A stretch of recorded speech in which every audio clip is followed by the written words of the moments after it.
Oh, and let me invite the speakers to come up on the stage and take your seats.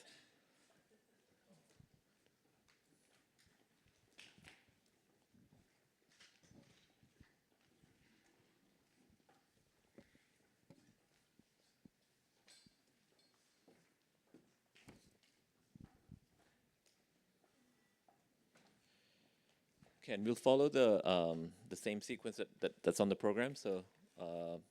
So we have 3 papers.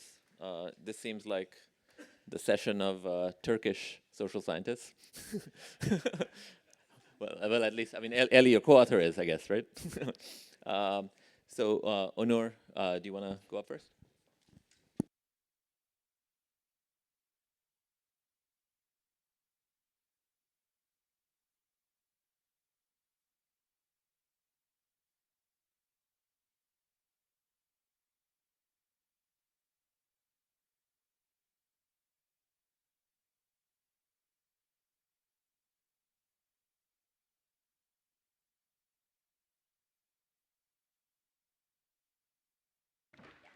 Oh, all right.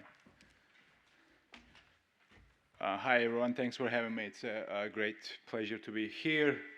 I'm going to present you a joint work with Ozan and Sandra, and we are interested in the impact of refugees on incentives for businesses and firm behavior.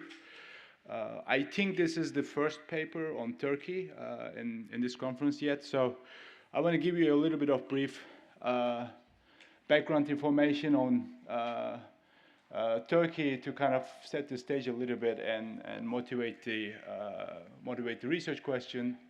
So there's been a large, rather substantial increase since 2009 in the number of people who are displaced out of where they live. A little bit more than 1/3 of the displaced population are refugees. That represents a roughly 64% increase since 2009. And if you just look at the refugee movement, and this has been said before, so I'm not going to spend a lot of time, but the typical refugee movement happens from to a developing country. Around 80% of forced displacement happens across neighboring countries. And if you just look at the host and the home countries, only 6 countries actually host half of the refugee population. So the overall refugee population is not high in the sense that it's not a huge community, for example, compared to economic migrants, but they're clustered in neighboring countries. And among them, Turkey currently hosts the largest refugee population in the world, and per capita ratio is around 4.6%. So it still represents a significant proportion, even in a relatively large country. And here what we're showing is the inflow of refugees in Turkey and all countries combined, including Turkey, throughout the conflict period in Syria. So you can see that Turkey consistently actually received half of the refugee population outflow from Syria. And a big increase has happened around 2014 and 2015 when ISIS expanded in northern Syria, and within a matter of weeks and a few months, there's been like 1.5 million people moved across the Turkish border. Now, the legal background on refugees in Turkey. So Turkey is one of those. Turkey actually signed the Geneva Convention in '51, but does not recognize anyone who is coming outside Europe as asylum seeker. So if you're Greek, you're escaping a civil war, you can seek asylum in Turkey. But if you're coming from Syria, you're under protection regime, which provides free access to healthcare, education. It comes with access to healthcare, education, and family unification. We don't have a lot of data to see to what extent this falls into practice. But most importantly, I mean, important for our paper is that it provides no access to formal employment. So throughout the study period that I'm going to show you, you can safely assume that most of the refugees actually worked in the informal sector because it's very complicated to get work permit for refugees. There's very little incentive to actually formally work for the refugees and hire for the firms because it obviously comes with the social security tax and increases the labor costs and so on. So so the numbers indicate that almost the entire refugee population is absorbed in the informal economy. Refugees in Turkey do not live in the camps. Initially, the Turkish government built camps to provide shelter at the beginning of the conflict, but these camps quickly went out of capacity, and most of the refugees in Turkey live in urban areas. And I show you a few maps in a second. So this is the only refugee data that I'm going to show you. Turkish government doesn't share a lot of data about refugees. So this is, you know, sort of like the piece of information that you gather here and there. Overall, refugee population in Turkey is relatively young and uneducated compared to the native population.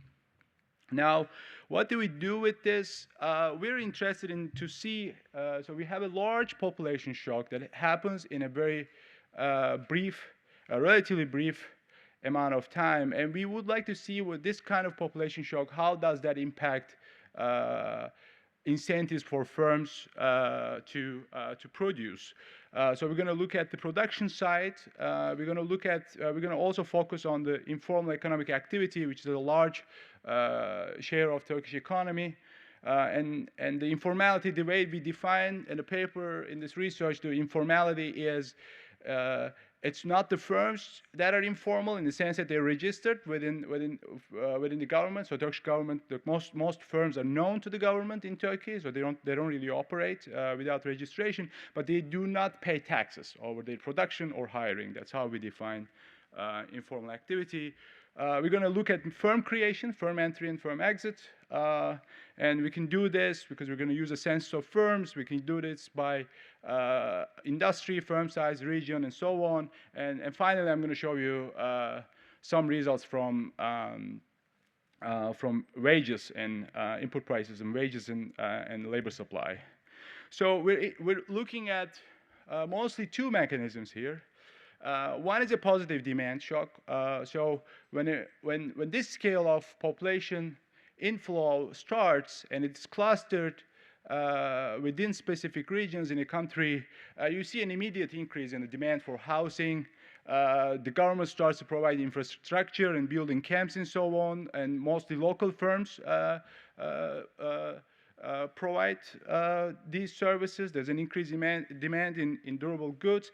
NGOs start to operate in the region. They start to provide cash assistance and so on. So we see, like, we kind of expect a local economic boom in places where refugees are moving, who are absorbing the population shock, which creates a higher profit margin for firms. So we expect to see some firm creation, and one thing that we're trying to see in this paper is whether the businesses are moving with people. Actually, are the businesses in Syria are moving from Syria to Turkey with the population? This is one side of the story. The other side is the labor supply shock. So for firms, this is a relatively good news because, you know, there's availability of abundant cheap labor that could only work in informal industry, so that lowers the input costs and we expect it to increase the incentives for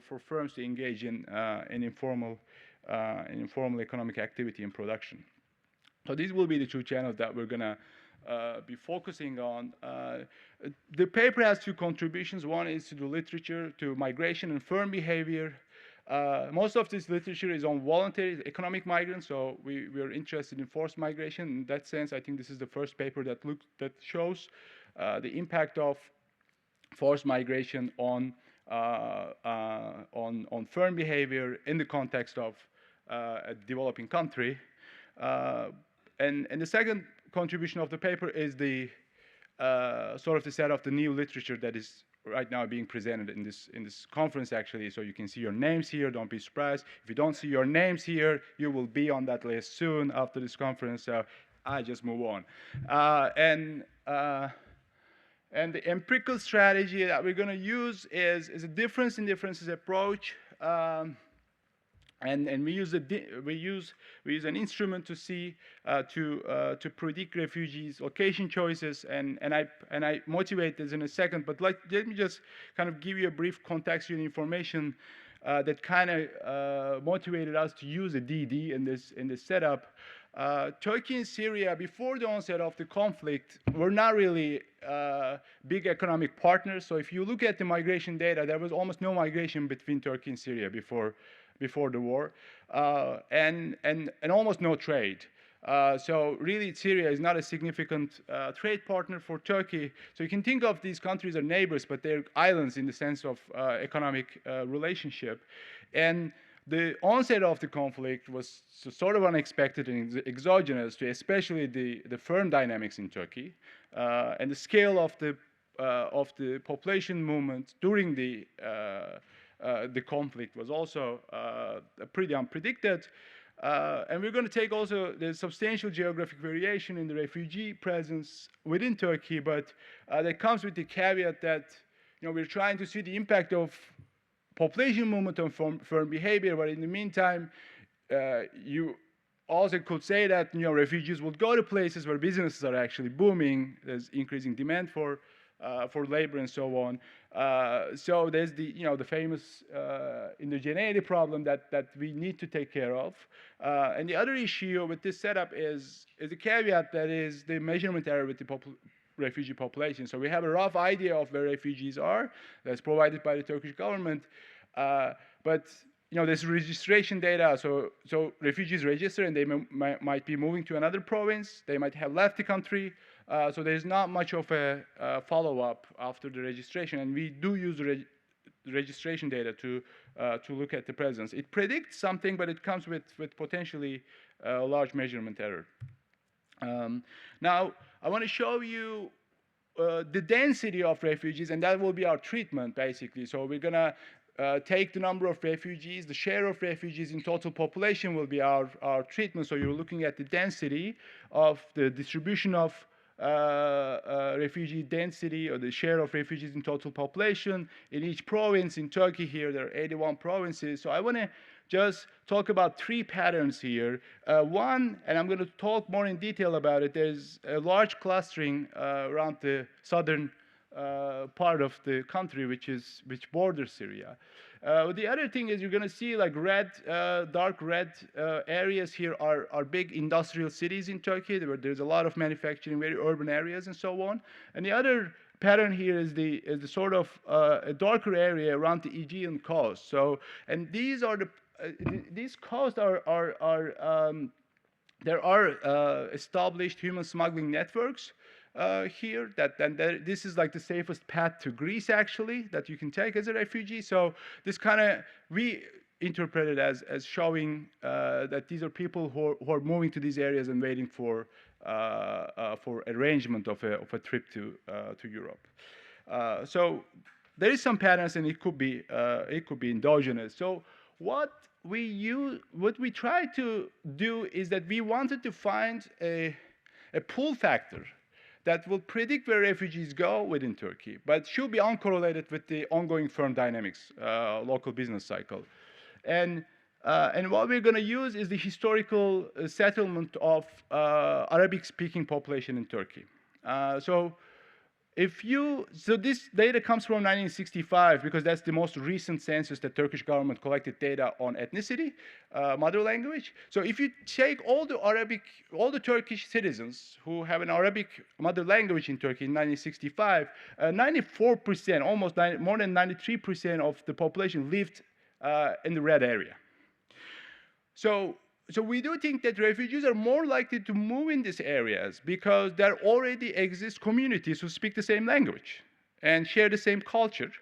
So this is similar to the card instrument, but different in the sense that we're not really using past migration settlements. These are Turkish citizens who has been there for a very long time, and that comes from the Ottoman Empire, which included Syria, and after the First World War, the modern Turkey emerged, and part of Ottoman Syrian became Turkey. So In other words, if you take just the Aleppo vilayet of Ottoman vilayet, half of it became the Turkish, and it was pretty arbitrary, the borders after the First World War.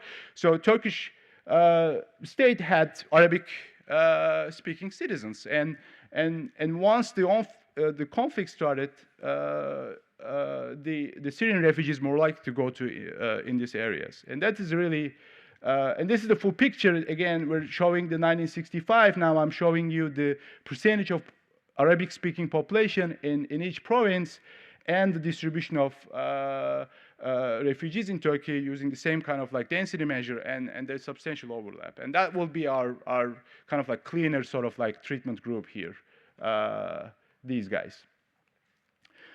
Now, that is the cross-sectional part, and we're going to weight it with the overall number of refugees who left Syria in each year to get a time-changing variation in the instrument.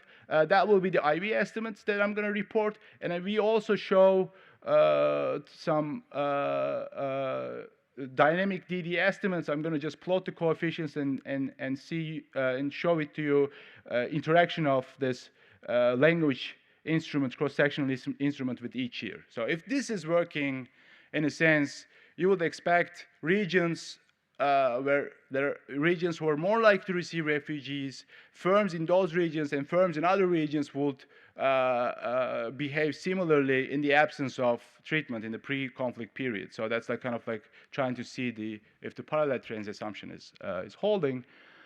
The data, we use variety of data. The refugee data comes from UNHCR, so we know the number of people for almost each month who entered Turkey and who left Syria, displaced people at aggregate numbers. We know the distribution of refugees across 81 provinces in Turkey for some years, not for each year. We go in detail. We had to do some extrapolation in the data. We explain it in detail in the paper, but for the sake of time, I'm just going to skip. And we have some measure of the refugee distribution. It's not perfect. We use a census of firms with at least 20 employees. So we have the full census of all the firms in Turkey with at least 20 employees. It includes most of the manufacturing and service industry. So it covers pretty much the entire production in Turkey from 2006 to 2015, so we have a long period before the onset of the conflict. To supplement this, especially the informal side of the story, we use household labor force survey from 2014 to 2016, in which these are the interviews with Turkish workers, so we can observe informal labor supply. We use the census. We digitized the 1965 census to construct the instrument. And we also use aggregate level data on firms from 2010 to 2017. And this data is rich in the sense that we can observe firm creation in new firms and the existing firms and the capital structure of the firm, whether the firm is owned by a Syrian or a Turkish owner. And this gives us a little bit of more room to kind of explain the story. So I don't have any regression tables, so we're not going to be looking at the stars, but I thought that this was a policy conference, so I didn't really prepare any regression tables. But here are the results.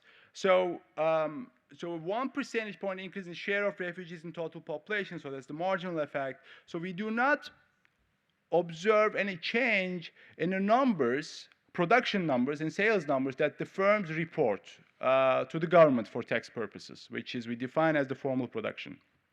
So we do not see any change in those numbers in provinces who receive refugees versus not using the instrument that I described.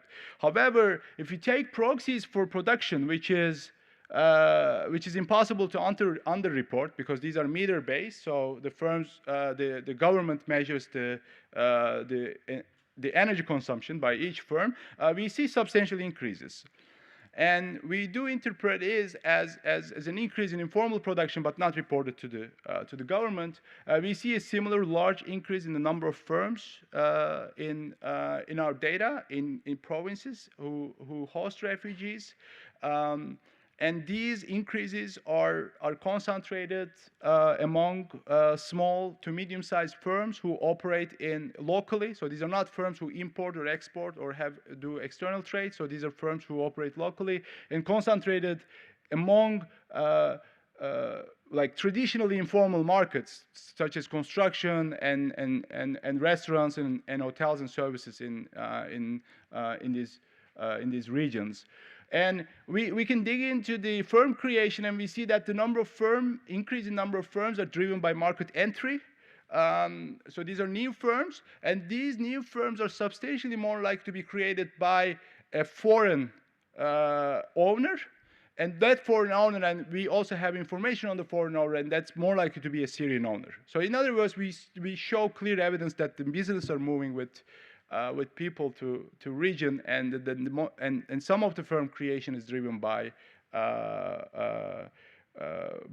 entrepreneurs coming from Syria. So, and these are sort of the trends in refugee hosting versus not hosting areas, net of the province and the year fixed effects.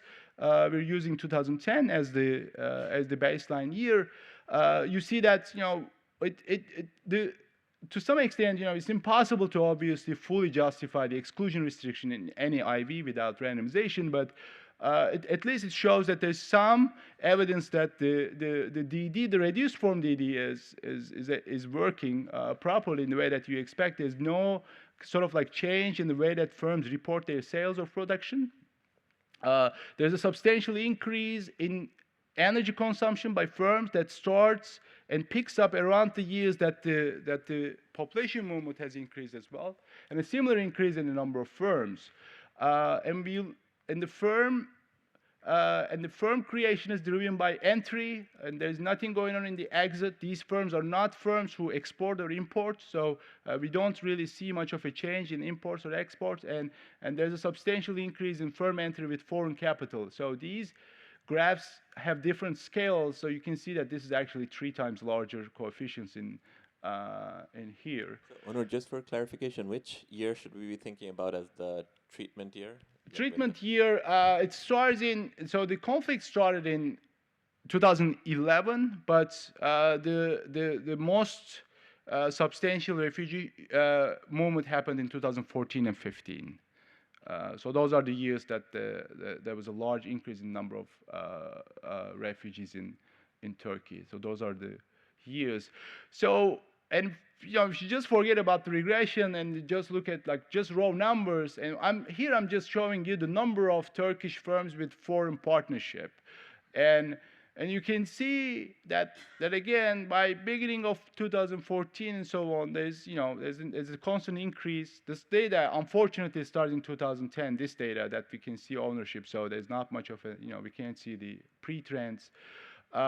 But you can see an increase in the number of firms, and you can see the substantial increase with the Syrian-owned firms. So just by looking at the aggregate trends, kind of tells you the same story in here. There's no change in the number of workers that firms report to the government that they hired. So we don't really see any change in that, neither in the wages that they report. So again, there's nothing going on. If you just take the data as given, there's really nothing on the formal side of the economy. But then we went to the household labor force survey, where we have information on native workers, and we do know whether they're working in informal industry or not. And there you almost see like 1-to-1 replacement of Syrian refugees with the native informal workers. So, and a 1 percentage point increase in the share of refugees in total population induces a drop in informal employment by 0.5 percentage points, and the same similar effects in hours worked and wages and so on. And again, these are clear drops in employment. Otherwise these trends are very similar. And again, with the population structure starting to change in regions, there is a drop in the employment likelihood of native workers, and that drop in employment is entirely driven by the drop in informal employment. So we interpret it as the availability of cheap labor is inducing firms to replace informal Turkish workers with Syrian peers. And similar trends in hours worked and wages and so on. And these are for male workers, who's pretty much 75% of the Turkish labor force. Female labor force participation is very low in Turkey.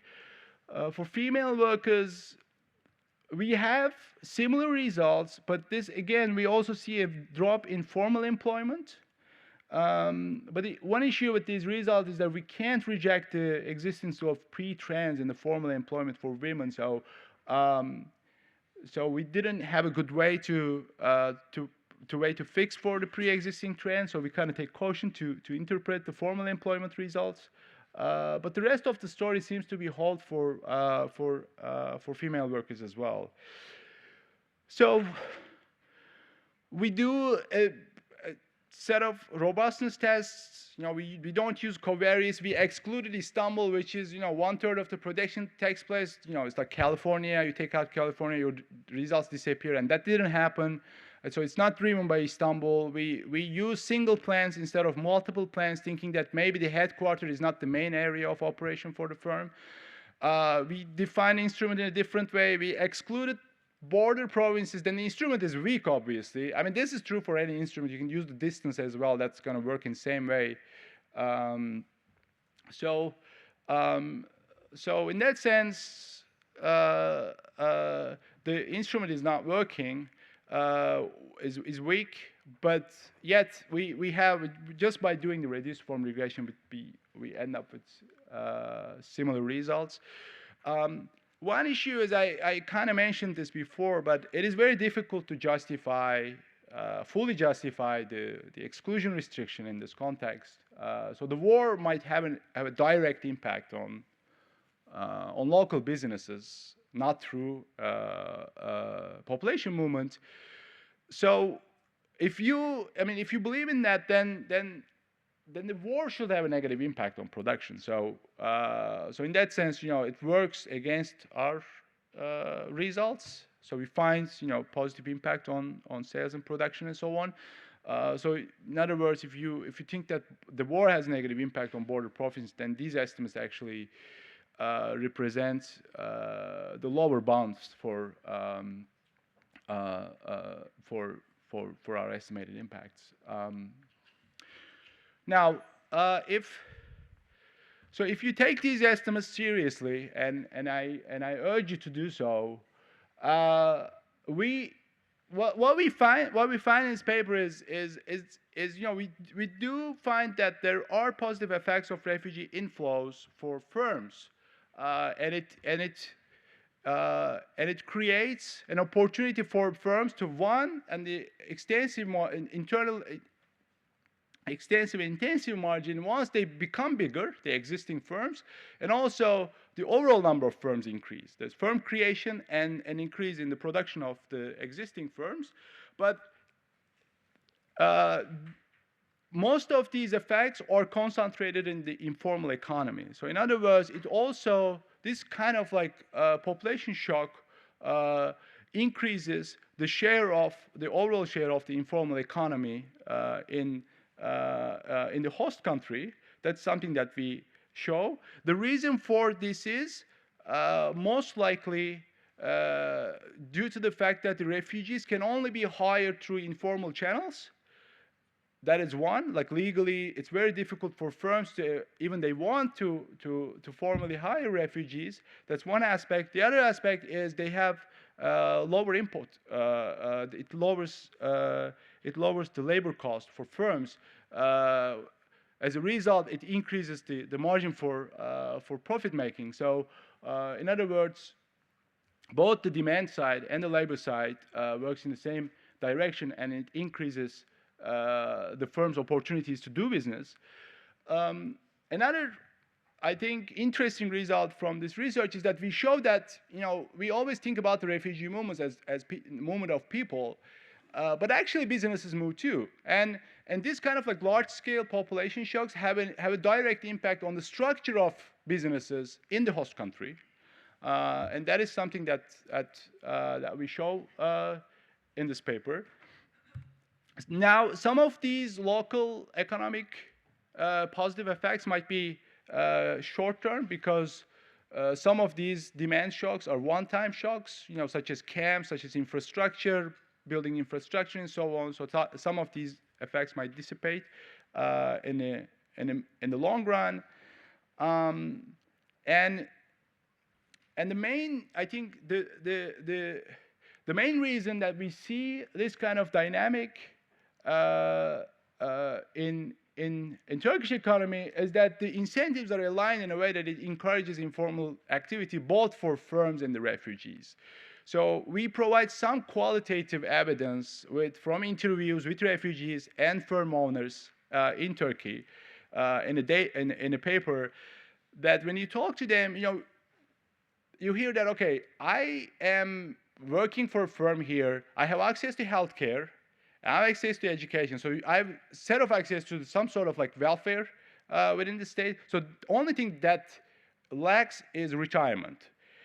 And I don't think I'm going to retire in Turkey. So there's uncertainty about like the length of stay that makes you actually kind of not to choose, even though you have the chance to choose work informally. And when you work with the firm owners, they have absolutely no interest in formal hiring because the main reason they hire Syrian workers are they're more reliable compared to Turkish workers in the lowest paid jobs. They're more reliable, they're more likely to stay in the job, and two, they're cheaper. So that is what encourages firms to informally employ refugees, and this is pretty much what we have. And I finish by thanking you for listening to me. Thank you. Yes.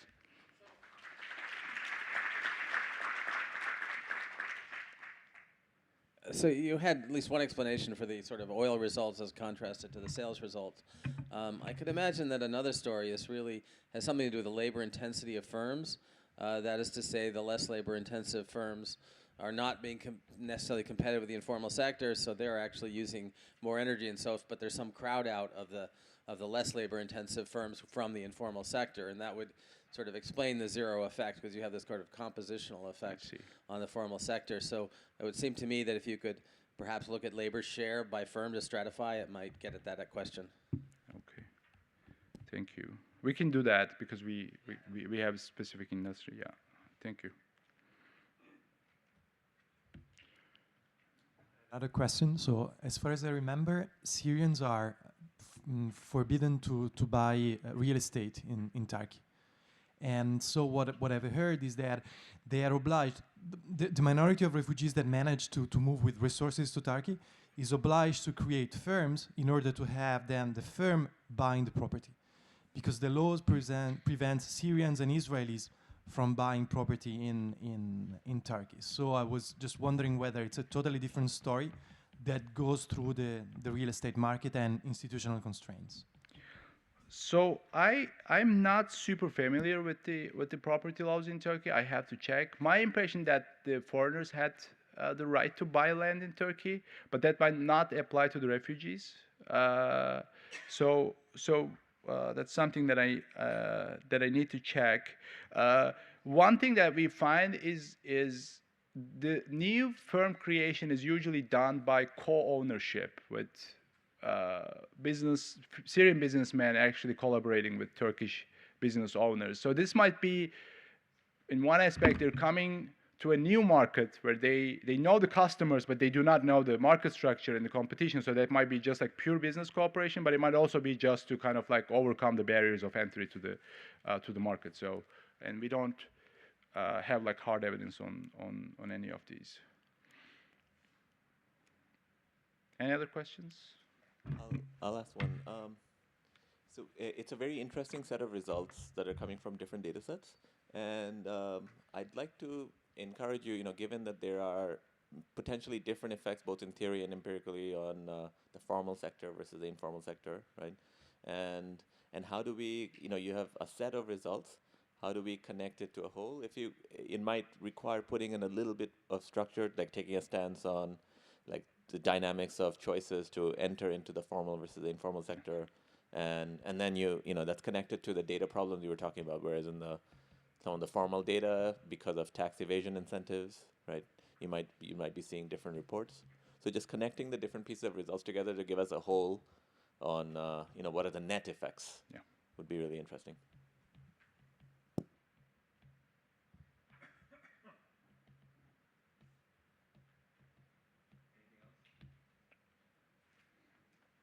Thank you. Thank you. Move to the second.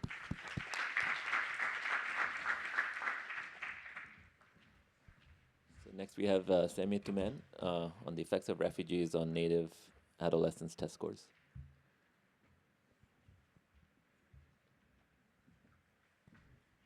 While Semih's setting up, I'll just abuse my the chair's mic to say that so Nessa and I left at each of the tables a brief description, a 2-page description of the Cox's Bazar data, in case any researchers are interested in collaborating. Okay, Semih, please. Thank you very much for having me here. I also would like to thank Onur because he did a very good job in explaining the general setting, and he provided some very detailed, description of the institutional setting about Syrians in Turkey. So I will just focus on the educational aspects, and this is increasing returns to having similar papers in a session. Okay, so in this paper, I investigate the impact of Syrian refugees on the test scores of native adolescents in Turkey. So the main idea is that the major host countries in the region experience extensive, very large refugee inflows, and those inflows are sudden and, as I said, massive. And then this may have changed the incentives to, accumulate human capital, and both in terms of the intensity of intensive margin and extensive margin, both in terms of educational attainment and the quality of the investment in human capital. And this is the case especially in Lebanon, Jordan, and Turkey, which are the major host countries because they host the largest amount of refugees. So in this paper, I use the PISA micro data sets to investigate the impact of Syrian refugee influx on the test scores of 15-year-old adolescents. Well, obtaining individual level education data for refugees, it's a hard task. It's easier for natives if you're interested in educational attainment, like high school graduation, college enrollment, etc. Then it is relatively easy. But even for natives, having access to standardized test scores at this level is very hard. That's actually the entire purpose of the PISA data set. So that's this setting provides a useful framework to answer this question. So in econometric identification, I exploit the combination of the timing and the design of the PISA data sets. I will explain these points in detail. And the second, the institutional setting on educational services provided to Syrian refugees in Turkey. I think so. These two factors provide an opportunity for getting, in my opinion, a clean identification of the effects. Well, there are some advantages and disadvantages of the PISA dataset. I will also talk about them. So those are going to be the limitations of the analysis. So what I find is that native adolescents test scores increased in response to the refugee influx, and I also find that the impact comes from the males with low-educated parents and from the lower half of the test score distribution. So it's some sort of a response of human capital accumulation from the bottom half of the test score distribution and from males. I will discuss the implications of these results. So this is a similar figure that Onur presented a few minutes ago, but I will use this figure to motivate the institutional setup for educational services provided to refugees in Turkey, because it is important to understand the identification. So as you see, there is strong increasing trend from 2012 until 2017. Then we see a flattening out. Well, this is by the end of 2019, Turkey received around 3.7 million registered Syrian refugees. There's an additional around 400,000 registered refugees from other nationalities, so the total number is slightly above 4 million. Well, informally, I don't know the number, but people speculate about having like 5 or 5.5 million Syrian refugees in Turkey. But these are the analysis will be based on the registered figures. So there are 3 episodes in educational services provided to refugees in Turkey. So the first episode is the 2012-2013. So during this, the first episodes, both the refugees and the authorities were thinking that the crisis would be temporary. And the government built some camps close to the border, and refugees mostly lived in these camps and in the very close vicinity of these camps, and they were expecting to go back soon. So this was a period of humanitarian assistance, basically. So that was the priority. Education services were not a priority. There were some local attempts to provide education, mainly by NGOs in the camps, but those were more like individual level attempts. It was not systematic, although it was monitored by the Ministry of National Education. And the main concern of the refugees was assimilation. So they didn't want their kids to get involved in education in Turkey during this period. So that was a period of basically no systematic attempt to provide education to Syrian kids. And then in the second period, 2014-2015, as you can see from also the jump, the conflict intensity in Syria got intensified.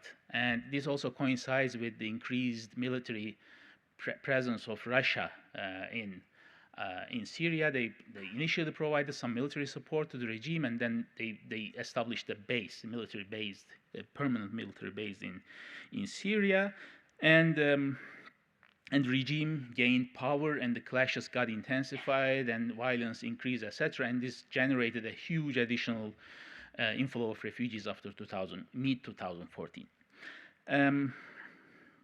Well, based on anecdotal evidence, I mean, the authorities tell that, I mean, they experience like 20 to 30,000 refugee inflows overnight during some period. So that was a full-blown humanitarian disaster, and it was a period of chaos, basically. But after this point, people started to change their minds, and they started to think that, okay, so things will not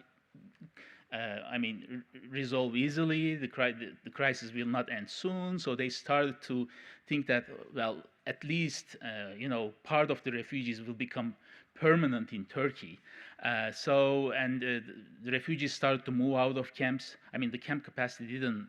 It wasn't sufficient to accommodate all the new refugees. So, I mean, the camps become dysfunctional, and refugees started to move everywhere. There's also a significant number of refugees trafficked directly to Europe. And that was also the period which is called the European refugee crisis, but there was nothing specific to Europe, basically, so it was a period of chaos everywhere. This also brought together a new educational strategy for Turkey, and education started to become a priority service provided to refugees.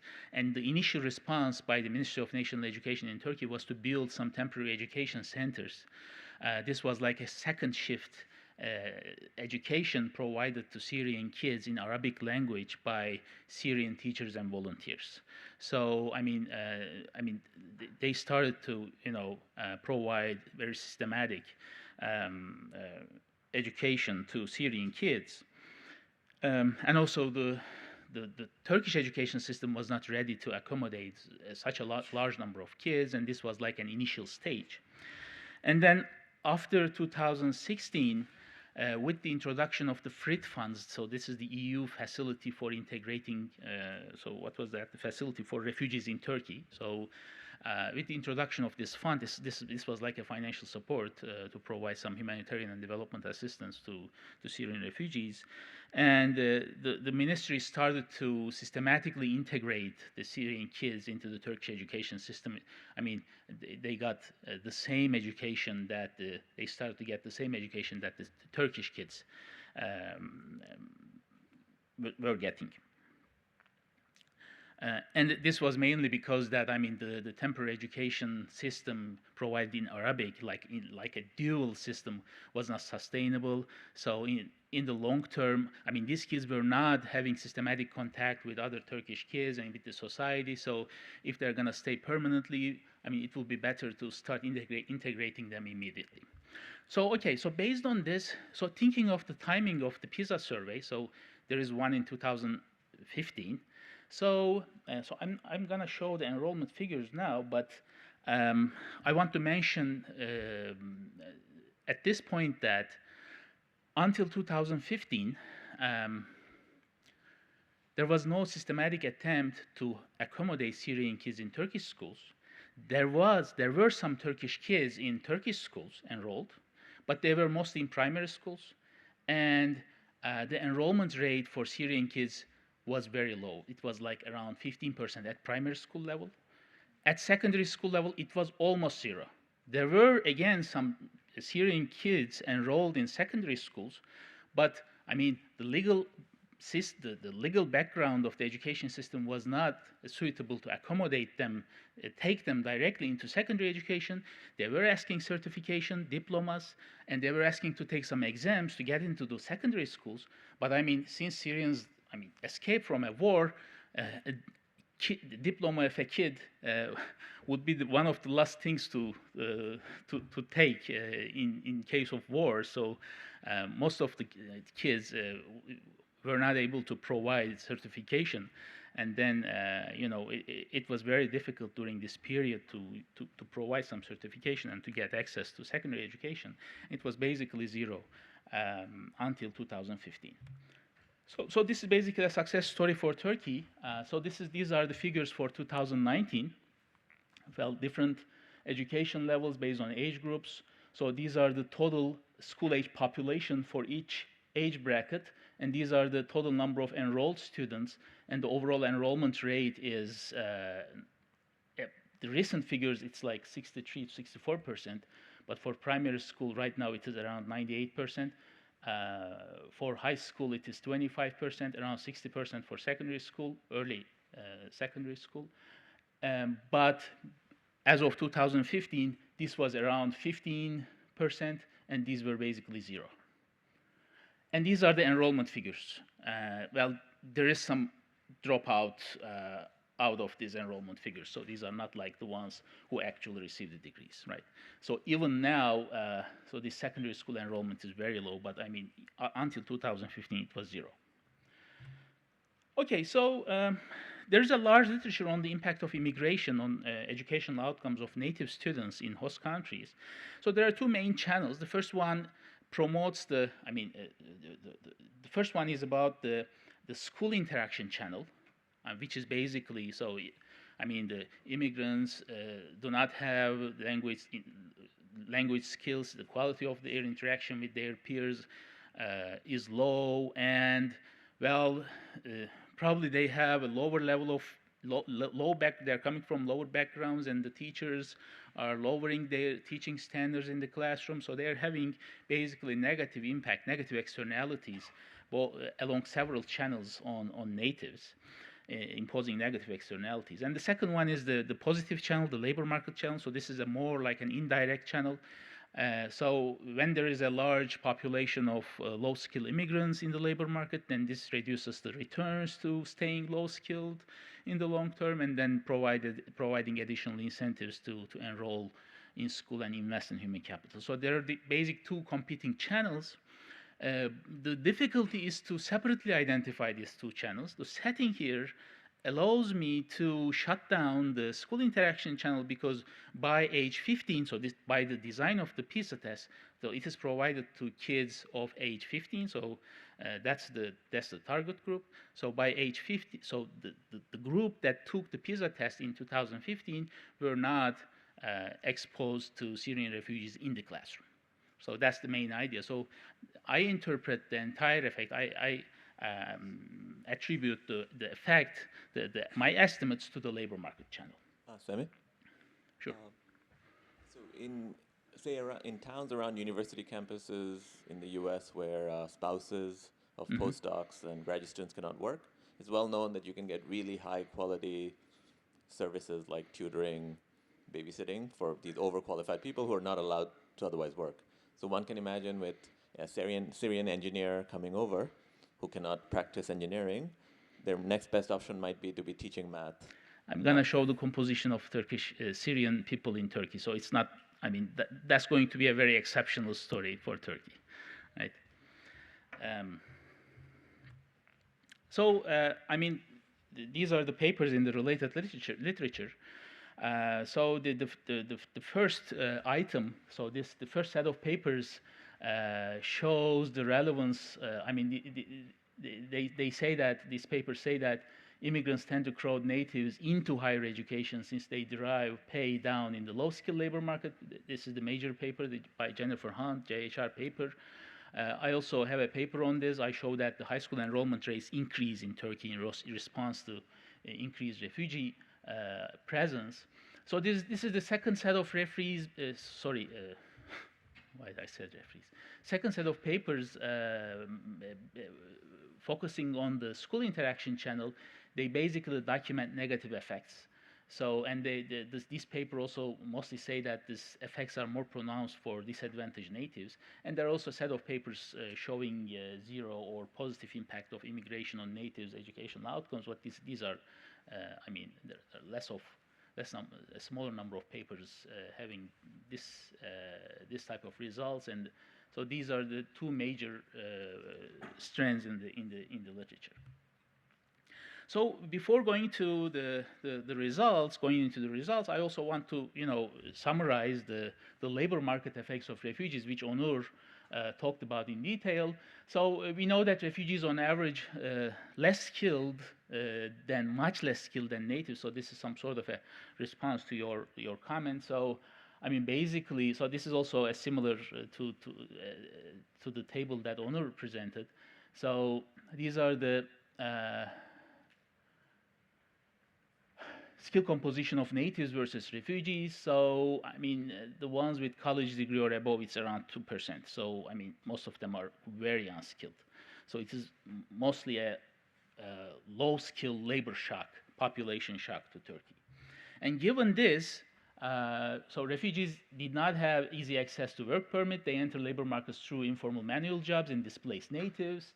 And informally employed refugee workers provide important labor cost advantages, and accordingly, wages decline in the low-skill informal labor market. So this is a common result presented in most papers in this literature. And also there is also a small set of papers showing that refugee labor is complementary to formal labor employed in more complex tasks, and although it substitutes out native in informal manual labor, but this positive effect is relatively smaller than the negative effect. Okay, so well, I want to skip this because so how much time do I have? It's like 15. Okay. So this is a very general description of the PISA data set. So it is implemented. It's a worldwide test of skills and knowledge of 15-year-old students.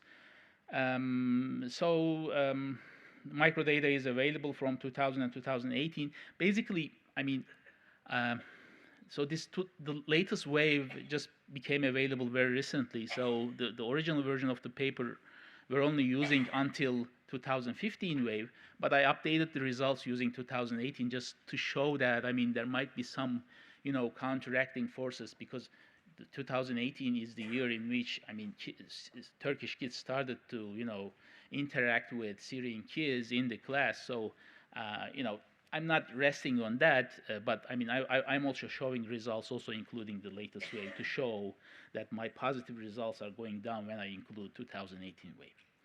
So this is the empirical design. It's very similar to Onur's setup.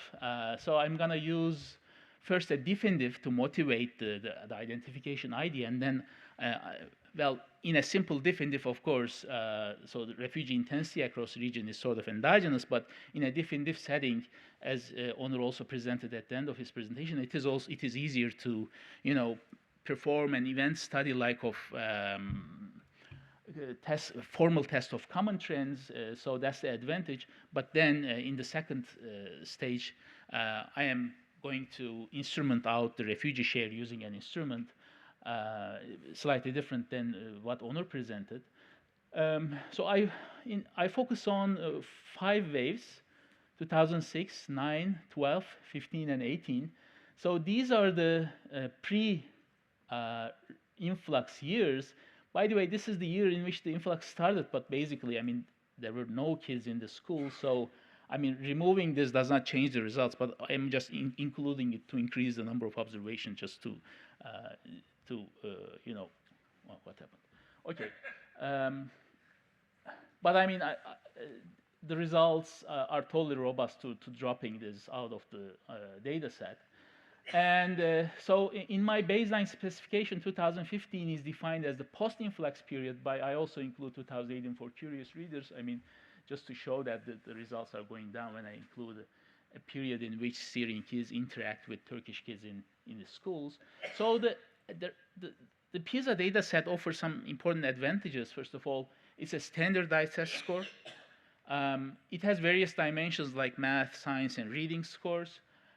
So there's some within-country regional variation. There are parental background variables in the data set. That's also a plus for this data set. There are some also drawbacks. So it's basically a cross-sectional, sorry.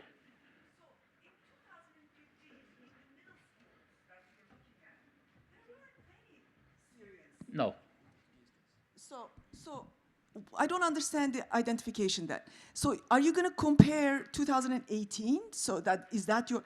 So 2015. 2015 is 2015, there are not many Syrians in the schools, so yeah, what there are are not we... many. Yeah, okay. So what are we measuring here? So this is natives. There are no Syrians in schools, so if there is any impact of the influx on the test scores of natives, that is only coming from the labor market channel. So that's the main idea. So if there are two forces, one is like a positive effect of labor market channel and the negative effect of the school interaction channel.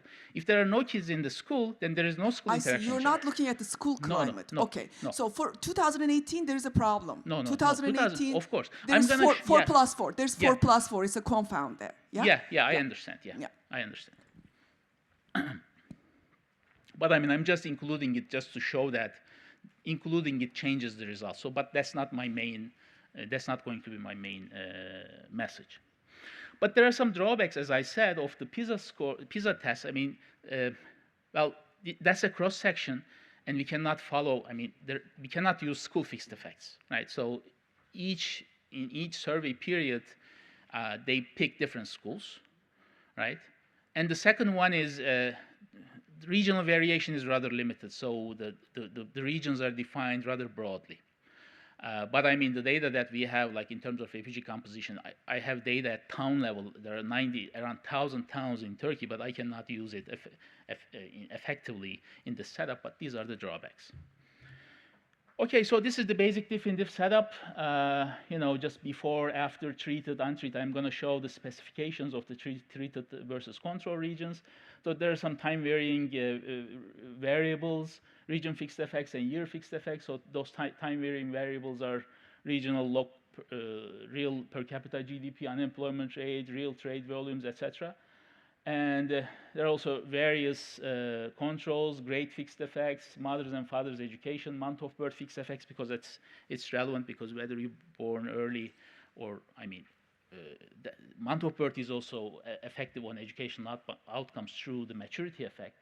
That is also there. And so these are the refugee intensities by 2015 across regions, 12 regions in Turkey. So this is the one that has highest fraction of refugees, more than 11%. So this is the second region, 7%. I'm going to show the map in a minute. This is 7%, and this is Istanbul region, 2.5%, and the rest is really very small. And these are the three specifications. As I said, I mean, these are just to motivate the definitive analysis. I'm going to IV out the endogenous refugee intensity. So this is the first simple specification. So this is like the 11% region. This is basically 0% with similar socioeconomic characteristics. So this is like a very basic definitive idea. So this is slightly extending the treated region. So this is the 7% region, and these are basically the 0% regions. And this includes the Istanbul and the other two high refugee intensity region versus the rest of the country. Okay, so this is just a simple, simple trends, pre-trends across all three tests. So this is sort of like a visually parallel trends in the pre-treatment period, and there's a decline. So this is a deep debate in Turkey. I don't want to get into that. So why there's a drop in 2015 in PISA scores. I don't want to get into that. But the idea is that after 2012, the gap gets closed, and it remains very small as of 2018, although there's some sort of a mitigation. Sure. Okay. All right. So now, before I show my result, I will also show some event study robustness tests of just to show that there is something after the influx. So this is basically I interact the treatment dummy with the ear dummies just to show that there is a significant effect after starting from the first post-influx period. So this is for math scores. As you see, before there's nothing, and after there is a large increase, and then there is a mitigating, there's a decline. Again, for science scores and reading scores. So this basically shows a basic test of the common trends assumption in this reduced form definitive setting. So these are the basic estimates. For all three specifications, math score, science score, reading score. This is the specification that stops at 2015, so the first, fourth, and seventh columns are for the all samples, so the rest are for males and females. As you see, there is an impact for the entire sample, but that impact is coming from males in all test scores and for all specification, except there is some positive here, but statistically significant effect on females for reading scores for the second specification, but that's an exception. And this includes the 2018. So this I'm showing this for curious readers, so that's not my main message, as I said. But when I include 2018, the statistical significance disappears for the entire sample, and there's marginal significance for males. There's nothing for females. As I said, refugee intensity is endogenous in this naive definitive specification. So I use an IV strategy. I use the Del Carpio and Wagner, and it is also used in many other papers in the literature. So this is like a distance-based gravity-motivated IV. So it is like the inverse difference weighted by the pre-influx population of each governorate in Syria, and this is the bilateral distance between the mass populated province of each region, each receiving region, and each one of the 14 governorates in Turkey, and this is multiplied by the yearly number of refugees in Turkey. Right, so this is like the gravity-based IV. So it really says that distance. So this is very standard. I don't need to motivate it further, but it basically says that the distance, so this metric, affects the outcome only through its impact on refugee share, right? Not directly, which is sort of acceptable. Sure. But I didn't follow what pi and L are. Can you just say in words Pi like is that? the pre-influx population in each governorate in Syria. So it's like a push factor. So it is measuring the strength of push in Syria, right? and L is the distance between each governorate in Syria and the most populated province in each region specified in my data set.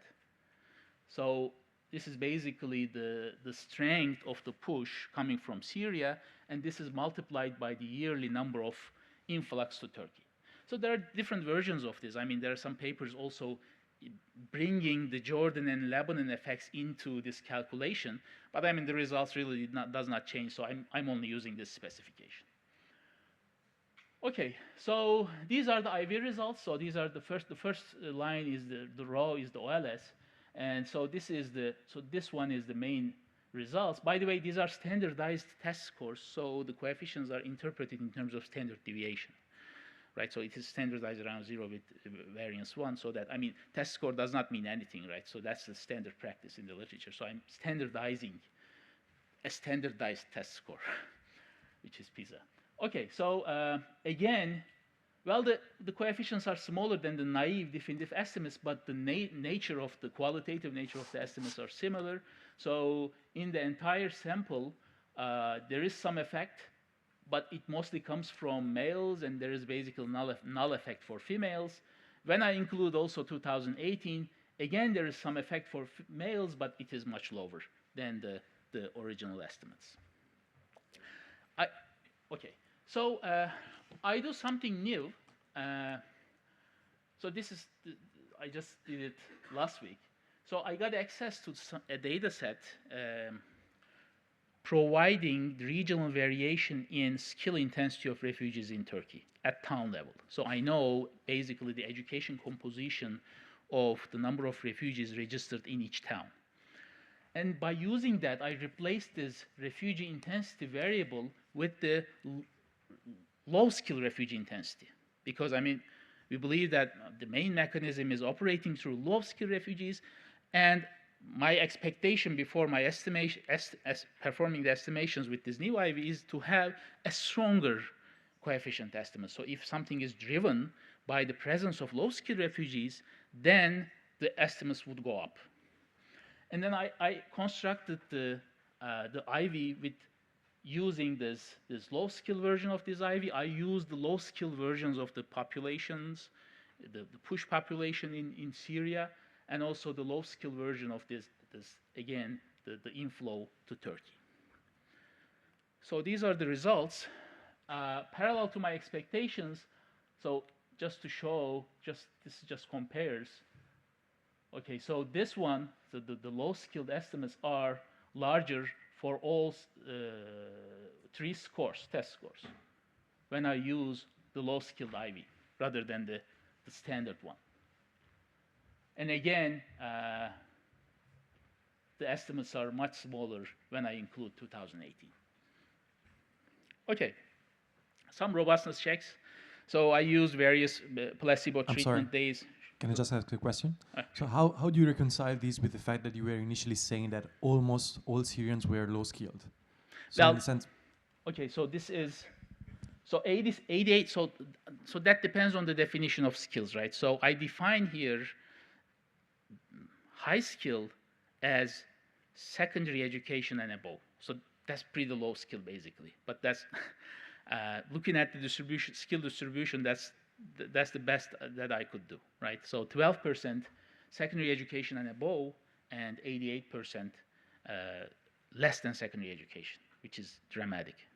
So that's basically the case. Okay. Oh, sorry. I'm just wondering, when you were saying you're looking at the number of Syrians registered in each province. Yeah. I know. You're at the local authorities. Is it those numbers, or because I know that the Turkish authorities changed their policies last year, especially in Istanbul in July, because they realized they're enforcing it. Yeah. Yeah, they realized that the Syrians were actually not living in the provinces that they were registered. So I was wondering if you have, can make up, or are you aware if they're actually living in the province, or? These are just administrative records, right? So, I mean, they are told that, I mean, they should live in the province they're registered, but they can move. I mean, how can we follow them? So this is just the registration numbers based on 2016. right? So that's the best we can do. So how can you correct for it when it's about, I think it was like 1.5 million Syrians suspected to live in Istanbul that were registered in other provinces? Yeah, okay, as Onur suggested, I mean, well, there is also unregistered refugees, right?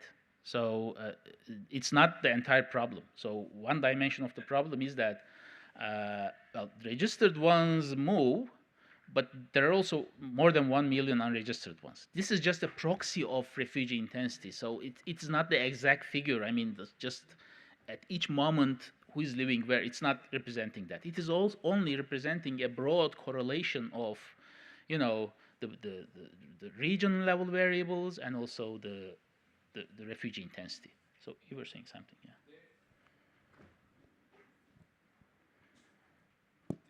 I mean, there is measurement error, but Yeah. but the number of registered refugees in Istanbul is high too. I mean, it's not like there's no more registered That in was Istanbul. my argument, yeah. And they were all registered in other provinces, and we count them in Istanbul. There's no such thing. I mean, it is correlated with the refugee presence in Turkey. It's just not perfect, I think. Semih is essentially out of time now, so let him wrap up, and then I'll open up for questions. Okay, so I do bunch of robustness analysis. I'm even using some administrative scores. I excluded 2012. I wild bootstrap standard errors because the number of clusters are rather low. So some very marginally significant coefficients become insignificant, but the main message of the paper does not change when I use bootstrap standard errors. It's on the paper. So I do some basic heterogeneity, dividing the test score distribution between the two. So I show that the entire effect is coming from the below median males. And this is my discussion slide. So I attribute the increase in test scores to increased competition for low-skilled jobs. So this is an evidence for increased intensity of human capital investment by natives facing low-skilled refugee influx.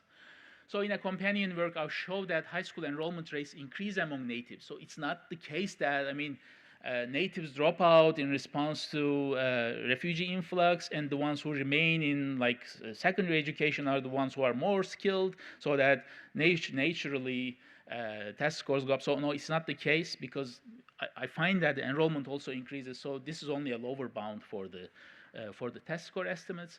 So but the number of refugees in Turkish schools increased sharply. So this is not going to be a permanently positive picture, so it's going to change soon, because when I include 2018 data, the coefficients become lower. And also for the Jordanian case, Thomas is also here co-authoring this paper, Assad et al. They find null effects for the Jordanian case, but they also find null effects in the labor market. So that's not a contradiction. So it is also consistent with the existing evidence on this refugee context. Thank you very much. Thank you. Go ahead. So you sort of emphasize the sort of future returns to human capital investment, but there's also a direct opportunity cost, right? The shadow price of wages for these kids have gone down, presumably. I don't see an obvious way of disentangling them, so I guess I'm more interested in your impressions about the relative importance of those two effects, partly the school dropout, maybe picking up, in fact, the opportunity cost or the lack of school dropout. But I'm just interested in your thoughts about that, because I think it's quite important, because this sort of, if you think it's temporary, then the sort of long-term effects are not going to be so relevant. If you think it's a permanent influx, obviously the long ones may dominate the short term. Yeah, I think the second one, right? So the long-term impact will probably dominate the short-term impact. Yeah. I think there's been a lot of evidence recently about how important the short run from Mexico and from various places, that the sort of, when you have a sort of booming economy, it really draws people out of the high school sector into the labor market, and that has long-term effects on the life consequences. It's not so much forward-looking behavior. So I'm surprised you respond that way. Obviously, I don't think we know. But well, it's a relatively new situation, so it's not. There's not an easy way to test this out. But I mean, so. Any more questions? Yes, hi. Thanks very much for the presentation. Just a couple points, and they're both related. So, I can clearly see from your tables, and probably in your paper you articulate in much more detail, but that there's a positive, statistically significant effect on these test scores. I think what's not clear, and what would be necessary for policymakers and to apply this, to understand what's the magnitude of that effect. I mean, understanding, as you've shown, there's the highest region is 11%.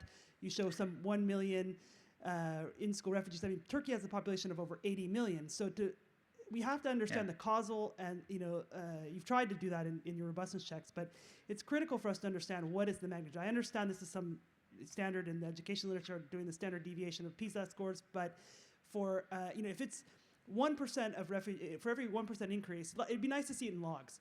For every 1% increase. I have to do the back of the envelope. I didn't do that yet, right. so I mean, that has really to be critical. done. And so then, secondary to that, understanding, is there a large effect really? I mean, in terms of magnitude, is also looking at the overall development of the country in these regions, right? Is there any overall trends that you've looked at in terms of development in education trends or in overall development that could be potentially also driving some of these changes? Thanks. So, do you mean that the pre-existing trends? In the let's say that as at the same time as this refugee influx, there may be already some trends in these areas in terms of overall development. And so how do we look at that? I mean, given that, the refugee population is it is big, but it's, in terms of causal and attributing the changes in test scores, it's not huge necessarily, right? 11% is, so trying to understand and tease that out better to look at the overall economic development of the country and of those regions, I think that would be something important to make the case for this causal. Thank you very much. I think these are quite relevant. The first one is I have to do that back of the envelope. I mean, 10 percentage point increase in refugee population ratio translates into this much test score increase, and this means that, well, the coefficients that I report are in terms of standard deviations, but that those estimates need to be processed further to be translated into more policy relevant numbers, which I'm going to do definitely. The second one is, so as far as I understand correctly, there is some sort of underlying time varying regional trends going on. So, well, there are some tricks used in the literature. The first one, so if there is some sort of a higher level of regional aggregation, then what you do is you include your treatment variable plus you put that region year interactions at that higher level. So there's this Stephens and Young paper in 2014 AER. But I mean, this is the broadest regional decomposition in Turkey, so this is not one. So that it's not possible to control for time varying regional trends using that method. What I do is instead, I use this, log real per capita GDP. So this is some sort of like time varying regional development, unemployment rates, log real trade volume. There is also this little trick in the IV that this Del Carpio Wagner uses. So this is like the direct distance from the nearest border crossing to the region, which basically captures, so it's also introduced in a time varying fashion. So if there is any policy change related to the refugee influx, which is also correlated with distance to border, then that time varying distance measure also captures some sort of new policies introduced after the influx. So I mean, I tried to do my best to capture those potential time varying effects, but I mean, the limitations of the PISA data set, I mean, does not allow me to proceed further than this. I think this is sort of a first pass in terms of being acceptable in controlling the underlying trends. I know you said you didn't want to get into this, but the drop in the 2015... Yeah, that's political. So there is this casting, so I have to be careful. Just kidding you. Can you just talk a little bit about what some of those theories are and how we should interpret maybe like what that maybe says? I don't know. I mean, the government does not like this, right? I don't want to do that. So Sule would have warned me about this. So I'm sure she would also not do this, but this may be some sort of a measurement error or like a temporary drop in in motivation of the students, maybe there might be a switch from paper-based to computer-based testing at that year. So there are some studies showing that that may be affecting the results, etc. There might be a lot of underlying reasons. But I mean, my assumption, well, saying that data is wrong is, I don't think that that's the correct strategy. But my assumption is that, well, if this happens homogeneously across regions. So since I use a diff in diff, that is washed out. I don't care about this drop. So that's my political response. But whether it happens homogeneously across regions will depend on the underlying reason for the change. Yeah, so. But that we don't know. So that's okay. Really black box. Really. Okay, so segueing from the limitations of the PISA data. So if the story you're telling about incentives to accumulate skills is correct, then this should show up also in, say, survey data on educational expenditures, like the parents makes on kids. It might show up in administrative data on school enrollment rates, attendance, frequency, right? Yeah. So why not use other data sources to build confidence? So I have a paper on the school enrollment rates. So initially these two papers were together, but it became a 220-page paper. Then the editor suggested to split it into two. So I mean, that was a huge paper, and I showed that the high school enrollment rates really increases among Turkish kids after the influx. Second, I think that's a very good idea. We have the survey data, household budget survey. There are education expenditures on kids there, so I think it may be a good idea to look at that. But one difficulty is to disentangle. I mean, if there is like a multiple kid family environment, then it may be hard to disentangle which kid is getting share from that expenditure. But I'm sure I can have access to a subset of families with kids around that age to compare them. Oh, yeah, but if the story is true, you don't have to worry about different siblings getting Yeah. You should see just incentives. Yeah, definitely. Anything else? Okay, thank you. Thanks. And while we're transitioning to Elie's slides, there was one question for Onur up there. So I'll let him answer. Yeah. So Maybe Turkish. repeat the question because there might be people online who are wondering what you're. So since the emergence of the Turkish state, there's been a substantial effort of nation-state building and obviously endorsing the Turkish as the only educational and instructional language and so on. So that led the minority languages to weaken within time. But the ethnic identity is, I think, still there because especially around the border region, where you will have villages where part of the family is Syrian and part of the family is Turkish because of the arbitrary borders, and the Eid will let these families to get together actually because the borders would open and they would celebrate the Eid. So I do still think that the identity is a big component of the culture in that region, while Turkish language is the dominant language and the only instructional language. But it still, I think, eases the settlement for refugees to be able to be in an area where it's culturally similar and they have access to common culture. Hi, so let me present myself first. I am Elie Murard.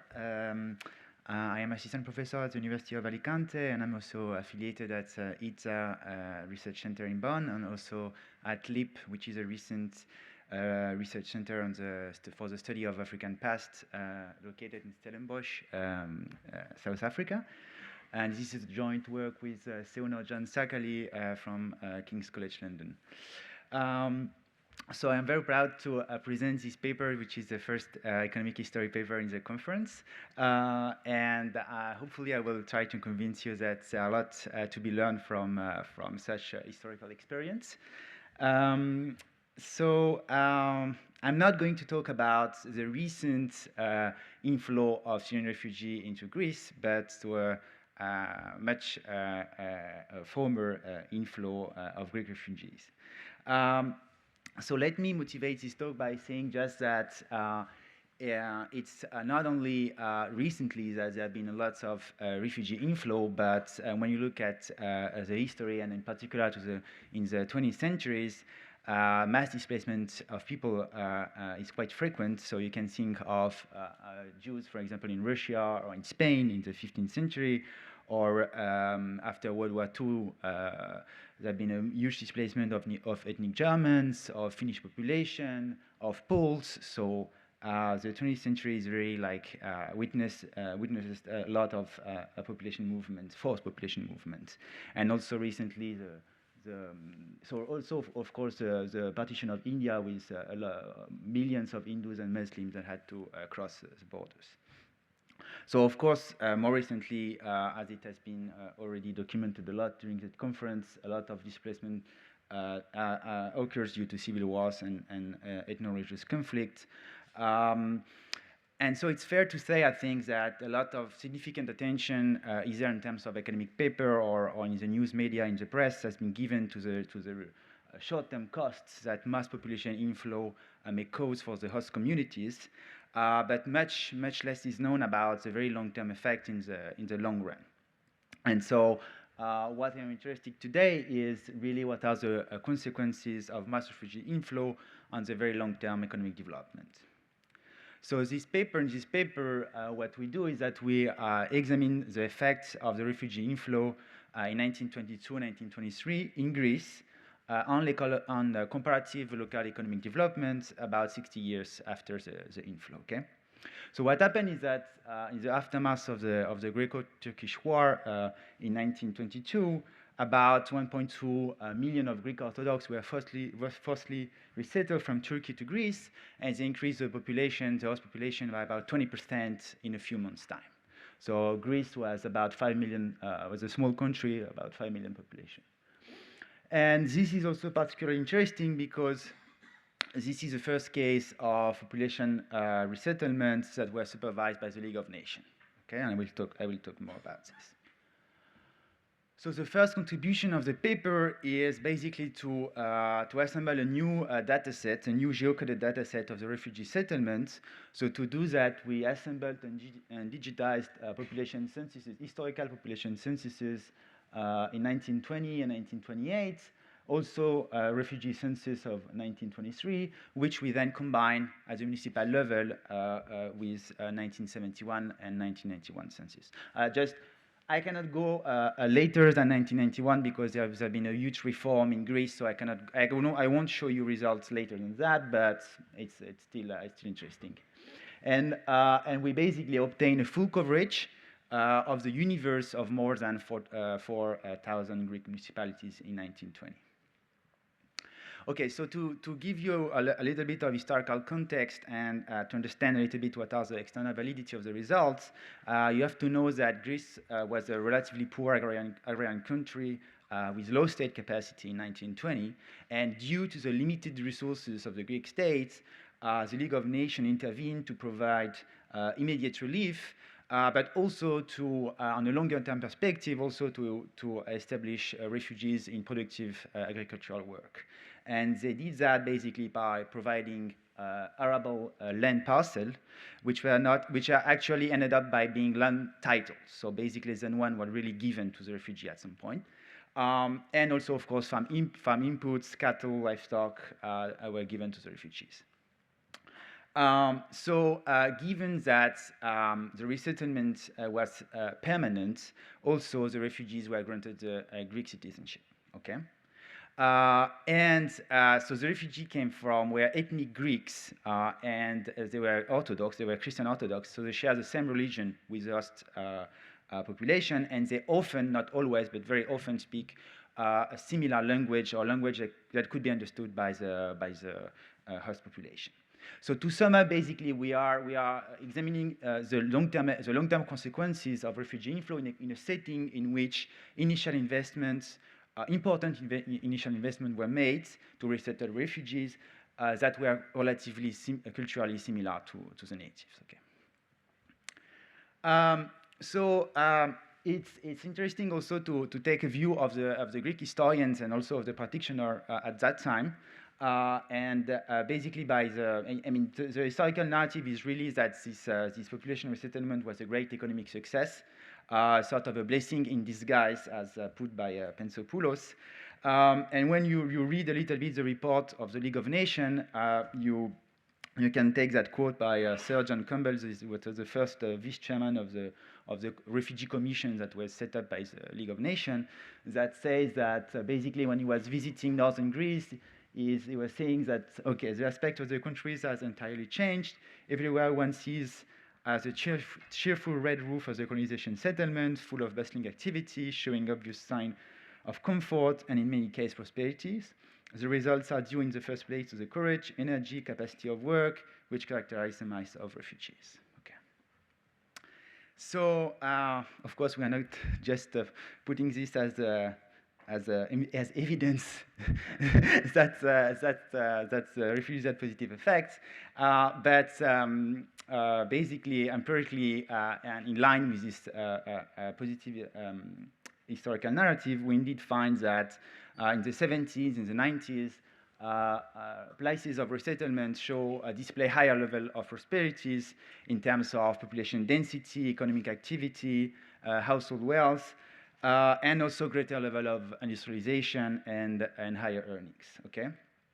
And so to give you a little bit an idea of the size of the effect, we find that basically if you move a municipality share of refugee from 0 to 10%, you increase the size of the manufacturing sector by 15%, so relative to the average. So it is quite sizable. Okay, so there is no obvious experimental variation to exploit in this context, but nonetheless, we did our best to address endogeneity concern of self-selection of refugees, and we did many things.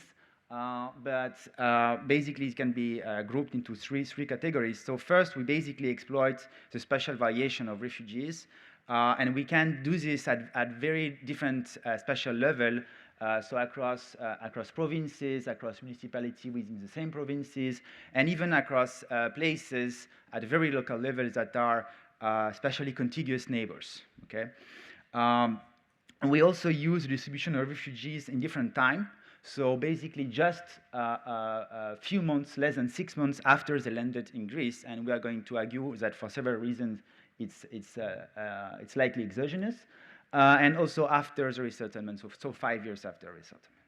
And finally, we are going to focus on northern Greece, where the League of Nations mainly operated, and where basically the refugee could not choose themselves a place of resettlement, but it was instead assigned by this Refugee Settlement Commission, mainly based on the availability of cultivable land. Okay. And we are able to shed some light on the mechanism at play, and we basically find that these long-term beneficial effects are likely to arise from skill complementarities through two channels. So the first is the transfer of new technologies, especially in the textile sector, by refugees. And the second is the provision of new agricultural know-how that basically increase the diversity of skills when it was combined with the one of natives. And in fact, we're going to show that we find basically greater beneficial effects in places where natives and refugees were more likely to interact because they were mixed and not spatially segregated. Okay, so for the sake of time, I'm going to be quick on the literature, but I think that you have a very good overview of the literature provided by Baker and Ferreira, and Paolo. I forgot here to put the literature review by Paolo, of course, and a bit older by Ruz and by Isabel Ruz and Vargas Silva. So basically, I think that it's fair to say that there is plenty of evidence for the short-term effect of refugees or forced displacement either in terms of disease outbreaks, surge in food price, increased waste competition, in a context of developing countries, most of them. There are also some evidence of positive agglomeration economies, positive agglomeration effects in the midterm, so like 10 to 20 years after inflow of refugees, mainly in the context of forced resettlement happening after the Second World War, either in Germany or in Finland. And there is some papers on the long-run positive effects So there's a new paper by Baker and Katerina Zulowskaya that is forthcoming, I think, in the year. AR, but it's mainly about the human capital accumulation of the refugees themselves, of pools that basically, due to the forced migration, basically invested more into human capital. And there is also a paper in India that exploits the partition of India in 1947 that also find positive effect in the long run on agricultural productivity mainly. Of course, it also complements some literature on the long-term effect of European migration in the US and also in South America. And we also it's also related to the broader literature on technology diffusion that we just touched upon. Okay. So let me give you some historical background first. So basically what happened is that after the First World War, the Greek army that was backed by the Allies to occupy territories in western Turkey that were heavily populated by ethnic Greeks. And this was since, this population of ethnic Greeks were living in western Turkey since basically Hellenic times, since antiquity.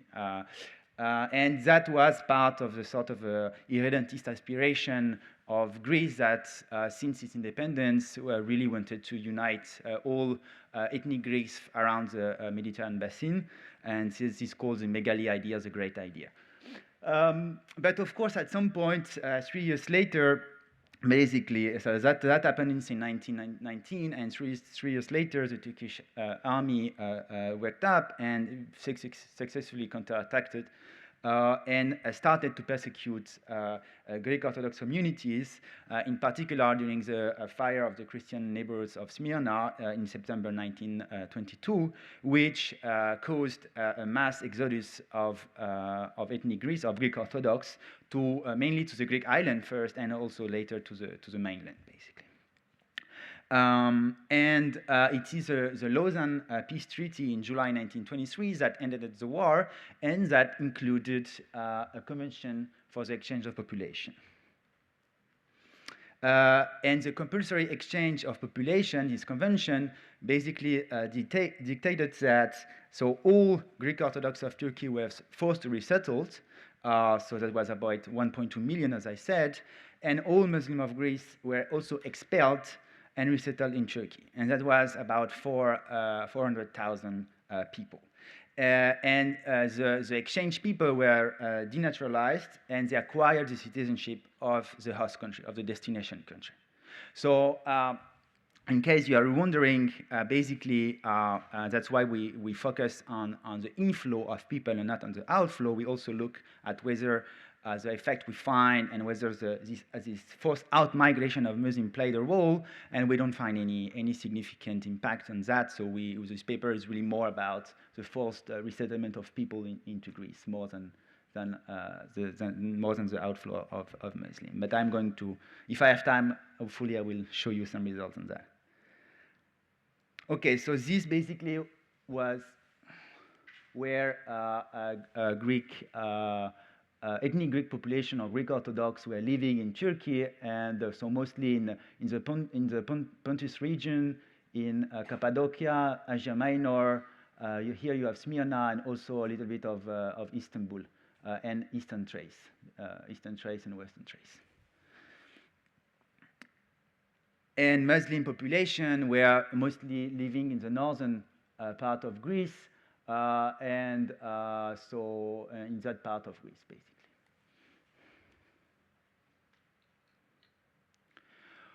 Okay, so as I said, the League of Nations intervened, and they formed this Refugee Settlement Commission in 1923.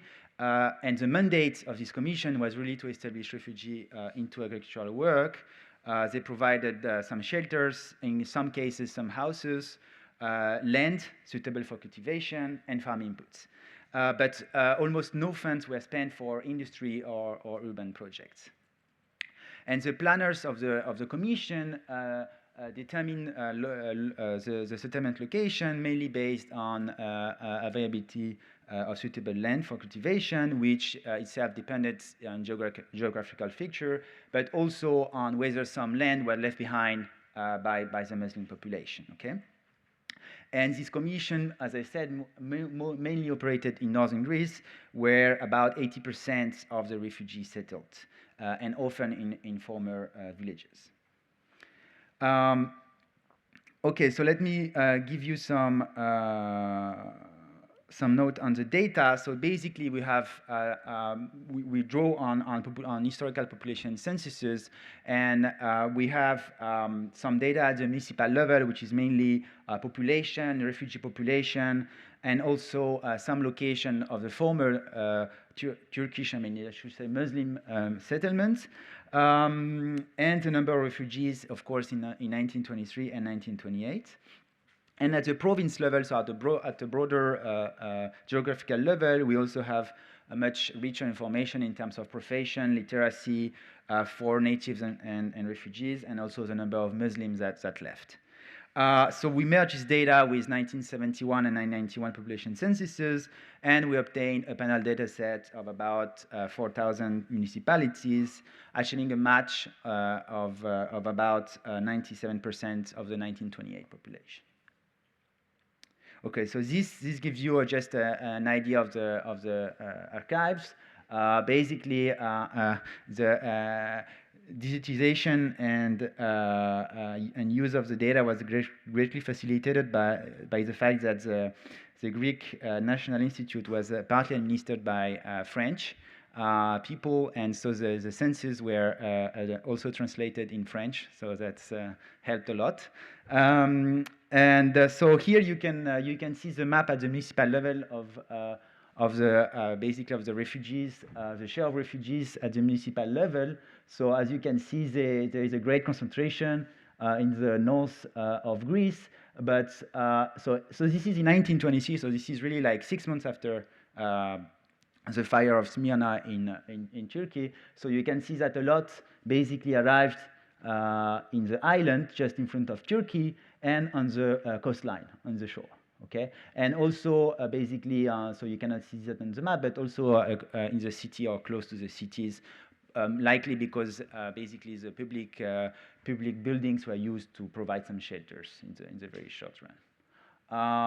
And what happened 5 years later is that basically in between, Muslim population were forced to resettle. So it frees basically some land in the north of Greece where a Turkish population were living, and so basically there was a huge relocation of the refugee population between 1923 and 1928, in which basically they moved from the coastline to the interior of Greece and also to the frontier region. Okay, so here is a correlates a little bit of the determinants of the settlement location in both 1923 and 1928, and basically you can see that they are more likely to be close to the city, in the islands, and also in 1928 in particular, they are more likely to locate in places that have a greater suitability for agriculture, for crop. Okay? So all of these geographical variable and also this log population density 1920 will be controlled for in the regression. And this is just a graph to show you that basically one of the important determinants of the relocation of refugee between 1923 and 1928 was also the share of Muslims that left. So it was really like the departure of Muslims that liberates some land for the refugees. Okay, so basically the empirical specification is very simple. So we are just going to look at the fact of a function that will determine of the share of refugees in 1928 or 1923 on outcome prosperities in 1991, controlling for a set of geographical factors. We are going to use Conley standard error that basically take into account of spatial correlation with very different cutoff, so very conservative cutoff. So we have a lot of robustness checks about this. And of course, we are going to discuss about the self-selection of refugee along potentially unobserved factors of economic growth. So the different remedies that we use to deal with this selection on an observable is basically first to document that there is no significant pre-settlement differences in the level of development, and also no differential pre-trend in literacy. So this is in the paper if you want to take a look. I don't have time to go into the details. We also use the approach by Emily Oster by trying to quantify how important the selection on observable should be relative to one unobservable in order to explain the estimate. We use a sample of contiguous neighboring municipality, and we do a propensity score matching on geographical variable to basically do very local comparison. I'm going to show you these results using panel data at the province level to basically also document the timing of the effect. We, as I said, used the distribution of refugees in 1923, so just 6 months after arrival. And basically, so at that time, in April 1923, basically it can be argued that the main preoccupation of refugees were to find shelters and not so much to sort themselves out into places of better economic opportunities.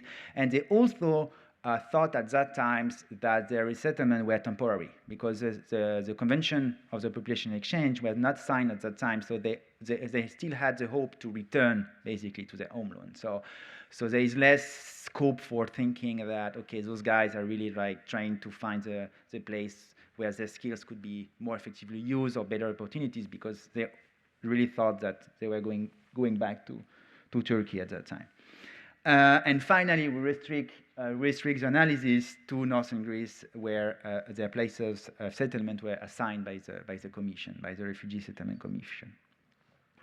Okay, so first, let me show you this graph that shows basically the semi-parametric effects of refugee presence in 1928 on different prosperity outcomes in 1928.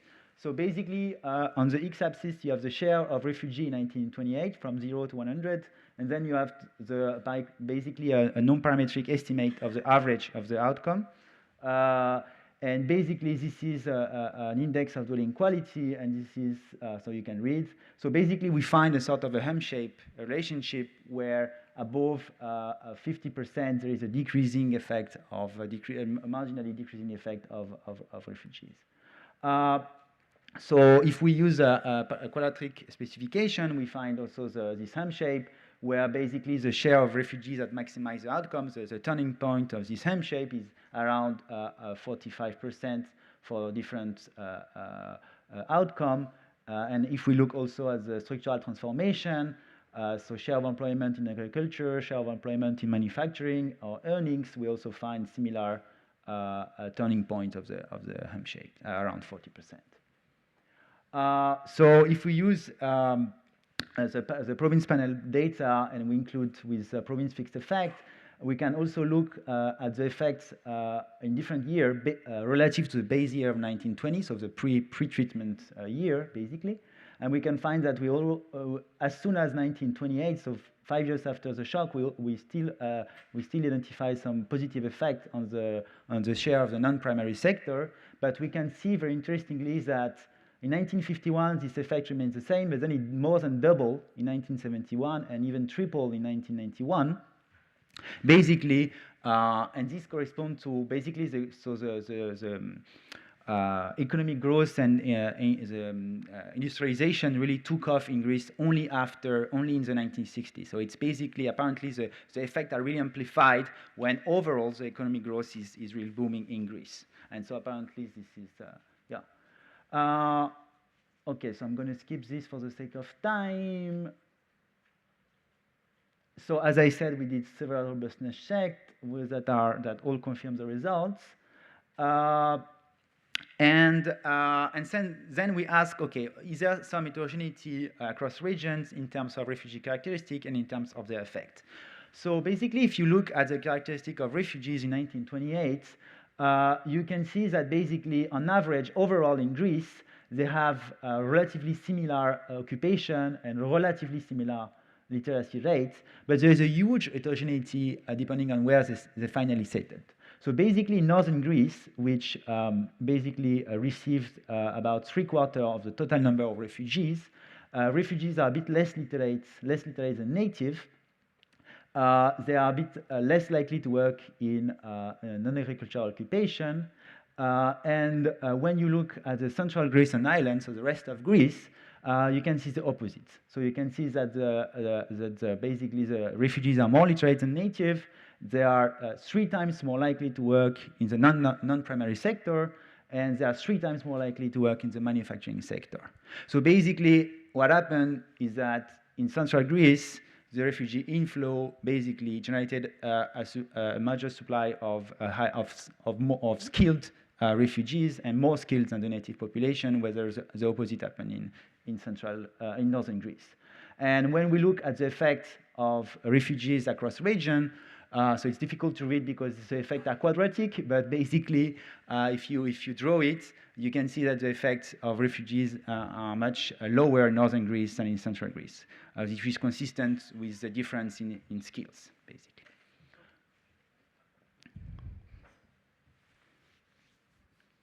It strikes me that you're always going to get a quadratic fit because of the right tail, but in fact, most of your distribution is at the left, right? And so it would seem to me that you might want sort of the curvature separately estimated on the left and right with a kind of quadratic spline or something like that, because I just worry. I mean, this is trouble with quadratics is that there's sort of extra effects that can be way out of the distribution, and it seems like you're really interested in the left side. So even just throwing out the 50 to above and estimating on that would make the quadratic more convincing. Because when I looked at your curves, I wasn't so convinced about the increasing part on the left. Obviously, the decreasing part on the right was very convincing. I mean, I don't have the graph of the distribution of the share of refugees, but I mean, it's substantial. The share of municipalities that host more than 40% of refugees in their local population is quite substantial. It's not like it's not driven by few observation. It's really like your mean is still at 25%, right? The mean now is lower because there are lots of zeros. I mean, it's true that there is a huge concentration at zeros. Yeah,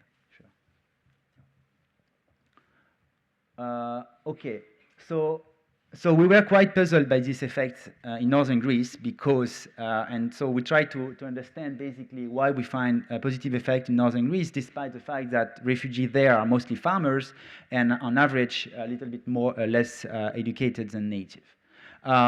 So then we look at what historians says, and basically they say that they tend to credit the large boom of the textile industry in Greece to the refugees in the 1920s. And indeed, there is some historical accounts that say that basically refugees introduced new weaving techniques like the carpet making, and they provide expertise in the cultivation and manufacture of new materials. And so basically we hypothesize that when a municipality has agroclimatic conditions that are more suitable for the cultivation of cotton, refugees' knowledge is likely to be more easily transferable. So we find basically that we find a positive effect of refugees on the expansion of the textile sector in 1991, and we find that this effect is greater in places that are more suitable for the cultivation of cotton. And when we look at this heterogeneous effect, we also find that the beneficial effect of refugees in terms of manufacturing sector, in terms of industrialization, is also larger in places where suitability for cotton was higher, and so in places where more likely the skills of a refugee could be more easily transferred. Also, historical accounts also say that refugees introduced new varieties of cash crops like tobacco and new varieties of cereals, and also new agricultural techniques. And when we look at the agricultural census between 1914 and 1929, we can see that places that hosted more refugees had an increased had a higher increase in the production of cash crop, and especially of tobacco and cotton. And when we look at, so we have data at the crop level, and we can look at the diversity of the production, of the agricultural production, okay? So we take basically a 1 minus Affindal index of the agricultural production, and we can see that higher share of refugees is associated with a higher diversity in cash crop, but also in cereal crop and in staple crop, basically. And so we expect that when these new skills, new know-how were combined with the one of native, they increase the diversity of skills. And so there are basically two testable implications of this, is that we should find larger benefits in places with more heterogeneous population than in more homogeneous localities. And we also should find that for a given size of refugee population, refugees had smaller gain, had smaller benefits when they were segregated into separate settlements. And so I think that we also find a ham-shaped relationship between the share of refugees and prosperities in northern Greece. And when we look, so I don't have the table here, but the fact that places with more than 60% of refugees has really like lower gains than those places is statistically significant, either in earnings or share of employment in earning or non-agriculture. And also when you control for the share of refugees, so at a given share of refugees in 1928, you can see also that the spatial segregation index, so the dissimilarity index, is also negatively associated with long-term prosperity, which is consistent with the explanation. Okay, so we look at different mechanisms. I don't think I have time to go into those ones, but we find that agglomeration economies are only able to explain a small fraction, basically, of the total effect, so between maybe 1/5 and 1/3. So it's not the whole story. And we examine also this story of ethnic homogenization due to the departure of Muslim, and we don't find evidence for that. Okay. So let me just also say that, in case you wonder, maybe because this mechanism was also put forward by some co-authors, that it's true that the Refugee Settlement Commission did some reclamation work to expand the cultivable area of land, as they did some work to improve the healthcare system, to the dispensaries, but we don't find that this is driving the results. Okay, so let me jump to the conclusion. So we basically provide some evidence that refugees led to higher economic prosperity in place of resettlement, and we find that due to skill complementarities, refugees can have beneficial effects even when they do not bring higher level of human capital relative to the host population.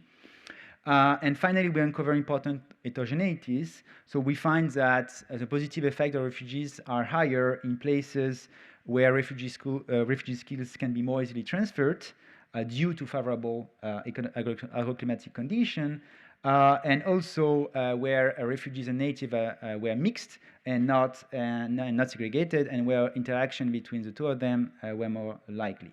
So we believe that there are some broader implications of this study. So in terms of resettlement policies that aim at maximizing the contribution of refugees to the host communities, that should basically avoid clustering refugees into separate enclaves while trying to match them to location where the skills could be more easily transferred. And on a more maybe conjectural note, because we cannot provide direct evidence of that, but it's still likely that the efforts of the League of Nations in terms of resettlement by providing land titles, farm inputs, etc., and the integration policy of the Greek states so the grant of citizenship, and also the broader idea that the refugees, so this integration policy was also part of a broader national building policy. So those refugees were considered as citizen and as Greek from the onset. So all of this is very likely to have fostered refugees' economic contribution to the host communities, and this would suggest that initial investments in refugees can have positive long-run returns. So thanks, Elie. I have just one question. When you present results related to the 70s and the 90s, what is the role of the Second World War? Because I saw that northern Greece was occupied directly by Germans and Greece was one of the main recipients of Marshall funds after the war, so under the Marshall Plan. So to what extent do you have any evidence about the distribution of these additional shock and how it might be correlated with the distribution of refugees? Okay, so I think there are two responses of that. I think the first, maybe the easiest one, is to say that we still find some positive effects on the non-agricultural sector in 1928 and 1951. So Marshall Plan started in 1951 or 1950, so I think we are safe. And the second one is, for the different, more generally, is that we basically also use very local variation. So, I mean, you cannot see, but I don't have. But basically, when we restrict the sample to contiguous neighbors, basically, I think we take care a little bit of this because it's likely that basically the Marshall funds were allocated at the province level or at the regional level, and then I would be surprised that so then they were of course reallocated in different municipalities, but I would be surprised that they go to municipalities that are already richer. I would expect sort of that they were trying to make a convergence, not like a divergence. So I think that if anything, I would expect that it sort of dampen the estimated that we got. But yeah, I mean, to a more substantial answer, yes, we would like to gather some data on that to have some evidence. I don't know whether so far we haven't succeeded. Let's basically. move to the next question. Yeah. Yeah, you didn't mention much about the role of the Greek government in this. And my understanding is that there was a huge investment from the Greek government in terms of like funds and in governing the agricultural and industrial reconversion. I've seen just a couple of papers. It's not that magically they just put refugees in these areas and all of these happen. That's my understanding. But so you are right, but it was so the Greek state was almost bankrupt after the war. So so it was not the Greek state that provided funds. It's really like the League of Nations that made a big loan. So I don't know whether it was repaid at the end, but yes, I mean it's really like the League of Nations that. I mean, this commission had really full authority over the allocation of funds. That it's really that's the ones that decided basically everything. And you have to understand that, like, I mean, the concept of Greeks. I mean, I don't. So there are Greeks in the room probably. So I don't want to say anything wrong. But I mean, you see, the National Institute of Statistics were administered by French people, and so it was a pretty controlled state. I mean, also by the British. So there were huge British presence. So I mean. What they could do or not were not under their full discretion. You know, it was like, especially after the war, where they were really huge. They received a huge amount of aid. So So Elie, there's a question on the screen in front of you. Why did the RSC not set aside funds for a brand project? Yeah, that's a good one. I don't know, especially because close to half of the refugees settled in Athena, Thessaloniki, and so in the big towns. So I don't know why. I really don't know why. I think it was. so some historians say that basically you have to understand it was a socialist liberal government at that time, and they thought that refugees in the cities were the bastion of communism. So they didn't want to help the urban refugees because they were thought of maybe they were perceived maybe as advocates of communism. So there was some political reason maybe behind this. I'll just add quickly. Actually, in 1927, the Greeks issued this huge bond, which were guaranteed by the British and the French. Exactly. But the Greek government had discretion on how to spend it. It was called the Refugee Settlement Bond. Okay. And then they defaulted on this, but it was forgiven because as a compensation for the Second World War. It was a 30-year bond. And it was, as I remember, it was the biggest bond issued in the world markets by a government other than, I guess, Britain, France, US, I mean, the big industrial countries. But the Greek government had full discretion over it. Okay. How it was spent. But, yeah, okay. Okay, last question for Onur. So I was wondering how much the existing ties between the refugees and Greece played a role in terms of like economic development to explain this mechanism. For example, Thessaloniki was the most developed, the manufacturing center of the Ottoman Empire, basically, and you can imagine the merchants from Izmir moving to that region. Is probably changing some of the economic structure in that region, but I haven't heard any of that part of, because this was basically the same country, just split into different smaller countries within 20-30 years. How much that plays a role in? Do you have like any kind of sense of that? So we look a little bit of trade. So we were expecting that maybe to find a huge increase in trade between Greece and Turkey in the following years, but the data that we found didn't suggest that at all. We know that, as you said, some refugees were very qualified merchants with trade connection, but not only to Turkey. I think all over the world. The only thing we see is that the cultivation of production of tobacco increased a lot, and this was a major export crop that were even exported to the US, that was used in the Chesterfield cigarettes, and so the Greek tobacco become very famous worldwide and were exported. But at some point, I think after the 1929, after the crisis, then trade collapsed and it didn't last so much. So I don't know to what extent we can impute to that the results that we find. Okay, thank you.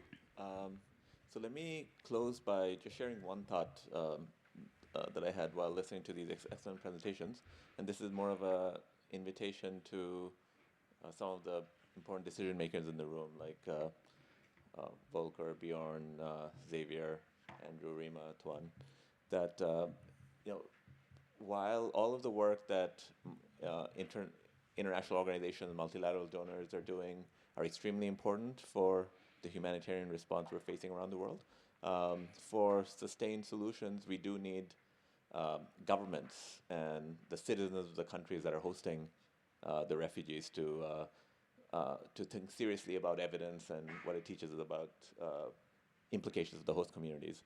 And so when I was listening to some of the messages coming out from these papers on spillover effects on education, spillover effects on firms and profitability in the economy, right? These are messages that, say, the government of Bangladesh really needs to hear.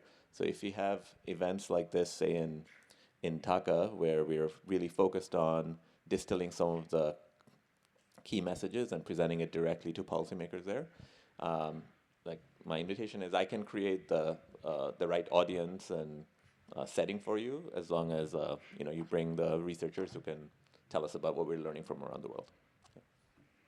And World Bank, UNHCR, etc., has great convening power, and it would get taken seriously. Thanks. Thank you. you very much for the three presenters.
Okay. Hi, everyone. Welcome to our session on women and children. You know the rules by now. We'll do about 40 minutes per presenter. And my name is Anna Schrimpf. I'm Executive Director of JPAL Europe. So very happy to have Sule as our first presenter. The floor is yours. Well, thank you. I am going to talk about children, and I'm going to talk about cohesion. So it's going to be children of refugees, refugee children, and also host children, Turkish and Kurdish children. So it's a joint work, as you see, with a whole bunch of Turks. So what I'm going to do, of course, I'm not going to go through the motivation. I'm going to go through it very fast because a lot of people actually cleared it for me. Let's focus on children. Since the civil war, lots of refugees in Turkey, among them 1 million school-age refugee children, and they are obviously, for obvious reasons, they're a particularly vulnerable group. Since 2016, as Semih mentioned, well, by 2016, even earlier, it became clear that they were not short-term visitors. We needed, beyond humanitarian aid, we needed some development and integration type policies. So in 2016, the Turkish government started something really actually cool. It started an active school placement of the refugee children to Turkish state schools in an orderly manner, as orderly as possible they could do. So just completely eliminating temporary education centers and taking these kids and completely, totally immersing them into the classrooms without doing anything. That's it. You go to this classroom, you go that classroom. This is mainly in the elementary school level. These kids not knowing any Turkish, and just to give you just to underline something, Turkish is very, very different from Arabic. They're two distant languages because people often think they are very similar. They are absolutely not similar at all. So when this was happening, obviously, lots of negative sentiments were arising. So these kids come, and the parents come, and then they're placed in schools, and mainly teachers saying, this is okay. I mean, if you refugee children in the classroom who don't speak Turkish, this is fine, we can handle that. But we need a roadmap. We don't know what to do because there's a perception. Perception is there is ethnic segregation in the school ground. The Syrians are playing with Syrians, the Turks are playing with Turks, and some peer violence. And absolutely the classroom climate change, and the teacher saying, I don't feel like a teacher anymore. I feel like a classroom manager, right? So this was happening, and there was no obvious map for the teachers, and this is where we stepped in. How to create a roadmap for teachers in the classroom to build what we say inter-ethnic cohesion, or cohesion overall in the classroom, so that the classroom climate is good again for further education and the core education. So how did we do that? We took a perspective-taking ability in children and believed that we could actually mold this ability at this age, and then take this as a core concept and create an entire curricula for this. This curricula, along with the curricula, there was a lot of pedagogical approaches following the curricula. So what is perspective taking? Perspective taking, the psychologists also call cognitive empathy. This is different from the empathy we know. The empathy is like, oh, feeling sorry for somebody and feeling, understanding the other person's pain. It's different. It's a cognitive process of putting yourself in somebody else's shoes and trying to see what that person might be feeling, the person's motivations are, the goals are. So actually, the people who can take perspectives of the others could be great manipulators as well. So it's not totally a positive thing that you can use. And everywhere we do this measurement, women seem to be better in terms of perspective-taking ability than men. And even in young ages, it appears. I don't know why, but that's the case. So psychology literature shows that perspective-taking ability is actually related to trust and empathy itself. So then people who are very good at taking perspective, they are less violent, more trusting, more reciprocal. They have more prosocial attributes. So we are going to use this literature. We are going to be motivated. We are motivated by this literature and generate and create this curricula and the following pedagogy for the teachers. This is an educational intervention. This is an RCT. It's a very large-scale RCT.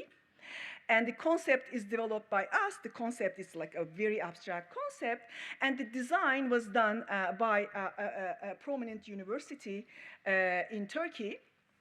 And the program is a structured curriculum with lots of activities to be implemented by the teacher, the children's own teacher in the elementary school level in the 2018 and 2019 academic year. So what I'm going to show you is the very, very early short-term results. So this is really, really just moved out of the field.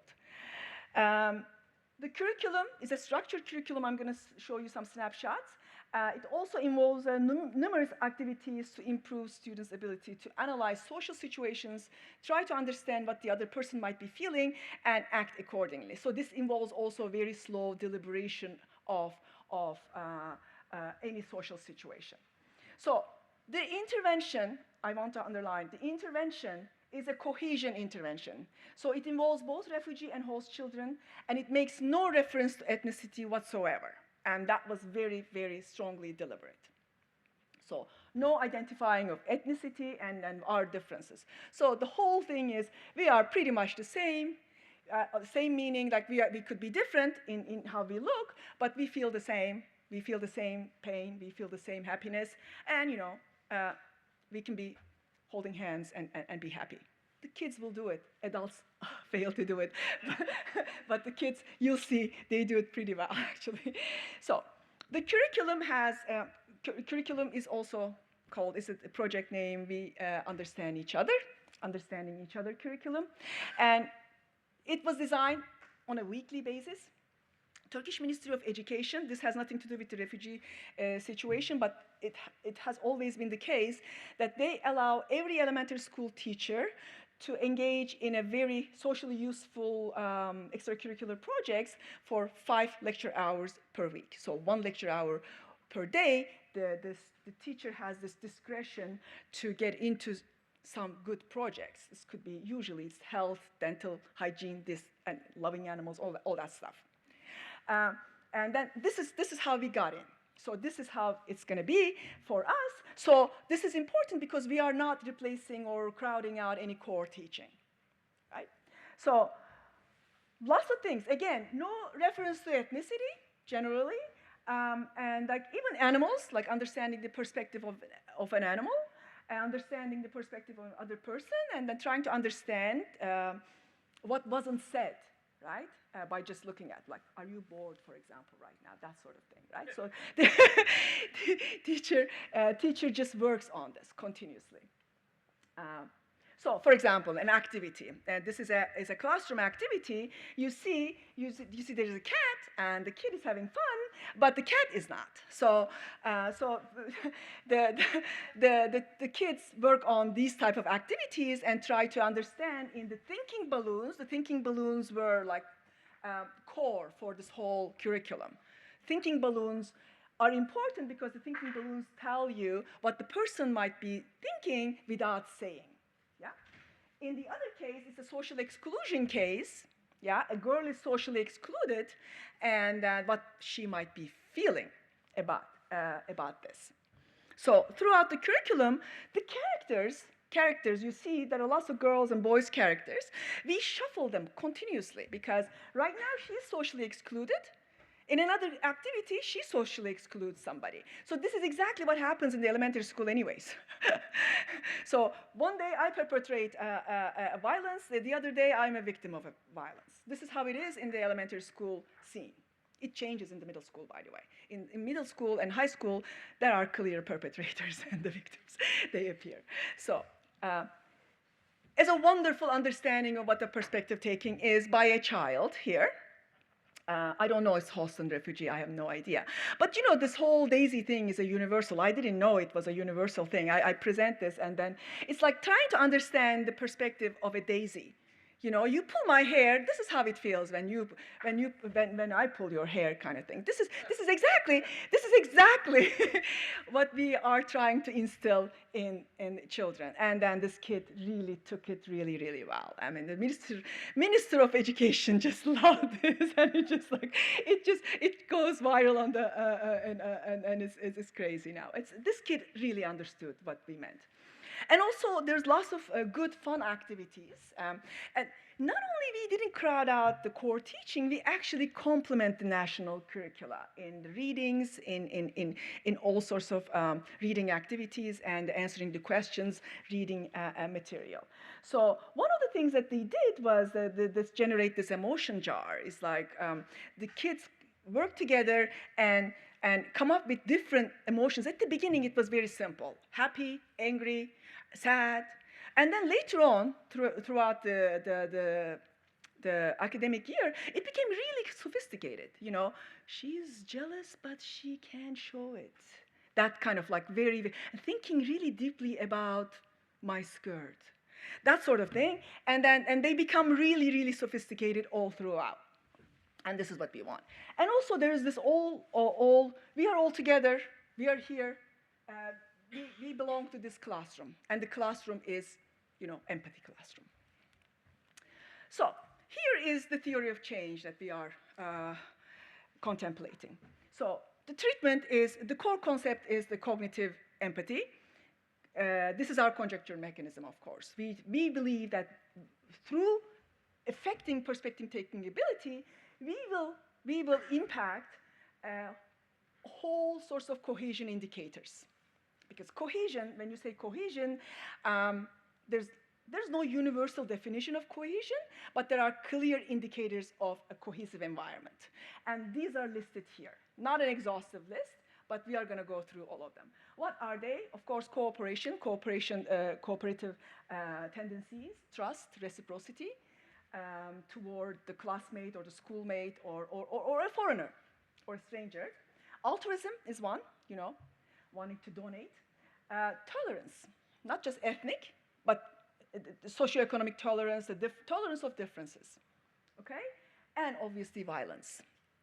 And these are all good cohesion outcomes that we are interested in. Even though we conjecture the mechanism this way, there are other possible mechanisms that could actually be working for this intervention, and then we will check those as well. For example, the nature of the intervention, nature of the curriculum is such that we may be affecting compassion. We may be affecting the impulsivity of the child. Impulsivity has everything to do with all these cohesion indicators, by the way. You know, when you're impulsive, you hit somebody when they hit you. And you don't slowly deliberate on like what can happen if I hit the person. So impulsivity may be affected. We may be affecting the perceived norms as well, like, you know, what is good, what is bad. And we may be affecting ethnic bias as it is, even though the curriculum had no ethnic reference. We might be. So we're going to check all that. Of course, there may be other mechanisms that could be at place. I would like to hear if you have any ideas, because we are going to go for the long-term measurement in April, so we can actually try those as well. So this is a cluster randomized controlled trial. It's registered at the AEA registry, and you can actually check. We did the randomization at the school level for obvious reasons. We didn't want the schools to communicate, the classrooms to communicate. We stratified on province and student absenteeism. We have overall 80 schools, 222 teachers, elementary school teachers, about 7,000 third and fourth grade children in them. So 18% of these are the refugees. So 40 of these schools are going to be treated. So the study site, you've been seeing the Turkish map. So one is Şanlıurfa is right where Kobani is, and then there's a huge influx. And the other one is far away, but still there's a lot of refugees there, and we are interested in them because it's a kind of a different, Mersin is a small Istanbul. There is industry, there is work, and lots of refugees actually go there. So we wanted to take these two to provinces and stratified randomization on that, and then and do it. So, okay, so here is the study timeline. We collected baseline from first province in 2018, April, May, just before the schools closed. And the baseline immediately schools open in the other province, October 2018. In November 18, intensive teacher training activity started for the 124 teachers from 40 schools randomly assigned to this. I'm sorry. Yeah. Yeah, I move a lot. Okay, so it's and then we let the teachers go to the classrooms and do what they're supposed to do. Yeah, there was some monitoring, but not much. Yeah. So in April, May 2018, you see it's very close, very new. We collected the first end-line data, short-term data, and now we have the data, and I'm going to show you the results of this. So what are the outcomes and how we measure them? So the outcomes, we have school-level outcomes, which is peer violence, and the classroom-level outcomes and student-level outcomes. So we have a lot of data on all these cohesion indicators. The school-level outcome is violence, and I'm just going to pause and explain how we did this. In the elementary school level, you cannot have the information of so-and-so committed violence and so-and-so did the disciplinary act or whatever. They used to, but now in Turkey, they don't want the unnecessary labeling of these children at this early age, so they don't have any record. So what did we do? In the end line, we approached to a clueless school administrator. These schools are huge, by the way, huge. Like we have 20 classrooms, and we treat only 2 or 3. So these guys, and with all sorts of other projects, these guys are clueless. So we go to the clueless person and say, okay, so here is a 10-day diary for you. Please tell us if there was a very serious violent event, perpetrated violent event, happen in a given day. So if it happened, how many? We don't want the children's name because we are not allowed to take the children's name. How many bad events happened? What is a bad event? Bad event is either ambulance or police came, or the issue moved all the way to parents. Yeah? So it's like a serious event. You think like it really happens? Yeah, it happens. I mean, it does happen. So a lot. These guys, just every day, they record. Not only that, because I told you there are big schools and we treat only a subset of the classrooms. We actually not treat, but also include in the study a subset of classrooms. We gave them, okay, so you're not going to give us the names of the children, but after telling us how many events happen in a day, we would like you to look at these classrooms. Every school has their classroom identifier, and tell us if any of those events were perpetrated by someone from this classroom, these classrooms. Yeah? So because we didn't treat the entire school, we don't expect an effect on an entire school. We expect effect on the study group, the classrooms. So because these guys don't know which classroom, what we are doing and whatever, so we give them the classroom identifiers. Okay, if there's a 2 event, tell me if any of those children from those schools were involved in this. So again, the number, never the child identifier. Not only that, when we were doing that, we just came up with this idea. Okay, so we are giving these kids this education and making them nice and hold hands and trust the other one, not trust the other one, but living in a cohesive, understanding environment. But the environment is violent.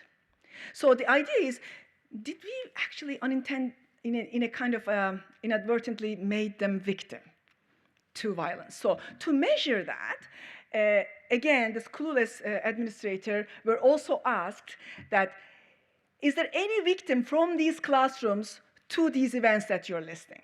So we collected that as well, so we make sure that we don't make the kids victim, or if we do, we would know it. So the second thing is, we measured is the ethnic segregation and the social exclusion. How did we do that? Well, we used nice network analysis for this. For every classroom we get in, we asked every children in discretion to nominate 3 friends of theirs in the classroom and 3 kids who helped them a lot emotionally, and 3 kids who helped them academically. So this is how we are going to map the entire network structure of the classroom. And from this, we are going to generate the exclusion and inclusion indicators, and also overall segregation in the classroom, the ethnic segregation. And we are going to look, of course, how the treatment affected that structure. So the student level, we have tons. Student level, we have experience of verbal and physical violence, self-reported, and also incentivized games that I'm going to talk about now. Incentivized games of trust, reciprocity, and altruism through a dictator game, and lots of survey responses. Okay, let me talk about experimentally elicited cohesion outcomes first. And the first is the trust game. So we played trust game in group and out group, meaning in the classroom and outside. So in the classroom, this is what we did. First of all, we went into the classrooms with lots of gifts, small gifts. So we go into the classroom with lots of gifts, and the first thing they say, oh, are those gifts for Syrians? Which is a sad thing. This tells you the extent of the problem, actually. No, this is for everybody. We assure everybody, and also we assure everybody that we are not from Ministry of Health and giving them vaccine. That took a lot of time. And then we started these games. So we say, okay, here's a trust game.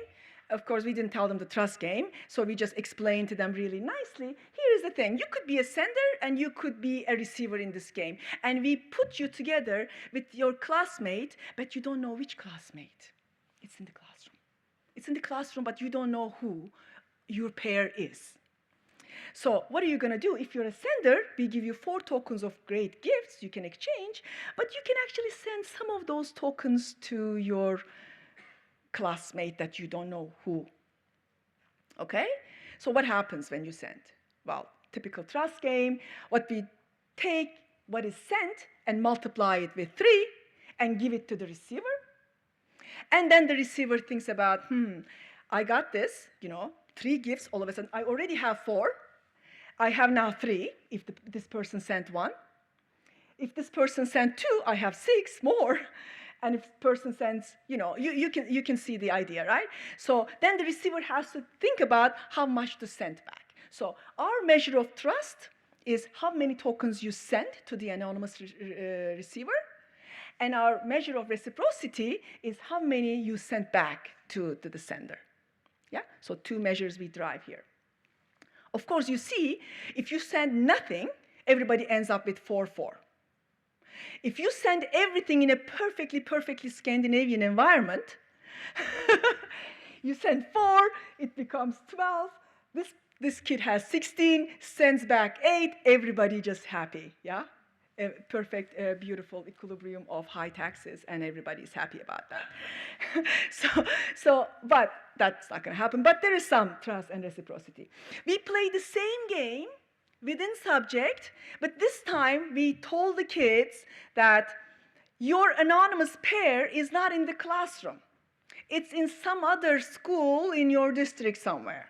You don't know the person. Of course, they go crazy. It's like, do I know? Who is she? Who's that? So we just don't know. Somebody. Okay? So this is to measure the trust to the outsider. But also, the reason we did this is that, again, same thing. Did we make these kids too trusting in a really violent and non-cohesive environment so that they are disadvantaged in the sense that they end up with no gifts, right? So we wanted to measure that. So this is why we designed it this way. So the second thing we did was the dictator game. This is a typical dictator game, but we played it a bit differently here. Again, we endowed the kids with 4 tokens. We said, just look at the sheets in front of you. There is a paragraph asking you a question. So they read, and the question, random half of the classroom sees the first one. How many of your 4 tokens would you like to give to a student who did not receive gifts from us? The plain altruism experiment. The other half, random half, saw the following. How many of your 4 tokens would you like to give to a Syrian student who did not? So we designed it between subject. I'm going to show you the results about that as well. So what we want to know here is what did we do to the general altruistic tendencies Also, what did we do to how the treatment affected how the kids view the recipient's ethnic characteristic. Do they differentiate? Do they care? Right? So that was the reason. So just before moving into the results, I have some baseline findings. So, of course, we are doing this intervention on perspective taking. It would be disastrous if in the baseline, the perspective taking had nothing to do with the violence and all other cohesion outcomes. Thank God it is not the case. For people who want to do something similar, I strongly encourage to do this kind of analysis early on, that in the baseline, without treatment, nothing. It is true that people who have higher cognitive empathy, classrooms who record higher cognitive empathy, also have less violence in them. So it's true. So this is correlational. Now we are going to give you some causal impacts of moving perspective-taking ability a bit higher. So what happens to cohesion? First set of results, school-level violence. So just to remind you again, the school-level outcome is at the school level. So 80 schools you see here. Okay? What did we do? We went to the administrator and I say, how many bad events happen in total, like today? So we add them up for 10 days. So, and then we ask how many of them perpetrated by these classrooms. So, in the first column, you see the control mean. Let's look at the control mean first. What does the control mean of 188 mean? 188 means is that in 10 days, in the control schools, in the evaluation, there were 2 horrifying events took place. But in the treatment, it is substantially less. Considering the sample size here, it's an amazing effect. So it's like the number of events in the treatment schools is 0.65, and significantly lower. I don't want to say 65% lower because these are low incidence events. I mean, it would be cheeky. But you see these are, this is a very, very good decline. Victimization. Did we make these kids victim? It's on the contrary, actually. We prevented them being victim, which all makes sense ex post, right? Because what happens is in the elementary school level, perpetrators are also the victims, right? So you hit somebody today, next day the other person hit you. So when you're away from conflict, you're less likely to be victim as well. So we lowered the victimization rates as well. So this is very good. So what about a total event? So schools are huge, on average 15 classrooms in them, and we took into the study only 2-3 classrooms on average. How could we affect the entire school, right? But the intervention had a lot of spillover kind of feeling in the school because these kids did a lot of activities. These activities may have been observed by the nearby classrooms. So the schools are structured in Turkey, like they're huge, and then if they're a third-year classroom, and there's a third-year classroom, and another third-year classroom, and a third-year classroom, those teachers communicate usually. They call it Zümre, and they communicate with each other. They don't communicate for the entire school. So what we see here is there is first of all, look at the control mean. About 8 events happen in 10 days in the school, in the control, and this is like more than 2 events less in the treatment schools. Not precise, it's not precisely estimated, but the coefficient is economically significant. So we are quite excited about these results. We really, we were shocked, really. It's like how effective it was in that sense. So let's look at the trust game now. We are going to look at the trust game. You remember I have 4 tokens, and I have an anonymous classmate. Should I send some of the tokens or should I not send some of the tokens, thinking about is she or he going to return it to me back, right? So if you look at the control mean in the in-group, about 1.38 gifts were sent. So there is some trust. So I have 4 tokens. On average, 1.38 tokens were sent to the anonymous classmate. Interestingly, that is slightly higher for the outgroup, 1.45 gifts or tokens sent. The issue here is the treatment effect. So the treated kids sent, this is about 20%, right? This is about 20% higher gifts or tokens to the anonymous classmate. So this is, they exhibit already higher trust, not only toward their classmates, but also the outgroup. Okay, yeah.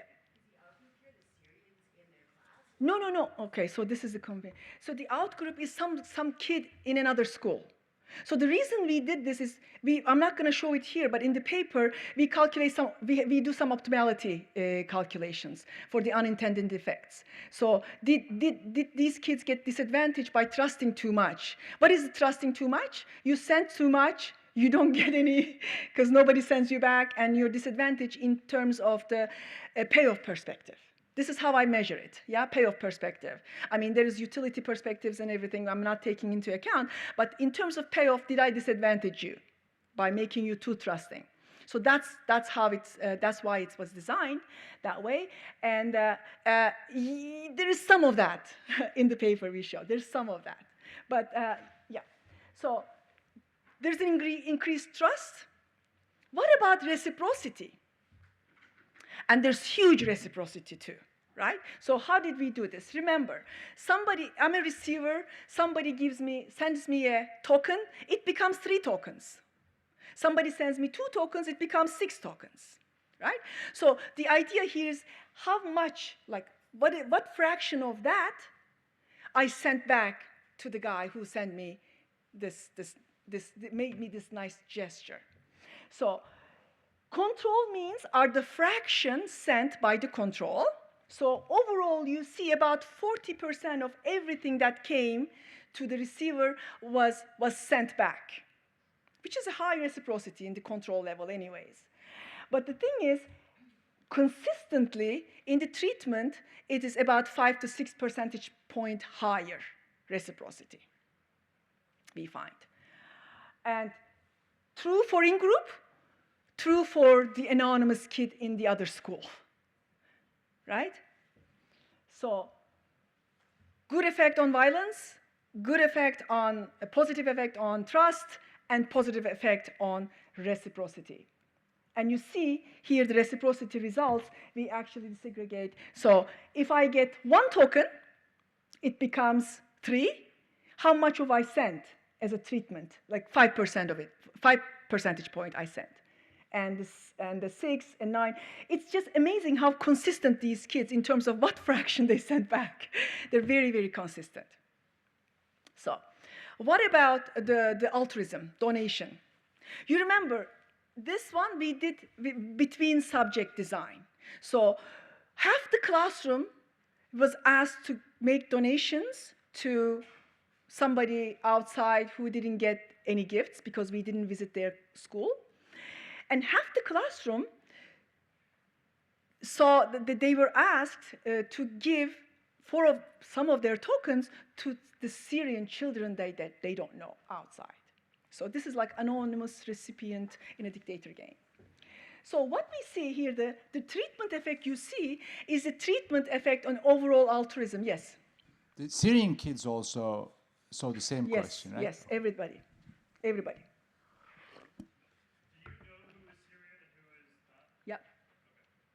Yeah, I'm going to show you some heterogeneity if I have time. So what here is that if you see that general altruism question, how much of your gift you want to give, or what would you give? You know, a dictator game, the puzzle, right? Why would you give? So, but people do give. In the control, 70% of the children do give something, right? In the treatment, it's about 7 percentage point higher. But not only that, look at the treatment interacted with the ethnic reference we make to the Syrians. So this result, I mean, it's significant at a 10% level, but basically says, so the idea is I differentiate in terms of giving, I differentiate what the recipient's identity is, but in a positive way. They do positive discrimination toward the Syrians in terms of giving. So this is what we find. And the fraction donated, that evidence is not clear, but that altruism is there.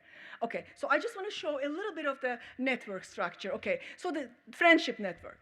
So look at just illustrative purposes. There's one classroom with full segregation level in terms of the friendship, and the same classroom becomes like this in the treatment. So look at the refugees here. Ours are the refugees. You know, this is how it is. Okay, I say, you ask me my three friends. I say Anna, Elif, and Andrew. Yeah. So the direction goes that way, and the other way around. They may not nominate me, whatever. And then this is the map that we draw.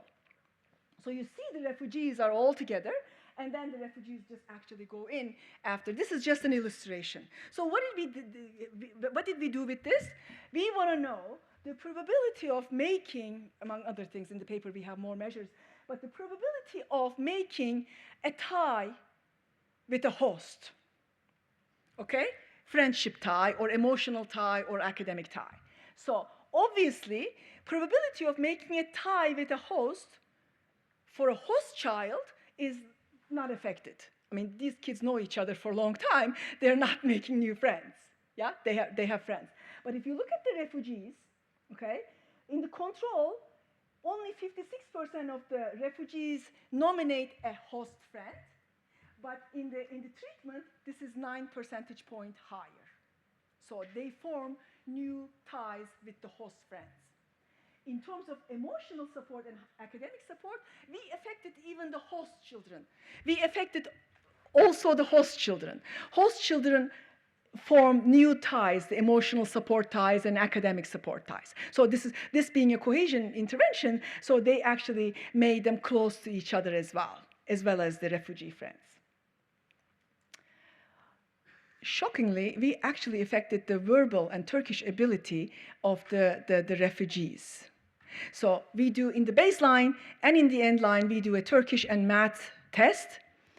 We administer our own test because there is no nationwide test at the time. What happens is no effect on hosts, of course, in their Turkish ability, but 0.14 standard deviation effect on the Turkish ability of the refugees. We did nothing to improve Turkish, by the way, nothing. We just, this wasn't about that. This intervention wasn't about that. And no effect on refugees' math scores, and no effect on hosts, like the zero effect on the host. So this is quite exciting because this is telling us, I'm going to move to potential mechanisms. This is telling us the successful integration in terms of teaching the language to a foreigner also requires nice, successful cohesion interventions. Yeah. So mechanisms, perspective taking beats everything here. The kids actually report a lot of ability to take the other person's perspective, but we also see some reduction in impulsivity score of the children. They act like they're less impulsive in terms of conflict. So we see these effects, and then we think the main mechanism is still through the perspective-taking ability, but there's some other mechanisms at play. So I'm going to summarize. So the significant decrease in violence, significant decline in victimization, and significant increase in social inclusion of the refugees measured by the network ties, and ethnic segregation decline in classrooms I didn't show, but it is the case, and significant improvement in the pro-social behaviors of these children measured as trust, reciprocity, and altruism. So in perspective-taking ability seems to be the main mechanism here. So just to conclude, we evaluate a novel social cohesion program, makes no reference to ethnicity, doesn't try to teach people language or anything like that. It just encourages perspective taking, implemented in the whole year by the teacher, a believer teacher. The teacher had to be, really engaged in this. So we show that integration without careful cohesion action is very, very difficult, and the program is quite successful. Because this is the only program the Turkish government has, or as far as I know, any government has at the moment, the scale-up is ongoing. Scale-up is ongoing, except for except for our study regions. We are going to be in the field measuring 1 year after effects in April. But the rest of the country will have this very, very soon in terms of integration. Did I? Yeah. On time? You're perfectly on time. Okay. We have time for a couple of questions if anyone wants to ask something. Yeah.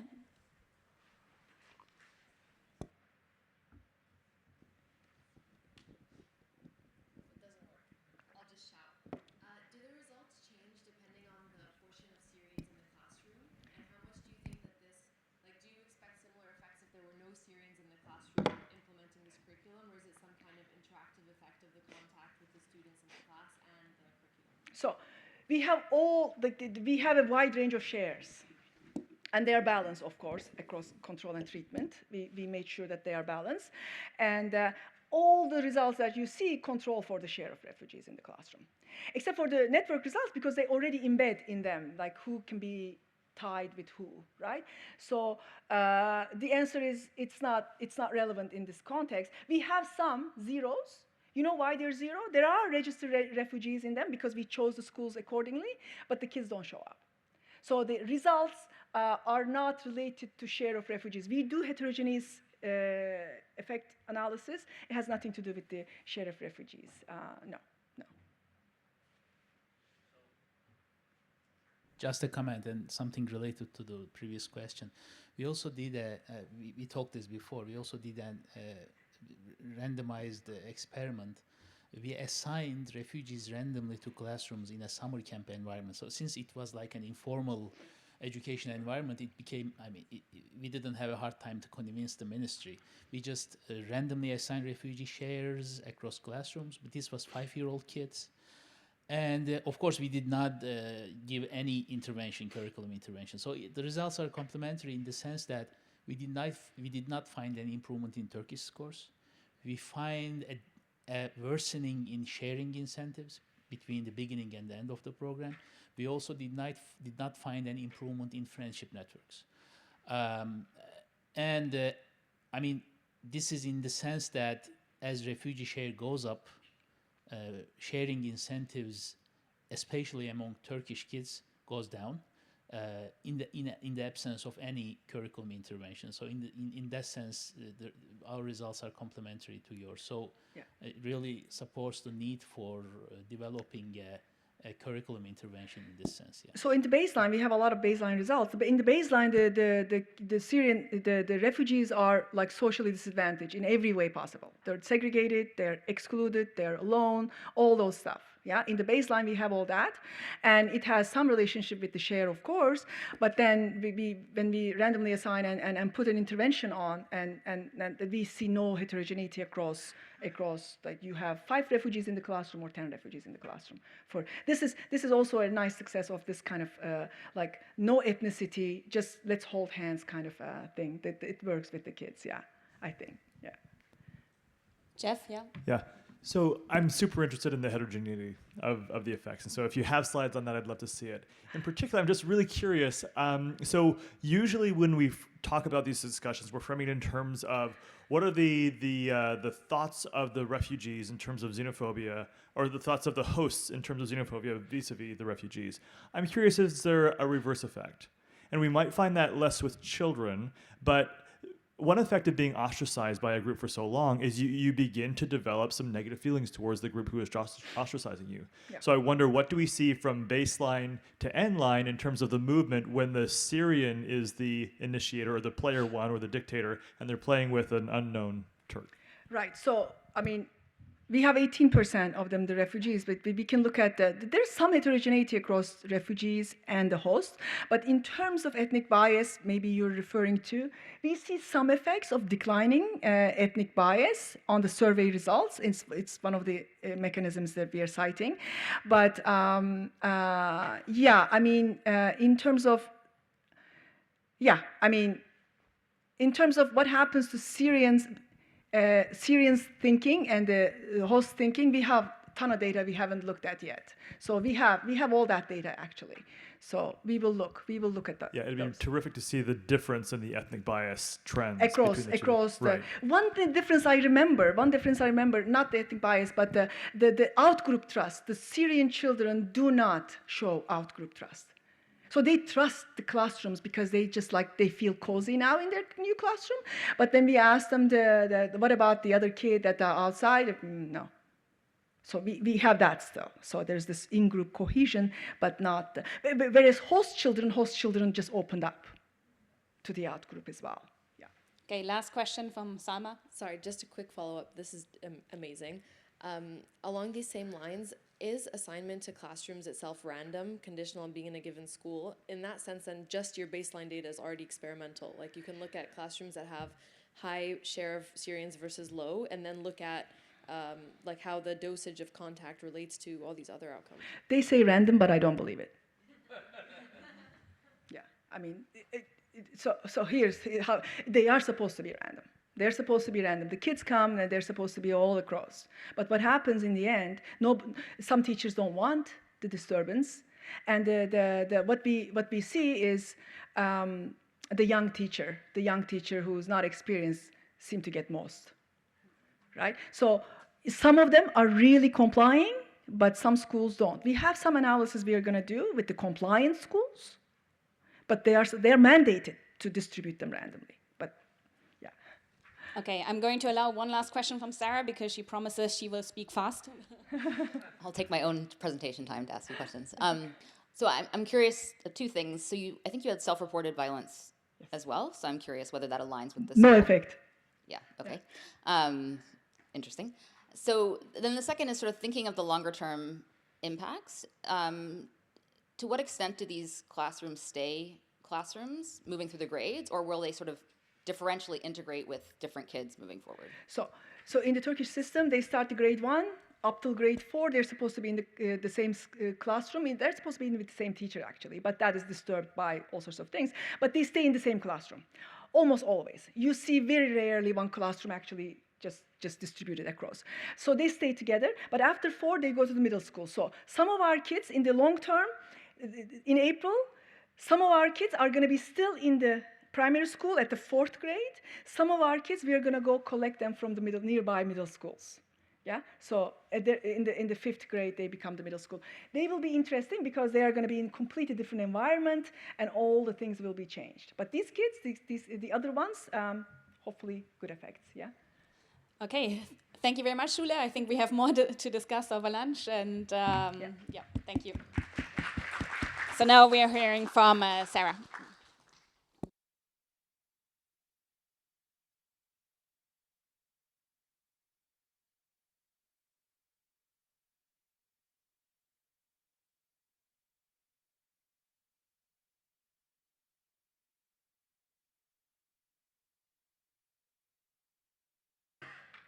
Great. Well,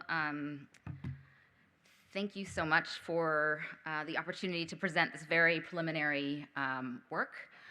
I'm really excited to get all of your collective input and knowledge. It's one of the nice things about presenting preliminary work is that there's lots of scope for improvement.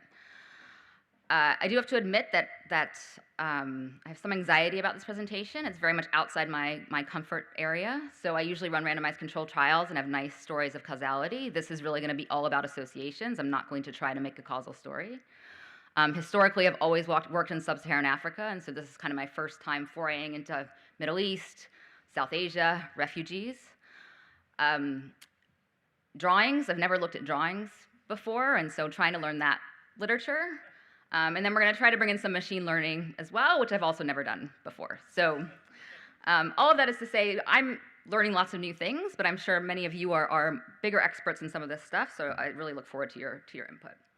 So this is joint work with Jennifer Muzz, also at George Washington University, Bruce Wydick at UCSF, Stephanie Smith at UCSF, Rafael Penilo, who's at REACH, and Judy Fan, who is a computer scientist at UC San Diego. So I'll provide a little bit of motivation, objectives, give you a little bit of the literature on how drawings have been used as a measurement tool. I'll talk about the different data sets that we have to look at this question. Depending on how I'm doing with time, I may just give a quick tangent on the Gender and Adolescence Global Evidence Project, because I think it fits nicely into this broader conversation on data, so I'll just take my opportunity up here to do that. And then I'll talk about what I'm going to be able to tackle today in terms of methods and results, and then kind of our short and long-term plans for this research agenda. So why am I interested in looking at the psychosocial well-being of children and adolescents? And so the age group that our data is largely covering are kind of the 9 to 12-year-old range, so I'm going to consider them sort of very young adolescents. So the literature suggests, and I think there's increasing evidence on this, that adolescence is really a time of heightened psychosocial vulnerability. The age of onset for most mental disorders that are likely to persist into adult life start in adolescence.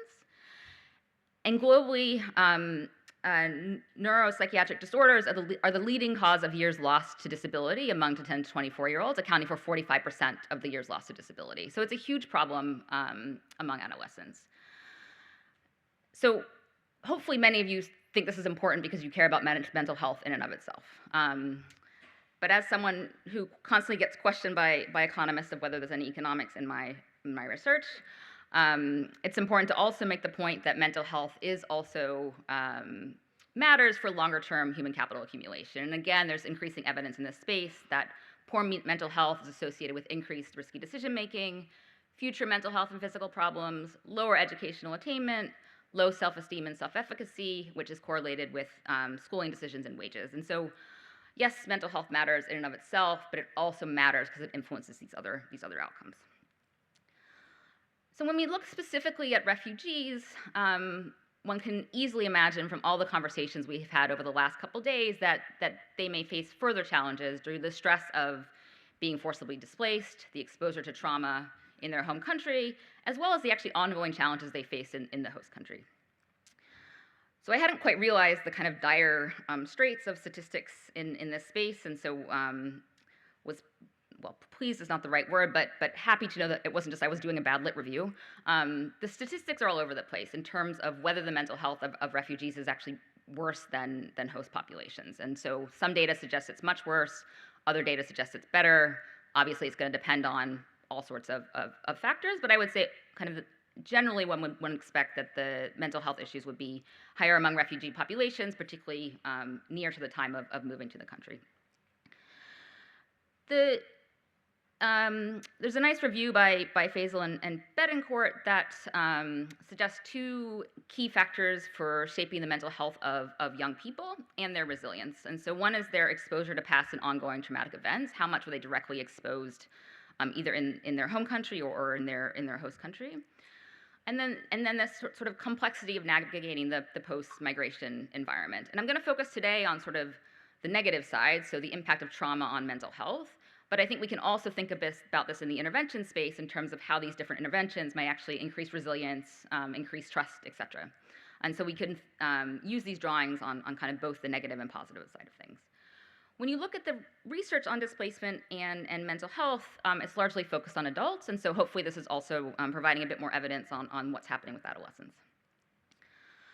We've talked a lot about the scale of the problem, but I don't think there's been that many specific statistics on sort of young people. So globally, more than 31 million children were displaced as of the end of 2017. Children account for over half of the displaced population, compared to less than 1/3 of the overall population, right? So they make their share in the displaced population is higher than their global proportion, and this holds true both for Syrians and Rohingya, with about 50% of them being children. This goes without saying in this group, but mental health services are extremely limited, right? So we're not going to be able to provide psychologists for all the refugees that are coming through the door. And again, that same review suggests that, as we think of preventative interventions for these populations, we should be potentially trying to figure out how to focus on those that are most high risk of developing these kind of mental health disorders. So how I came into this thinking of these drawings was, well, how do we measure mental health, particularly for very young adolescents? And what do we typically do? So one is a costly psychological examination. They're simply not going, this is not going to be feasible for researchers or for UNHCR out in the camps, right? They're not going to be able to provide psychologists to everyone that needs them. And then the others are sort of complex survey instruments. So what's challenging here is that a lot of these questions, and I'll show you some we use in our data, are somewhat challenging for younger populations, right? They're asking you how you're feeling, et cetera, and they're tricky for them to do, and moreover, they're asking really difficult questions, right? If I'm asking you, have you been suicidal in the past 2 weeks? That's not really a comfortable conversation to be having with a 10 or 11-year-old. It may trigger further responses that then you need to have systems in place to treat. And so one methodology that potentially, as a researcher, would allow us to get the information we want on their mental health without, with maybe sort of a different kind of measurement area, but sort of less triggering of these adolescents, is using these self-portraits, so where you ask the child to draw a portrait of themselves, or simply a free drawing, where you basically tell them to draw whatever they want. And it turns out there's actually a decent large literature on this. Traditionally, they've been used in a clinical setting, so they've been used to kind of gauge mental health with different features of drawings correlated with different measures of mental health, and I'll talk more about that. And what inspired me to think about this, and why I then reached out to Bruce Weidick, was he has a really nice paper in the JHR where they look at the impact of a compassion sponsorship program for children on sort of resilience and hope. And they use self-portraits, and they basically find these sort of 0.4, 0.5 standard deviations in resilience and hope as measured through drawings, right? And so, so in Jakarta. And so the idea is that these do seem to capture something salient. So can we use them in this refugee population to help us understand the mental health of these cohorts? Okay, so our overall objective is sort of threefold. First of all, we want to understand, do these properties of drawings actually correlate with past exposure to violence? Do they correlate with more traditional scales of mental health? Is there something salient coming out of these drawings that we can use? And so that's kind of first and foremost what we want to do. Second, what we'd like to do is develop a diagnostic tool that can actually use more complicated computer algorithms that I'll talk about at the end to basically be able to sort of, in the ideal world, scan a paper and have it basically predict how likely is it that you've been exposed to violence, how likely is it that that you have psychological issues, to then basically help flag children who are indicate a high probability of PTSD and depression from trauma of some sort. So that would be the ideal, what we ideally would like to get to. But we're going to basically just start with, like, are these drawings giving us any useful information, and then move on to how we might use machine learning and computer algorithms to advance that work. So in terms of, for those of you that are new to the drawing literature, and my sense is actually drawings are pretty hotly debated in psychology. So I'm sure, yeah, if this was an audience of psychologists, some of you would be saying that these are not great tools. But there has been this established link between characteristics of these tools and different elements of psychological health, and they may reveal information that might be difficult to ascertain from your more traditional measures. So, for example, choices of dark over light colors is an indication of anxiety or depression. Tiny figures indicates low self-esteem. And so there's all these different characteristics of the drawing that have been associated with different elements of psychological well-being. What's nice is that it's pretty simple, right? All I'm basically asking you to do is draw a picture. Obviously, for consistency, I want to be the one giving you the pencil, so you're all using the same set of colors and there's no variation there. I'm ideally going to want this to take place at the same place in the survey. Actually, what we did was randomized where it happened in the survey to see if what questions you've been asked before influenced the drawing. It's also, for very young adolescents, they get bored really easily when you're doing surveys. So actually, it's also a nice break for them from your traditional monotony of questions. It's also a good way to distract younger adolescents if you're trying to do a household survey, right? So it could actually be something that's low cost for you to just have them draw pictures while you're trying to interview the adult parent, and then actually get some additional data on the side. So part of this was really to just interrupt the flow of the survey and try and keep the attention of these 10 to 12-year-olds. So how do we code the drawings? What's out there in the literature that based it? So we have both we have both self-portraits and free drawings, and different data sets, we have different ones. The literature on self-portraits is a little bit more developed, so basically things like poor figural integration, frowning or crying, dark colors, single colors, shading, missing a nose or mouth, sketchy or broken lines, faint lines, tiny head, tiny figure, and then on the opposite end, smiling and drawn in lighter cheery colors. And so these are kind of different measures of anxiety, depression, and PTSD. And then when we look at the free drawing codes, which are a little bit more challenging to code, again, sort of lack of details, but then also things like symbols of trauma, monsters that are aggressive action figures, political slogans. There's some literature that if you draw lots of different figures, that indicates PTSD. And then again, we get back to these sort of measures of anxiety or depression in terms of different types of colors. And so basically what, I'll show you a few pictures in a second. So a group of us basically coded a subset of drawings to make sure that we could kind of consistently understand what we're measuring, and then from there, RAs have moved forward. So one data set is finished, the other we're about 600 in. This goes a little bit slower than one might hope, but once you kind of get the hang of it, it's fairly straightforward. And so basically you're just coding a 1-0 of whether they have these things or not. Sarah, yes. Clarifying question. Sure. In the literature that you just showed up there, what are the contexts that those are being derived from? Are there, in other words, is there heterogeneity of social norms across different contexts and cultures that would make us think that these interpretations are not always going to be the same? Yeah, so this is going to be largely a US-based or developed country-based literature, and so that's part of why one of the reasons we ultimately want to be able to put this into a crowdsourcing space so that we can actually get not only me as a Westerner coding this, but Jordanians, Syrians, et cetera, because that's exactly one concern. Are we sort of somehow missing the point here? And so that would be the next stage, but that's a great question. Yeah. Sorry, I don't really know anything about this area, but I have a question with regards to the number of indicators that they have to tick in order to be considered depressed. Do you have any, like a threshold? No, so that's a great question. So no, so right now it's basically just the more you have, our idea is the more of these you tick, the higher the association is going to be with mental health. But what our ultimate, in our ideal world, what we're going to try to use machine learning for is to basically actually identify, it may only be one or two of these things that are really what indicate trauma, right?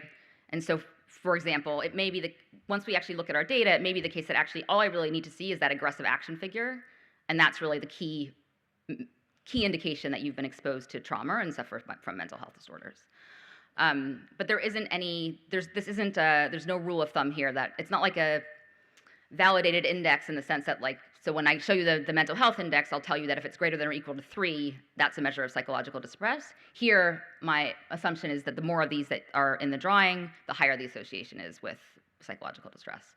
But again, this is preliminary work, so we could play around with it, right? You could say if you have any of these, is that good enough? Do you need to have more than 3? But there's nothing in the literature telling me, any given threshold. Any other questions on the drawings? Okay, so what do they draw? So some draw religious symbols, so that's a mosque. Others are just kids, right? Smiley faces, flowers, nothing particularly dramatic. A lot of them draw kind of families and houses, so that seems to be something that's fairly salient, is sort of a space. A lot of people draw journey-type photos, sometimes with Syrian flag, some with Jordanian flag, so stuff about drawing, but then some really do draw fairly dramatic pictures, right? So this is not, these are not all cheerful, smiley faces, so he has crying clouds, someone shooting someone else, and so there's a huge variation in these drawings. Okay, so let me talk to you a little bit about the different data sets in terms of both their value as well as some of their limitations. And what's been really nice with collaborating with Bruce is, so he had this data set from 2016. So this is a Syrian refugee family data set, Syrian families 2016 in Jordan, about 1,200 children, 5 to 12, fairly limited data on the child themselves, so just really their age, gender, sibling order. Importantly, when they left Syria and where they were based in Syria to get a sense of their exposure to trauma before they left. The data is split between camp and host, and so one of the things we can look at both in this data and the other is whether reintegration mitigates the effect of trauma. And so basically in this case, the drawing was really to sort of distract the kid while the parent was given a household survey, and they did both a free drawing and a self-portrait. So we have both of those drawings in this data set. And what we'll do with this data, as well as the other Jordan data, is be able to link to their exposure to conflict in Syria using the Syrian Revolution Martyr database, which basically has the number of conflict deaths in a given location in a given month.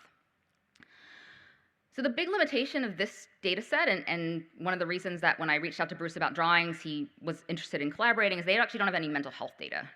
Right, so they're basically assuming that the drawings are measuring PTSD, anxiety, and depression without actually being able to kind of look at whether it, because there's a reason, if I've seen violence, I may draw violence things, it may have nothing to do with my mental health state. And so the hope is that the data that we're gonna bring in can add in that additional dimension. So the second data that we're gonna have is basically another data set from Jordan, from the Gender and Adolescence Global Evidence Project, which I'll briefly talk about in a moment. So here we have data on 4,000 vulnerable adolescents, again, from both host and camp. And here we have both Syrians, Jordanians, and Palestinians. And so we can also look at, do drawings work equally well for refugees as they do for Jordanians? We only have the free drawing. We'll do the self-portrait next time around. And here we have really detailed household level data. So we have mental health, we have resilience, kind of the whole gamut of what you might want to look at. And again, we have where they lived in Syria and when they were displaced, so we can do the same exercise. So the survey measure of mental health that we can kind of use to validate what's happening with the drawings is the General Health Questionnaire 12. It's been used globally. It's been used well with adolescents. We don't really know as much with the very young adolescents. And just to give you a sense of the prevalence of psychological distress in this population, we find about 31% of the very young adolescents score greater than or equal to 3 on the GHQ-12. And that actually is not, when you look at adolescents globally, this is kind of what you see, right? So this isn't actually that much higher than a normal average for adolescents in low and middle income countries. You do see slightly lower for Jordanian. We have very vulnerable Palestinians living in Gaza camp, so you see there's a slightly higher. And then interestingly for the Syrians, so the highest rate is in informal tenant settlements, as you would expect, but actually the lowest rate is in camps. So something interesting going on there as well. Okay, so the third data set, which Mushfiq talked about briefly yesterday, is the Cox's Bazar panel survey, where we're delighted to be able to partner with Mushfiq and his team, as well as colleagues at the World Bank, to basically tack on adolescent surveys to their household survey. And so this was a great, I think, good example of how I think economists and this field, we've become more about collaboration than perhaps we were 15, 20 years ago. And so when we approached IPA Bangladesh about doing a survey in Cox's Bazar, they were like, well, actually, Mushfiq's about to do something similar. Why don't you talk to him? And then Mushfiq was like, yeah, fine, add an adolescent survey. We can share some fixed costs. And so, we as Gauge now benefit from the fact that they have this very detailed labor market and migration survey. And then hopefully, as they look at questions of youth over time, we can offer additional data to them. And so here we're going to have data on about 600 Rohingya refugee, very young adolescents, as well as 683 Bangladeshi. And again, they did the free drawing exercise. So one thing that's really interesting, and I don't quite understand it, is that the GHQ-12 here it's somehow not measuring things well, right? It's just fairly low mental psychological distress compared to what we see elsewhere. And so my only interpretation of that is that their lives have been bad forever, that's kind of their reference point is not great, and so they can't even sort of articulate the fact that they're what they're going through. But that's a conjecture. And the hope is that we can also connect this data to conflict data in Myanmar, but we've yet to do that piece of the work. And so for the sake of time, I'm going to focus on the Jordan results today, and then hopefully next time I present this, we'll have more from Bangladesh. So before getting into the results, which I know is all why you're all here, I know there's a few people from the policy space in this room, as well as researchers who might be interested in panel data on adolescents. So I just want to quickly plug the GAGE work. So this is a longitudinal research program following 18,000 adolescents across 6 countries: Ethiopia, Rwanda, Nepal, Bangladesh, Lebanon, and Jordan, a little bit in Palestine, but as I'm sure you understand, the politics of UK money going to Palestine is complicated. So really not much happening in Palestine. And I think what's relevant to this particular group is we have a specific focus on refugees. And so we will have panel data on refugees and IDPs over a 9-year period. And so I think that can hopefully complement a lot of the UNHCR data.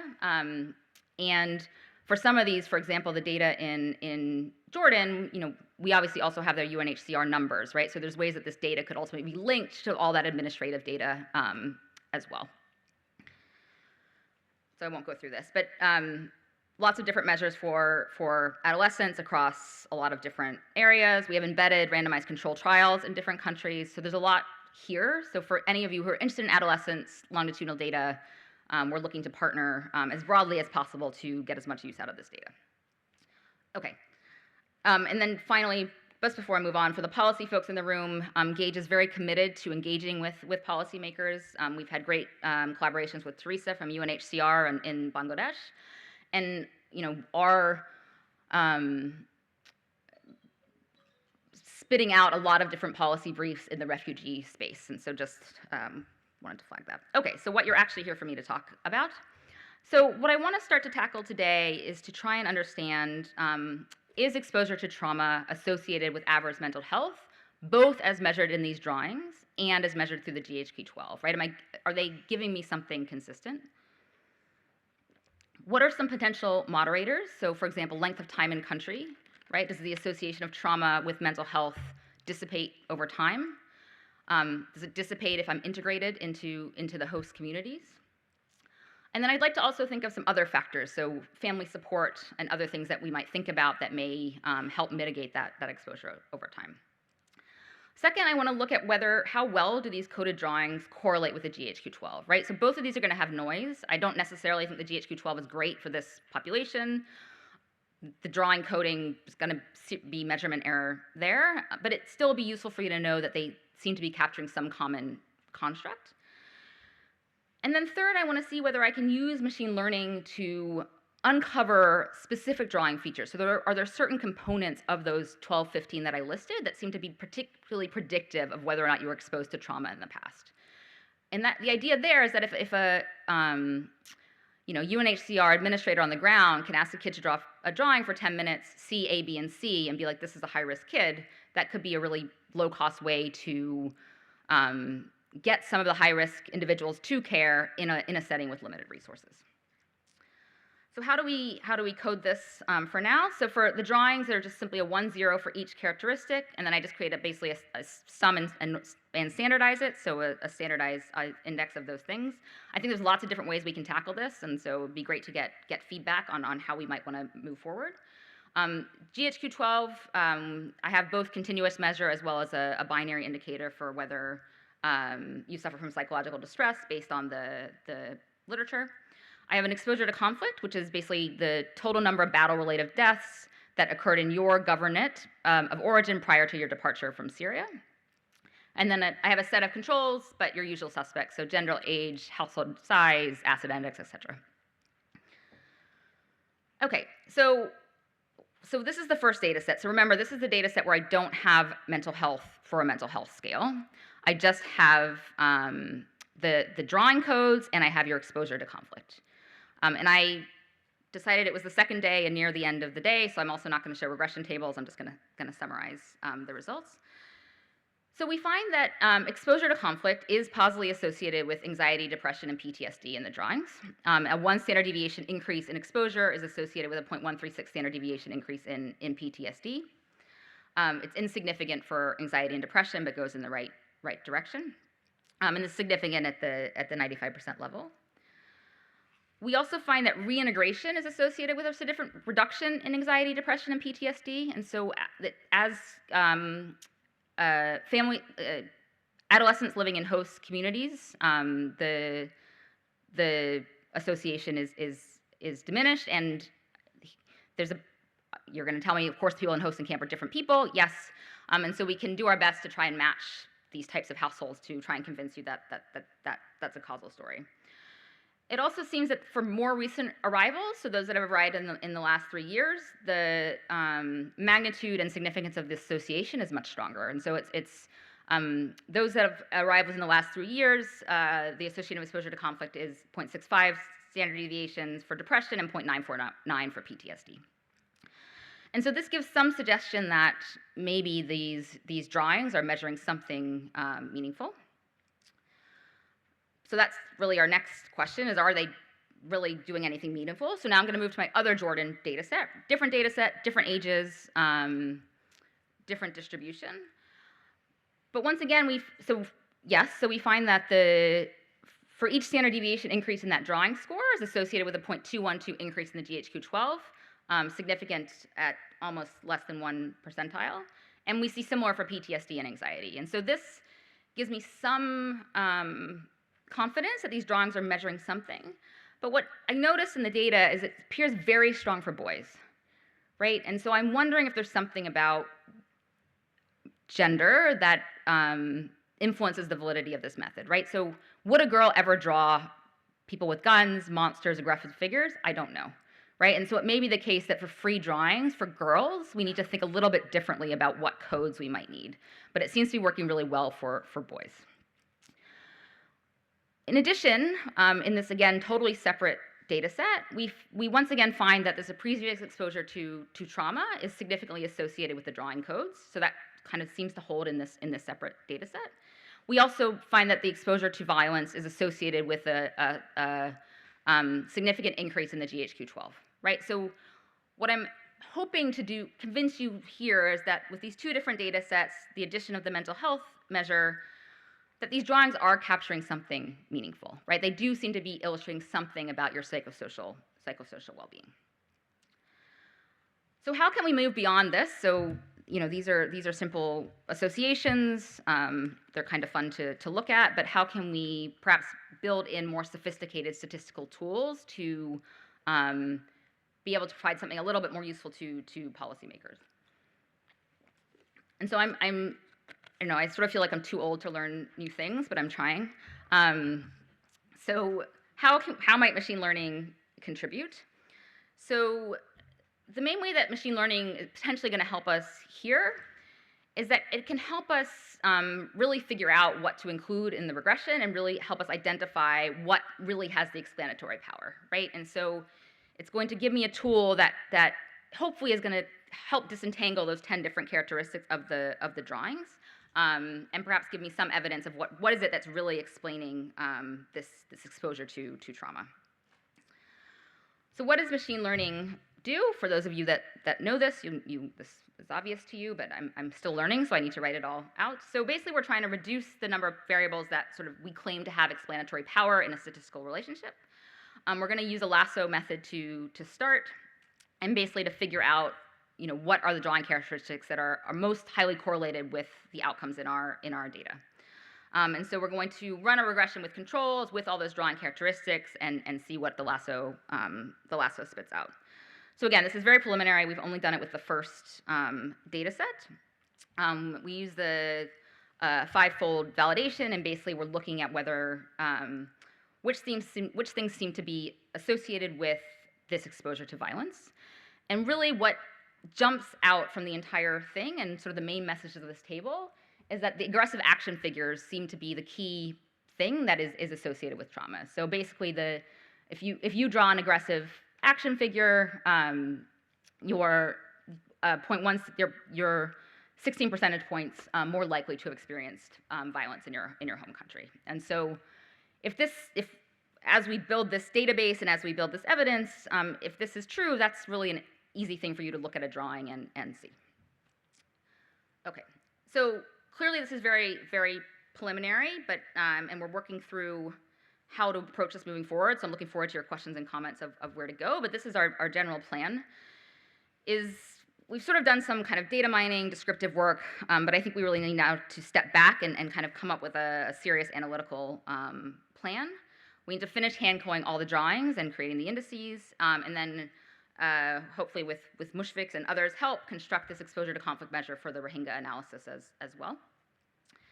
And then we want to kind of build on this initial machine learning to further unpack the key correlates of exposure to trauma, as well as factors that foster resilience. So we focused on the negative side today, but I'm hoping we can also bring in a positive spin, and hopefully use all of this first step to just basically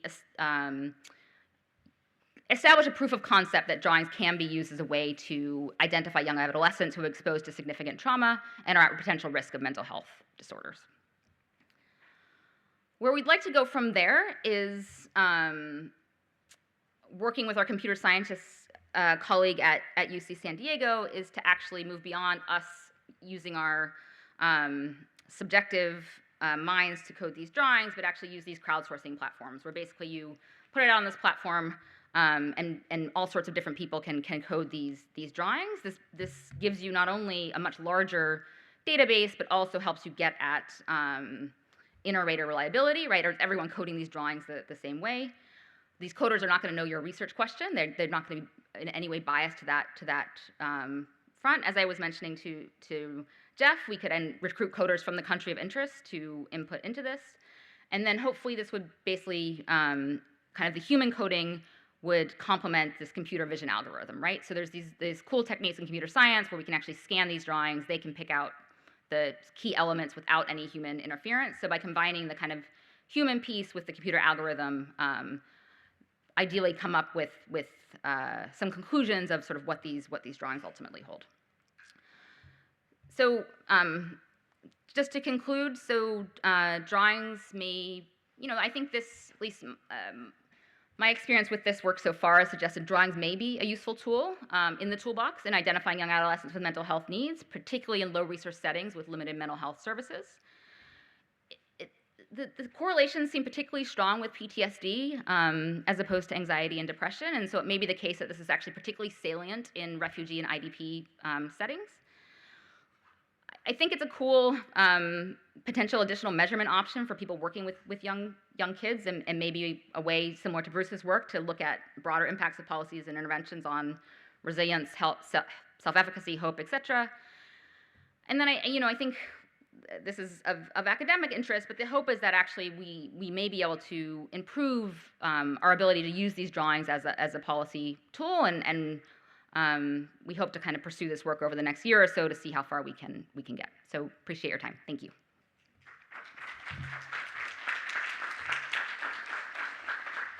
We have time for a couple of questions. Annie, do you want to? Yeah. So there's sort of two different objectives. One is sort of about estimating the incidence in a population, which is of some relevance, and picking out individuals.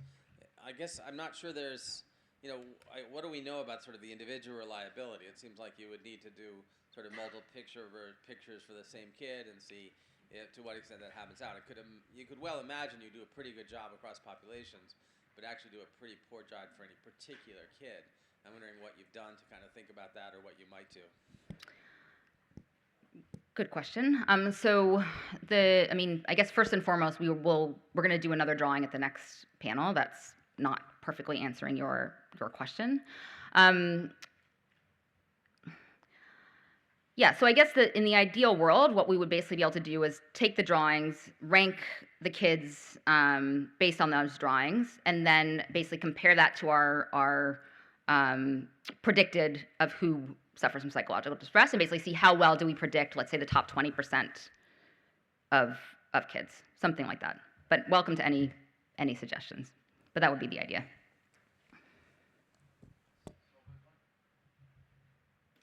I was wondering why didn't you try, for example, to split your sample of drawings into two, train the computer to correlate with the GHQ score, and validate this against the other half, right? Right. So because we haven't gotten there yet, so the data set from the first one doesn't have the GHQ-12, right? So we can't do that exercise. But that's exactly the plan with the right. So we haven't done the machine learning with the gauge data yet, but that was exactly the idea.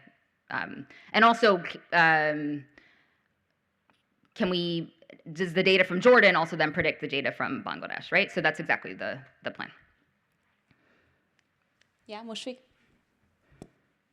So many episodes of Law and Order suggest that child psychiatrists have been using these measures to try and understand exposure to trauma and infer those. So there must be some developments in the literature.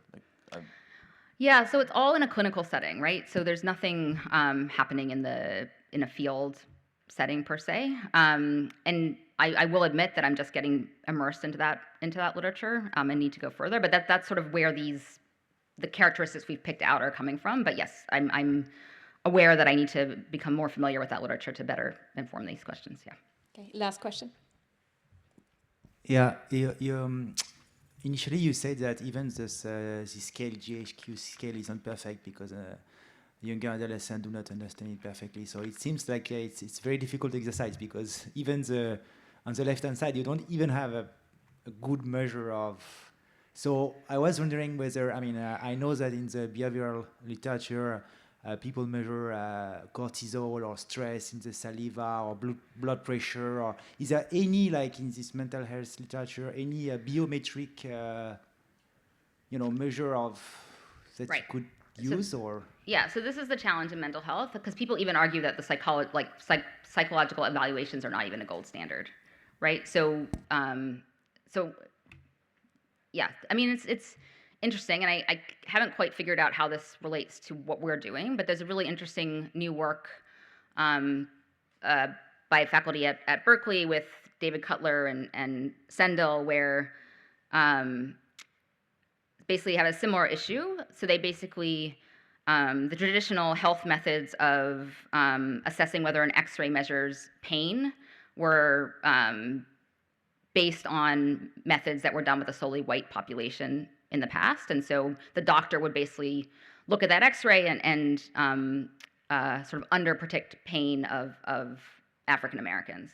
And so what they did was, but they had an actual database of pain and X-rays. And so they basically trained, used machine learning to train the computer to basically take an X-ray and measure pain for these different populations. And so you're right. So I think we've got to figure out what is the truth in some sense. But yeah, with mental health, it's really helpful.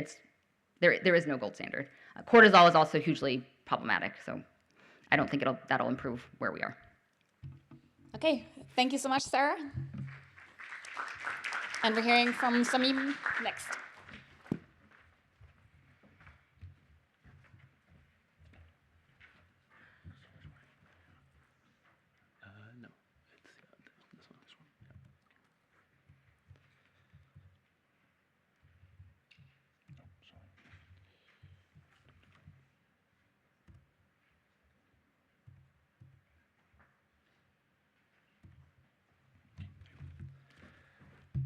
Thank you all for being here.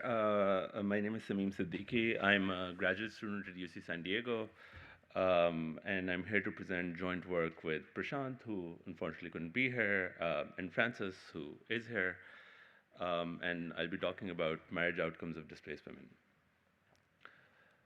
women. So just to sort of motivate this work, I'll sort of say something that a lot of people have said here already. We know that displacement or forced migration is a huge problem. We have millions of people who've been forcibly displaced, and this leads to having large and long-lasting effects, which sort of include loss of property and community, as well as like risk to life. But I mean, these are some of those effects, and we know that like displaced women in particular, I mean, of course, children and also displaced women face high risks of sexual and gender-based violence.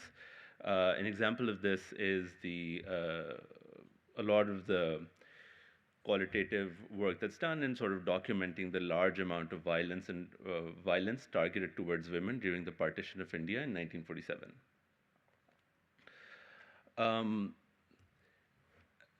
Just to sort of talk about displacement and child marriage, qualitative accounts document high rates of child marriage in refugee or displaced populations. A recent example is that of in sort of Syrian refugees in Jordan, which sort of there's documentation that it's jumped from, like, child marriage jumped from 15% in 2014 to 36% in 2018. And we can talk about what the different mechanisms of this is. And so some of the things that we've sort of been thinking through are, like, there's an economic burden of which can sort of lead to this. So for example, families might think that there are more mouths that need to be fed, and or there's a missed opportunity to receive bride price, although of course I think that's going to vary by culture and by background. There's a security sort of channel where marriage can shield women from gender-based and sexual violence during period of displacement. And lastly, we sort of think that there may be an assimilation an angle where parents might want to marry their girls off at an earlier age, just to sort of help assimilate them in whatever locality they sort of get displaced to. But regardless of the mechanism, this is a policy concern, which is so. For example, the Sustainable Development Goal 5 on achieving gender equality and empowering all women and girls has a sub-target to eliminate child marriage. And there's legislation in the U.S. Congress to sort of get the U.S. representative to the UN to sort of push for preventing child marriage in displaced populations. But I think, like, it's important to understand how much of this, for policy, for designing like policies and interventions, it's important to understand how much of this effect is causal versus correlational. Now, how would we sort of go about measuring something like this? So many countries have representative population surveys that capture both the timing and cause of last migration, and also get like capture demographic characteristics on displaced and local populations. But using that by itself can be sort of challenging for causal estimation for a few reasons. So for example, one could just be the non-random selection of displaced populations, or selection around the timing of migrations. For example, Elie Berman has a paper which shows that migration of Jews from Soviet Union was sort of selected on fertility, and we can see other examples of this as well elsewhere.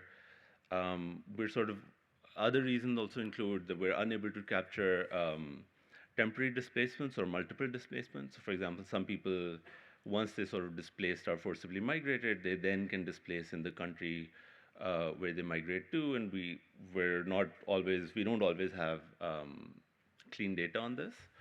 And finally, there's a risk of selection due to mortality, where during displacement there could be loss of life, and that could be differentially selected. In this study, we do two things. So first, we sort of do a descriptive exercise using cross-country data. Using data across 7 countries, we document age-specific marriage rates for recently displaced women and men.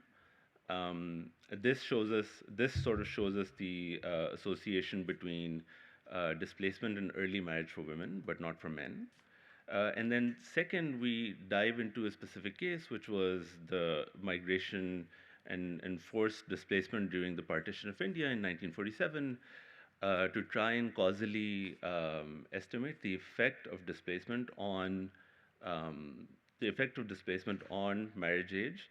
And our estimates sort of show that it's displacement causes a 3.5 percentage point more increased likelihood of getting married by the age of 18. We also look at some other outcomes. In the specific case study, we look at some other outcomes which include education, fertility, and spousal characteristics.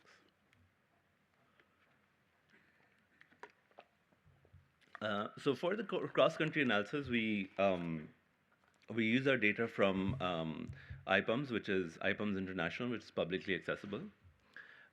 These data include, these data sets are pretty big, but some of the things that we're sort of using, which are going to be of interest to us, are the timing and cause of last migration, which And for most of these countries, they're going to be asked. They don't specifically ask for the year of migration, but they sort of ask whether an individual migrated in the past 5 or 10 years.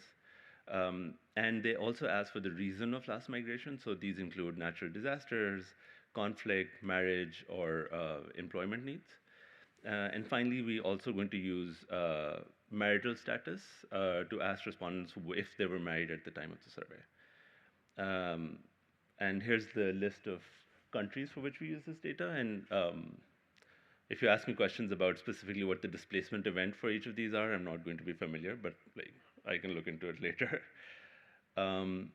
So just to sort of, for the empirical strategy for this sort of case, we document the difference in age-specific marriage rates for recently displaced women and non-migrant women, and then we do the same for men.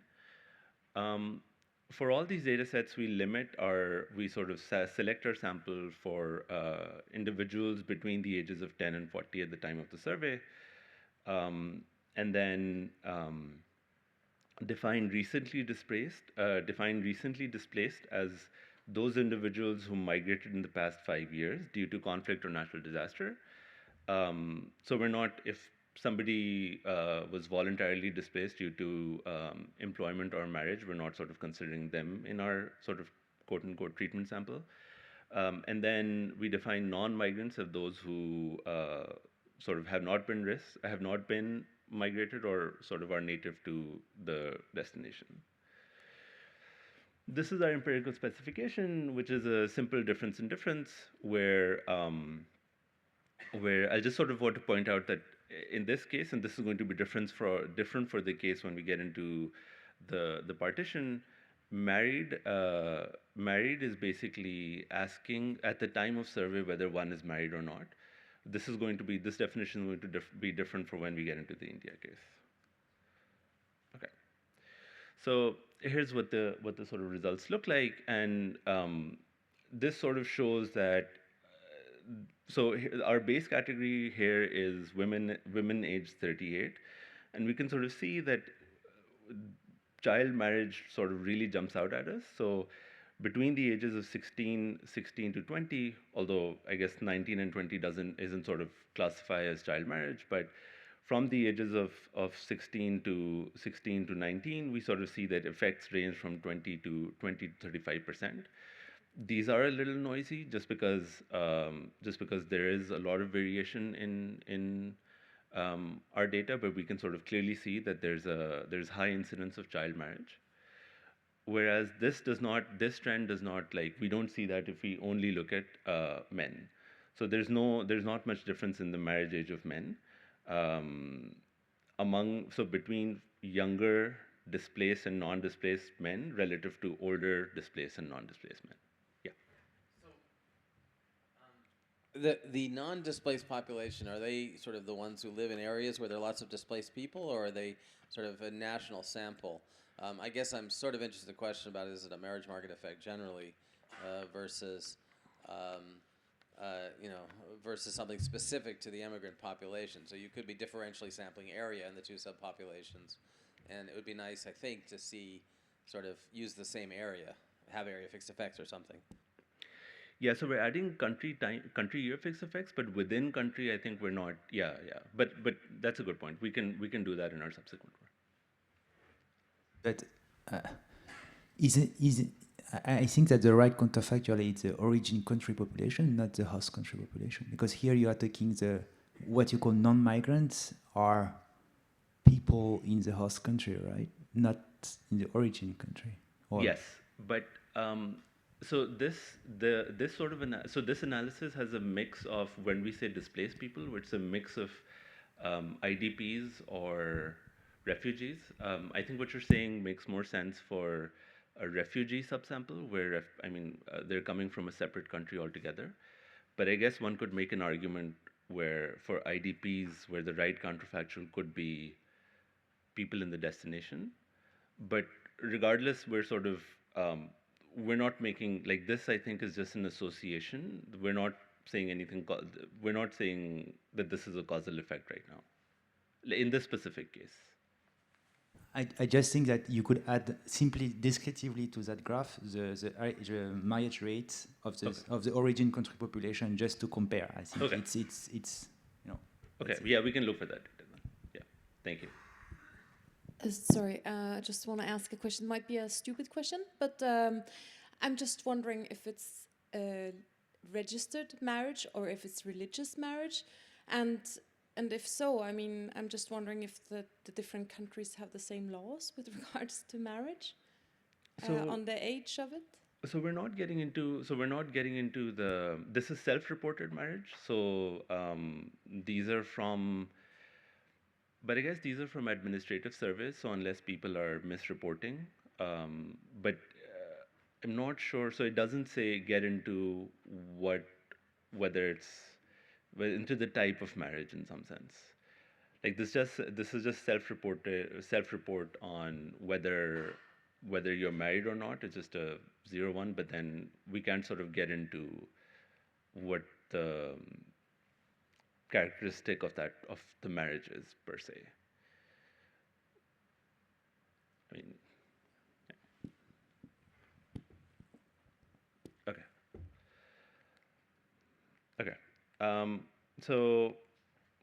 Okay, I think I should slow down. I'm going pretty fast. So now to sort of get into, so seeing that cross-country evidence, now we're going to get into the partition of India and how we think, like, I'll try to sort of convince you how we can get into a causal estimate here. Those of you who are not familiar, so the end of the British rule in India led to the partition, which was in August 1947, and the Indian subcontinent was divided into West Pakistan, India, and East Pakistan, which subsequently became Bangladesh. And this was a pretty, I mean, retrospectively, this is a pretty quick and haphazard sort of an affair. So, for example, the Prime Minister of Britain appointed the last viceroy to India in February of 1947, Lord Mountbatten, who's with the aim that the British should leave, that the British rule in India should end no later than 30th June of 1948. The British at this point were pretty tired after World War II and just wanted to leave the subcontinent. And even up until April of 1947, Lord Mountbatten wanted to leave a united subcontinent. But he soon realized that this couldn't be the case. And so on June 3rd of 1947, they announced via radio plans for a partition. But even then, the boundaries of what would constitute as Pakistan and India were not really made clear. And even like given that this was still like a month and a half before, this was almost 2 months before the partition actually happened, a lot of historians sort of argue that this information was not really, was not spread out really, was not sort of communicated really well, because the majority of the population that was later affected resided in rural areas that did not have access to print media or radio at the time. And so, and we now know that the migration associated with the partition is one of the largest and most rapid migration in human history, with estimates saying that there were close to 14.5 million people who were displaced between 1947 and 1951, and 6.5 of those came to Pakistan, what is now Pakistan. And so this is what the map of the subcontinent and the subsequent division between Pakistan. There were the sort of Radcliffe line were two places where existing Indian states had to be divided because of the differential population of Hindus and Muslims. And these were the areas where a lot of the conflict took place during flows of individuals from one place to the other. So for example, for now I'll only just talk about West Pakistan. And so there are two provinces which are neighboring in West Pakistan, which neighbored India. So this is Punjab on the northeast side and Sindh on the southeast side. a lot of the migration that happened from Punjab, a lot of the migrants that came to, Muslim migrants that came to Punjab came from the Indian part of Punjab. And they took the land route. So for example, so they either took trains or they sort of crossed on foot. Whereas a lot of the migrants that came to Sindh were from either South India or Central India. Were from either South India or Central India. So essentially, what basically happened was that a lot of the migrants from the Indian side of Punjab that went to the western side of Punjab spoke the same language and were ethnically very similar, whereas migrants that ended up going to Sindh spoke a different language and were ethnically very different.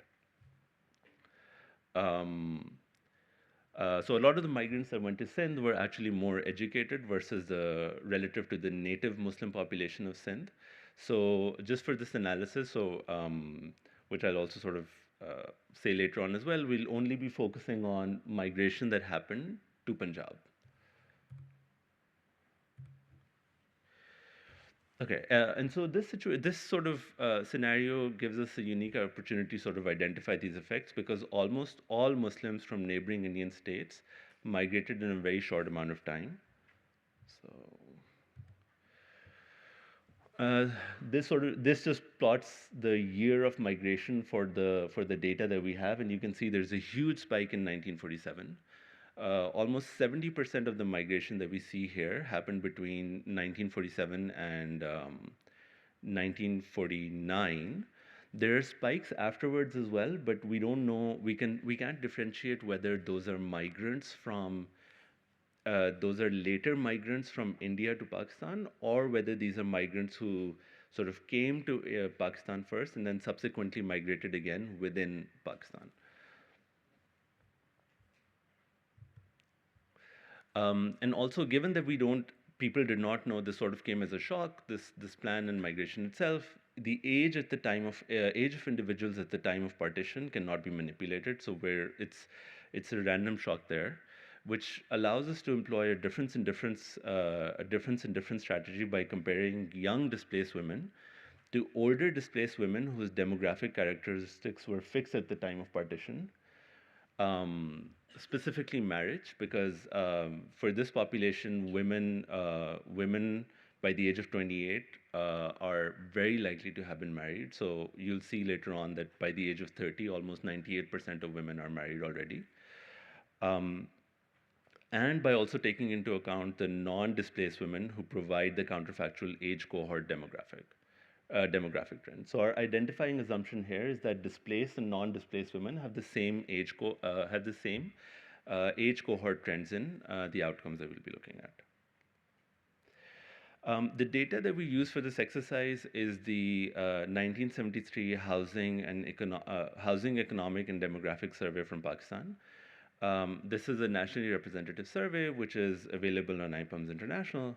And this asks questions on country of birth, years since last migration, marriage status and age at first migration, and other demographic characteristics, which will help us do the analysis that we're going to do. And it also sort of gives us the probable spousal match, which the match is done by IPUMS, but I can talk more about that if anybody has questions. In this data, we define displaced as those whose country of birth is India and years since migration is 24 to 27 years prior to the survey, so which would make it between 1947 and 1949.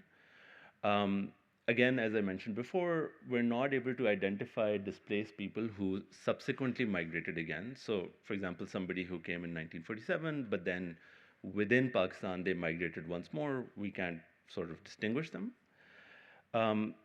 We define non-displaced or native-born as those individuals whose country of birth is Pakistan or areas that now form Pakistan. And we define age at partition as calculate age at partition as age minus age at survey minus 25.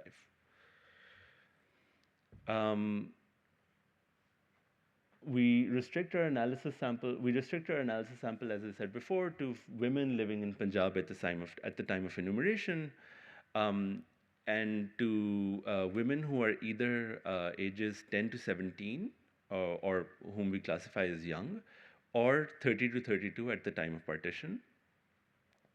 One thing to sort of point out, which is also a restriction, sort of limitation for us, is at the time of survey, women, so given these definitions, at the time of survey, women are the young women are 35 to 52 years old, and old women are 55 to 57 years old.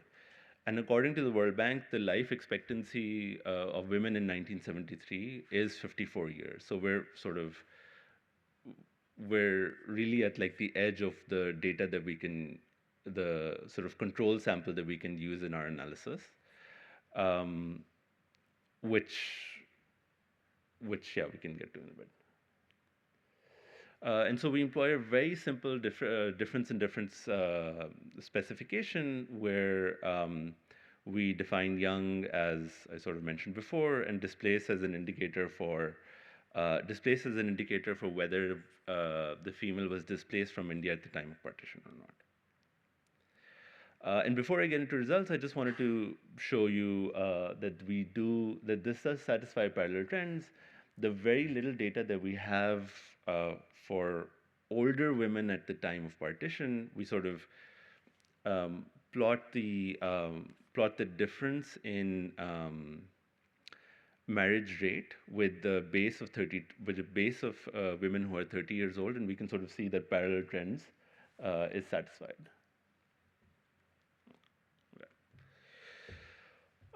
So here are results. The first column shows results on ever married, which was this was a little weird because although the comparison mean is 99.8% women are 99.8% women are married, and so I don't know why we sort of did this to show that there's no overall effect on ever being married, but it turns out there is a very small effect. But the main thing that's sort of interest to us is that women who are young and displaced are 3.5 percentage point more likely to be married before the age of 18, and that at the time of marriage they're almost a quarter of a year younger than they're a quarter of a year younger. Yeah, the effect size is like a quarter, being married like a quarter year before, and a lot of this is driven because these women get married right before partition. And so we also just wanted to plot what the we also wanted to plot the distributions by of marriage year by whether women are displaced or native born, and by old and young. And this is really nice to sort of show this this sort of hump right around 1947, 1948, where young displaced women, like there's a higher density of young displaced women who are getting married right around partition. Yeah. A survivorship issue to worry about with respect to displaced versus non-displaced, especially for the older generation? Like, with respect to the older generation? Survivorship, like by the time that you observed them in the 1973 survey, yeah, right? And since we're close to life expectancy, right? So imagine that because of the trauma of displacement, that there are some women that don't exist anymore. Like, I'm just trying to figure out what the implications are for the sampling in the control group of displaced versus non-displaced. I think it's a little misleading to say life expectancy is 54, because life expectancy of 30-year-olds is considerably higher. All right, most of the low life expectancy is due to infant mortality rates of 100 to 200 in this period. Yeah. Per thousand, right? So conditional on surviving to 20, life expectancy is probably on the order of 60. Right. So I don't think there's going to be that much truncation. You can know by reading life tables, but I don't think it's going to be that important. Yeah. So for the survival issue, we were actually more concerned about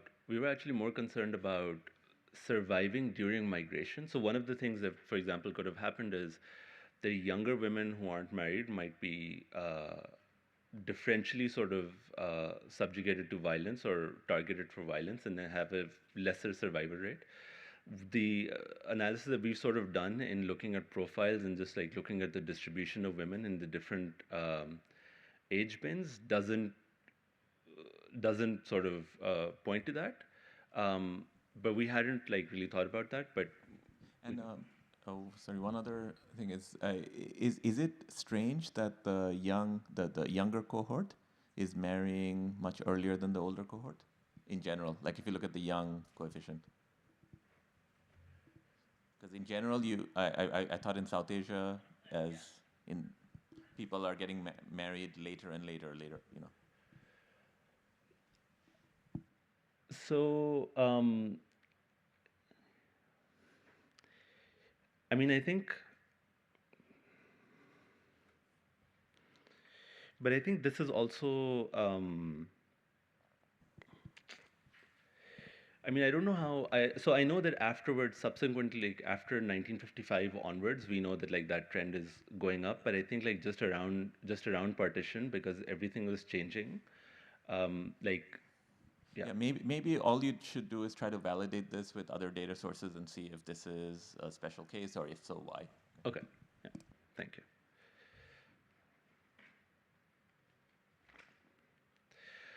Now, just to sort of go and look over some other outcomes, so we see that young displaced women are a little more likely to be literate. They have a little more years of schooling, but there's no effect on employment. And then finally, there's a really strong effect on fertility. So they have a higher number of children who are ever born. And surviving. I mean, although it's a little misleading, but so they have these women have a higher number of children that are ever born, but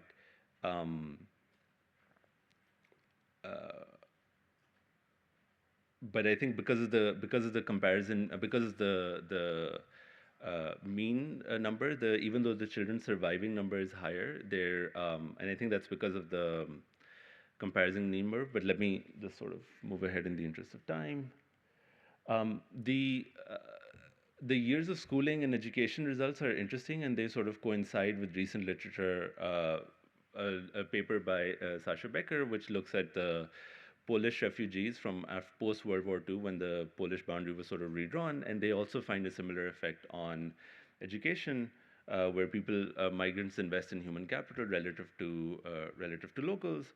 But what's interesting is that higher fertility is consistent with earlier marriage, but it's interesting that even though we see higher fertility, we also see higher education in this sample, which was sort of counterintuitive.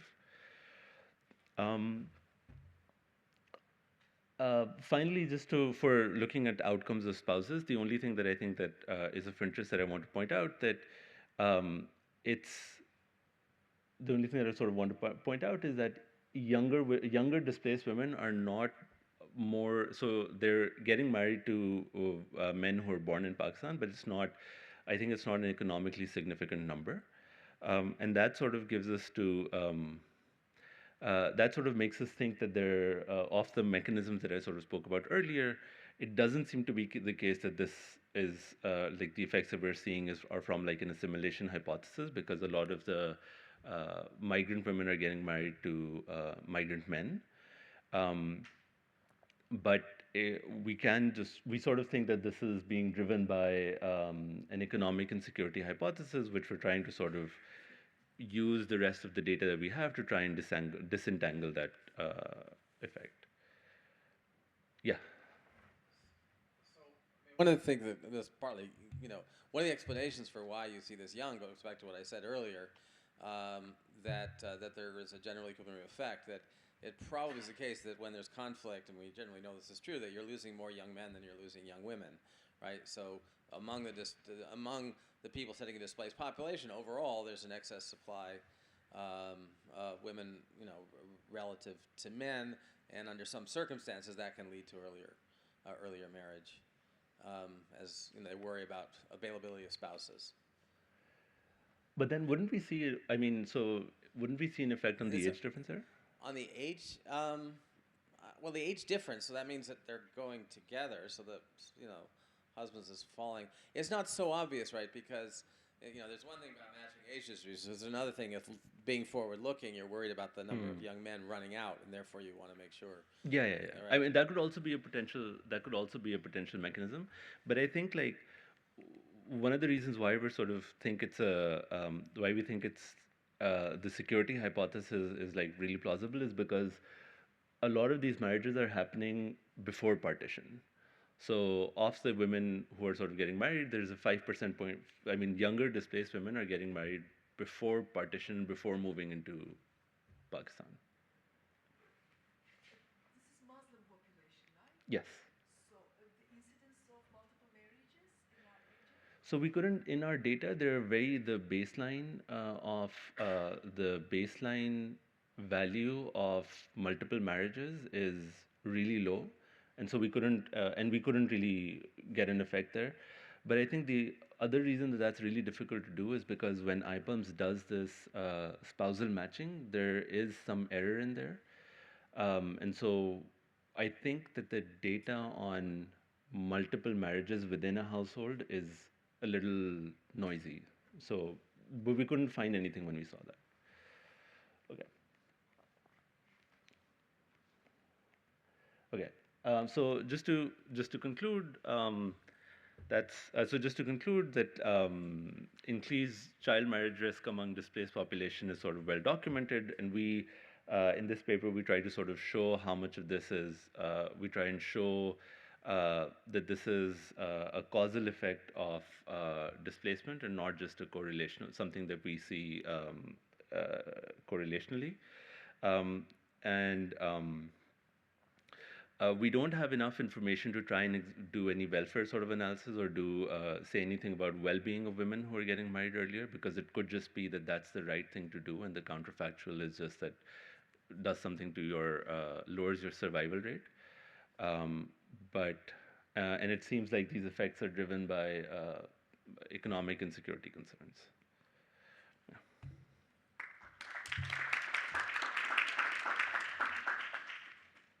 Okay, we can take a couple of questions. Yeah.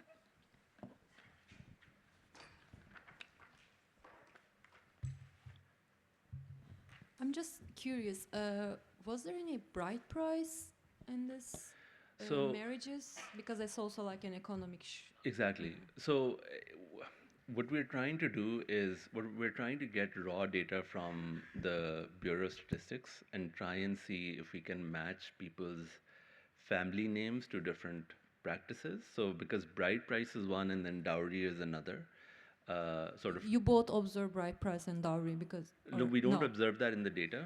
But if we get family surnames, then we can try and do some exercise to see if what sort of practices like families are sort of known for.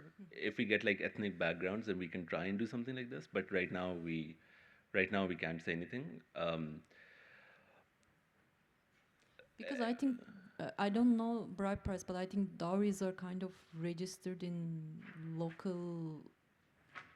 at the local level. I'm not sure the availability of data, but at least with the Bangladeshi case, I know that there are in some places, there are in the local authorities that these are, because there's agreement between families and they write it down. And But I mean, these are probably like 70-year-old records, so I think they'll be probably very different to find. And I'm not sure. I mean, I think that just because of the whole displacement and partition itself, I'm not sure how well documented they'd be, and also I'm sure that those would have an effect on marriage practices as well. So even though culturally bride price and dowry have been practiced, but I don't know if the whole partition and movement changed those or had an effect on those practices as well. Yeah. Thanks very much. I had a clarification question on displaced, right? I don't know enough about the partition, but it wasn't clear to me that these people have been forcibly displaced. So it'd be useful to spend some more time up front framing, or maybe I just missed it. But also conflict driven is there's a whole definition of forced displacement versus natural disasters, and I understood that you had. I wasn't clear on the definition. I didn't understand how natural disasters related, but. So in the definition, it doesn't include. So the first case that I sort of went over, where I looked at data, where we looked at data from 7 different countries, that's where we were sort of clumping everything together, where we were sort of when we said displaced there, it could have been either because of conflict or because of natural disasters. But the specific case where we went into the partition of India, that's forced displacement. Because there was a lot of violence ensuing in both in Indian part of Punjab and western part of Punjab. And there was a huge movement, and not just on one side, but on both sides. So for example, in the Pakistan side of Punjab, a lot of Hindus and Sikhs were being prosecuted against, so they were trying to move towards India. And in the Indian side of Punjab, Muslims were being prosecuted and they were moving to Pakistan. So that was completely violence driven and that was forced displacement. Okay, one last question between us and lunch. Yeah, go ahead. Actually, it's a query. Did you identify any disaster displaced people for this research? Sorry? Did you identify any disaster displaced people for this research? Sorry, I didn't understand you. Disaster displaced people.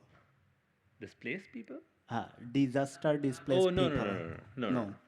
These are just these are only migrants these are people who are coming from India to Pakistan for the specific case. For the cross-country stuff, we're looking we're taking a very broad look, and we're not looking into, we're not specifically diving into what the cause of migration is for the cross-country analysis. Okay. Okay, so we thank our presenters and move on to lunch.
Hello, everyone.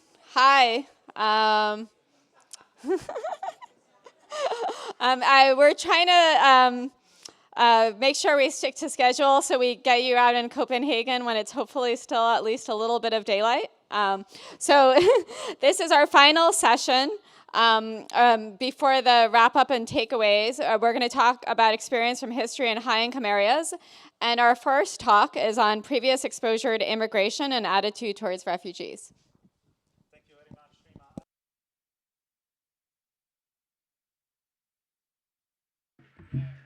Thank you. I'm just going to take 20 seconds to sponsor an event we are organizing in Rome, the 22nd and 23rd of June. This is the 5th workshop on immigration, health, and well-being. We give priority to papers that are on migration and health, but often a good 30% of the paper is just on migration or whatever, refugees. So you're welcome to submit. The deadline is upcoming, January 25. The keynotes are Paolo Pinotti and Ian Preston. It's been a great workshop in the past year, so I encourage you to apply.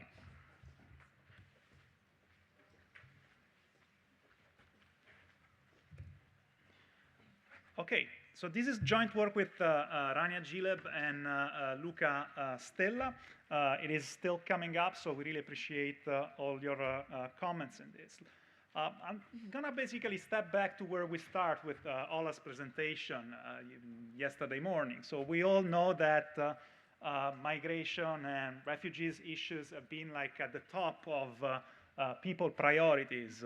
This is a graph showing you the mentions of immigration as the most important problem in the US. This is an equivalent graph for the EU, and this is a statistics, a figure for Germany, where you see that basically since 2014, refugees asylum policy have been the top, the most pressing problem.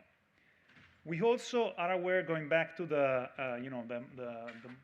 gapminder misconception, that we are really bad with numbers and characteristics of immigrants when asked. There is growing evidence on how individuals are highly misinformed. And unfortunately, however, the bad news is that providing information doesn't seem to help that much. So the High Commissioner on Thursday encouraged us to keep doing it, but somehow I think we also need to wonder, why are these beliefs so deeply rooted and hard to change? And so partly this is part of the motivation for this study. Information may not be enough if we are in the presence of what behavioral economists would call motivated beliefs. So the aim of this study is trying to understand what is the role or how a history of migration and an experience of migration, both at the aggregate level but also at an individual level, affects attitudes and preferences towards newcomers. So I'm going to start at the very individual level. My n = 1, that's me. And here, this is a figure that tells you that Europe is not just a tower of bureaucrats. This is me. That's my blood is fairly European. But maybe what was most shocking to me when I did this genetic test is that I'm proudly, many people ask me, where are you from? I would answer Rome rather than Italy. And, I would think that the best thing that you have in Milan is the train that goes back to Rome. And often I would consider Sicily almost another continent. And so I was fairly shocked when I saw that actually, Sicily is number 1 region in my, and Lombardy is number 2, and only Lazio is the region of my city is actually number 8, so one of the lowest probabilities. Anyway, this is n = 1, but I think this is the history of and the heritage of many of us. And so I told you that I was told by Rima that we want to speed it up and keep you awake, but I think this makes you wonder what a great American Vietnamese writer and child of refugees put in these lines, and wonderful editorial on the New York Times a couple of years ago. So what actually happens if we let someone into our lives? Going back to the contact theory we were discussing, into our country, what happens if we dare to acknowledge that actually those whom we fear are just like us? Now I show you that graph. So I'm going to go back to the aggregate level, but hopefully show you what we want to do also with those maps. We're trying to actually register an experiment using genetic ancestry and the salience of like individual background. So back to the business. In this paper, we want to look not at the effect of contemporary migration or contemporary refugee crisis on preferences, but how exposure to a previous history of immigration, and hopefully not today, but like soon, we'll add a part on the paper on looking at immigration, how history of either immigration or emigration affect attitudes towards newcomers. Okay. At the same point, we want to also analyze what are the attitudes of previous immigrants and previous refugees who often are the most exposed to the competition with newcomers, and how refugees perform in areas that have like different types of histories. We'll also look like at the role of birthplace diversity. So we have seen yesterday in that wonderful presentation on creating coexistence on the field, on the soccer field, how contact theory may be important, but also how it is important to understand what type of contact, what type of information, or what type of interaction you wanna create.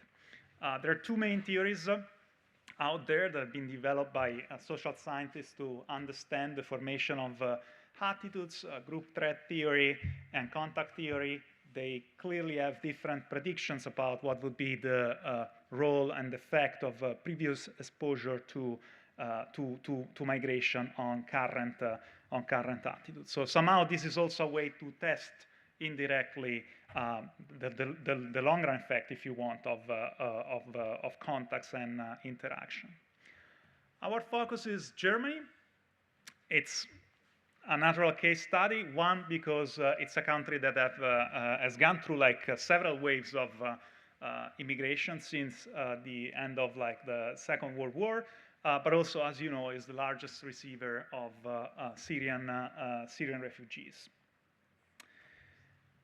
Today I'm going to show you some results exploiting a quasi-natural experiment which is provided by the quasi-random allocation of ethnic Germans, Germans who were living in former Soviet Union countries or Eastern Europe. Mostly they were from Poland and Romania, and who were allowed in the 90s after the Cold War to come back to Germany if they could prove their ethnic background. So we're gonna use cross-sectional variation in exposure of different municipalities across Germany to these inflows of ethnic Germans, and compare these different areas in terms of the attitudes of German-born, but also of the ethnic Germans versus the newcomers.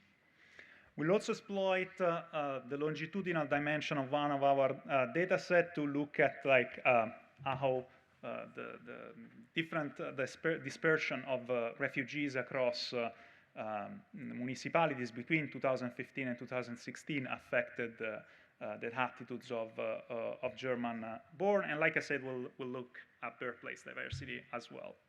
Just a snapshot of the results. We find that in areas that were more exposed to inflows of ethnic Germans in the 90s, German-born were more supportive of refugees. They were less likely to vote for the far right. They were more likely to consider refugees good for the economy, good for the cultural life of Germany, and overall making Germany a good place. In these areas, refugees tend to do better They report higher satisfaction, they report better self-reported health, and most importantly, they are less concerned about xenophobia. And they're also less likely of being deported. We find similar results when we look at the relationship with birthplace diversity, and I'm going to show you some evidence of lack of pre-trends. If we look at some of these questions on the native born before the 90s, we find actually no significant difference between areas that were then exposed to the inflow of ethnic Germans and areas that were not. Interestingly, and surprisingly to a certain extent, when you look at the ethnic Germans and you compare them with the German-born, they're actually those who are more likely to be against the new refugees, the newcomers. And again, there are economic reasons for that. They may be the most exposed. There's also potentially cultural reasons. They tend to be more conservative. But still, it's always for me shocking to think that you go through this experience and then as soon as you get to be the insider, those become your attitudes toward the outsiders, the newcomers. And I'll show you some evidence that actually, when you look at contemporary refugees dispersion, that does increase concerns about immigration. So who are the ethnic Germans? I said German citizens who were living in Eastern Europe or Soviet Union countries. There were about 50 million of ethnic Germans, Aussiedler, at the end of World War II. 8 million were settled in West Germany, settled in West Germany right after the war. Another 3.5 in East Germany, and the remaining part kept living outside Germany for throughout the Cold War, so until basically 1990. There was a sudden inflow of ethnic Germans, again mostly from Soviet Union, Poland, and Romania.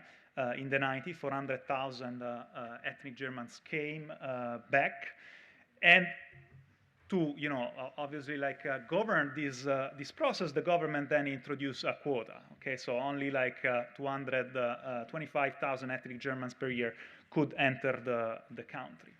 At the beginning, there was an initial placement, but it was not really, or an initial allocation was not really truly enforced. But then, since 1996, the government established that the Aussiedlers, the ethnic German immigrants, would lose all of their social benefits if they actually decided to live somewhere different from their initial allocation. So we're going to use this allocation, the allocation of ethnic Germans that happened between 1996 and 2001. And I should say this is a strategy that's been used in the past to look at the impact of immigration on labor market outcomes.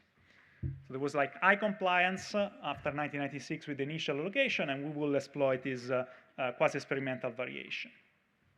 We get the data from the responsible federal admission centers in each state, and we focus on West Germany. We will match the data with the German socioeconomic panel. I guess most of you know the data. It's a longitudinal panel since 1984. The beauty of it is that it includes a lot of questions on attitudes towards migration, but also specifically on the recent wave of refugees. And we also have since 2016 a supplement on the refugees themselves. So we have roughly in our sample 4,500 adult refugees with questions about their integration, how they're doing, how they're feeling in the new country. Most of them, so 4,500 is the number that we actually use in the analysis, but they're actually more in the data. Most of them are Syrian, 50%. Then you have refugees from Afghanistan for about 13%, and an equal number from Iraq. And we do have information on their district of residence, which we employ to match with the data on the distribution of ethnic Germans back in the in the 90s. So our empirical specification is pretty straightforward. This is a reduced form model where on the left-hand side we will have like different measures of attitudes or political orientation. We will use this like quasi-random allocation in the inflow of ethnic Germans between 1996 and 2001, and control for a bunch of like individual characteristics. So that's what we see.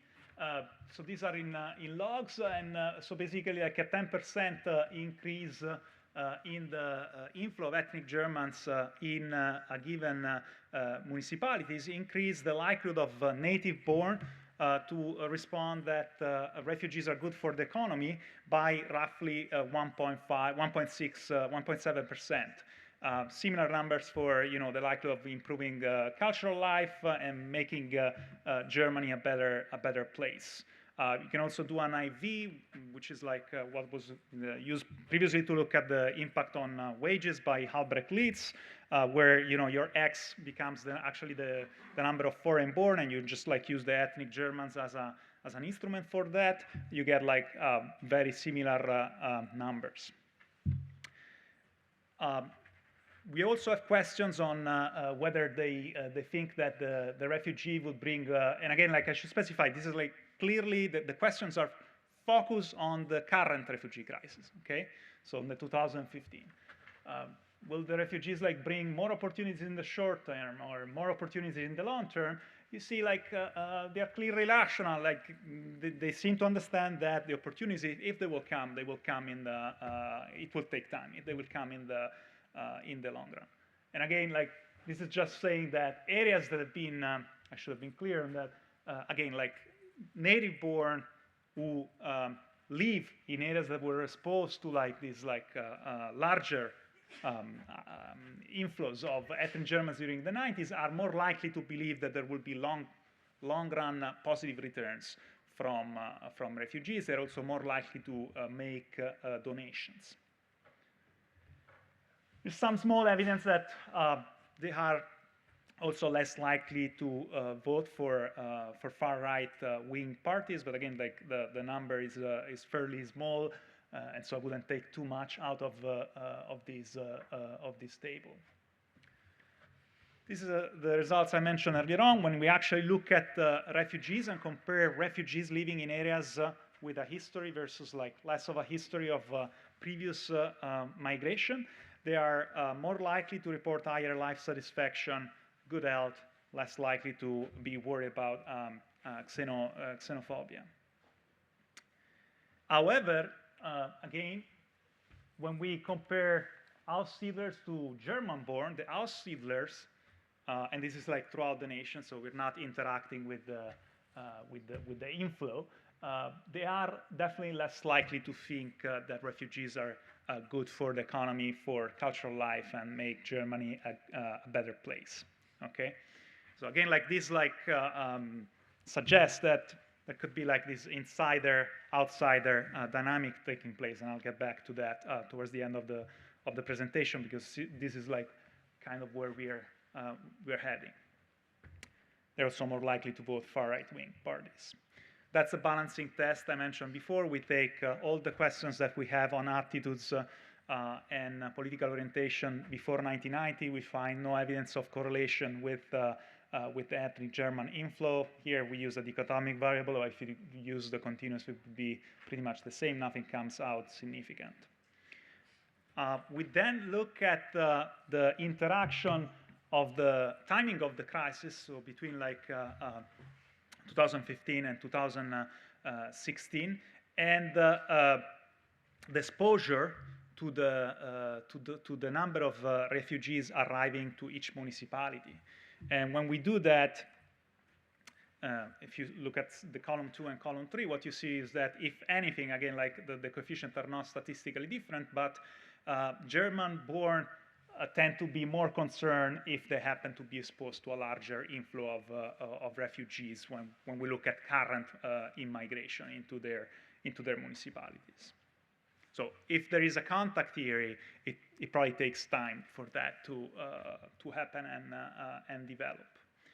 We do the same exercise with birthplace diversity. Birthplace diversity has been like increasing quite visibly over the last 30 years. And again, like to keep it short, we find similar evidence that native-born were exposed to more diversity, and not just one group of migrants, but to more group of migrants, tend to be more supportive of the refugees, and less concerned about immigration. I actually went way too faster than than I thought, but that's good because then I can tell you a bit about what is next.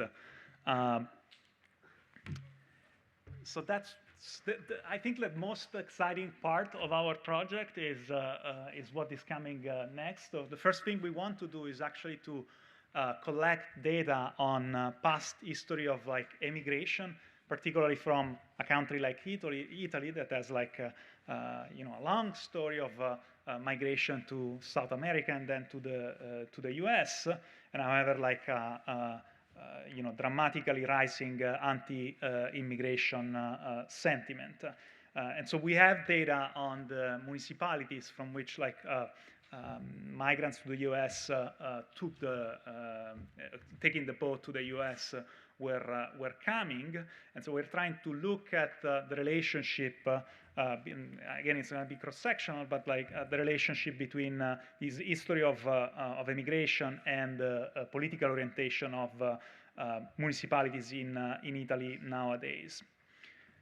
We're trying to add an experimental component to this research agenda. We are registering an online experiment where the idea is to randomize the salience of immigrant background, make people think about, what is the origin of their father, what is the origin of their mother, what is the origin of the people that live around you, and see how that affects preferences. This is like the trickiest part IRB-wise. We are currently trying to get IRB approval to randomize those maps that you saw earlier on, my maps on how European I am, on a broader scale, on a larger scale, and again, like see if like also when you are exposed to genetic information on your background, your beliefs are like motivated enough to actually still stick and not move. And going back to that Aus-Siedler results, we are designing a two-stage labor market game in the lab, where basically we are interested in understanding how like the change in status will affect attitudes towards outsiders, and whether that is affected by the salience of whether your success, your ability to make it into the dominant group was due to luck or rather effort. And I think I'll finish here. Sorry for being too fast.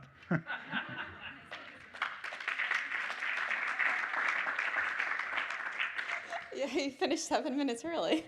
Yeah, I mean, you put pressure on me, so I was like... So questions? This is just by random coincidence.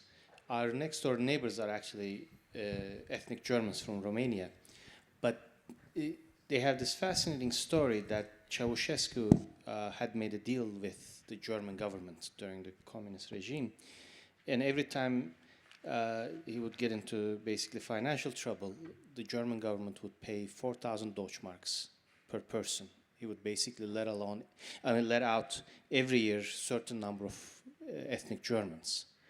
And the way they were describing, so they left in their 20s in 1975 or so, that almost half the Romanians, Germans from Romania and Germany went during the communist regime, and then the other half afterwards.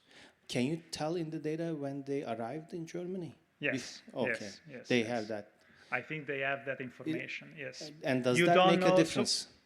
So there is a now I don't remember the term. There is a difference between the Aussiedler, I think it's Pestsiedler. The Germans in the room would probably know. There is like Aussiedler and there's Spessaussiedler. Spessaussiedler, I think, are those who came after 1990. But not only that, there is that difference. There were apparently, there's more information than you might need. There were two waves of ethnic German migration to Romania.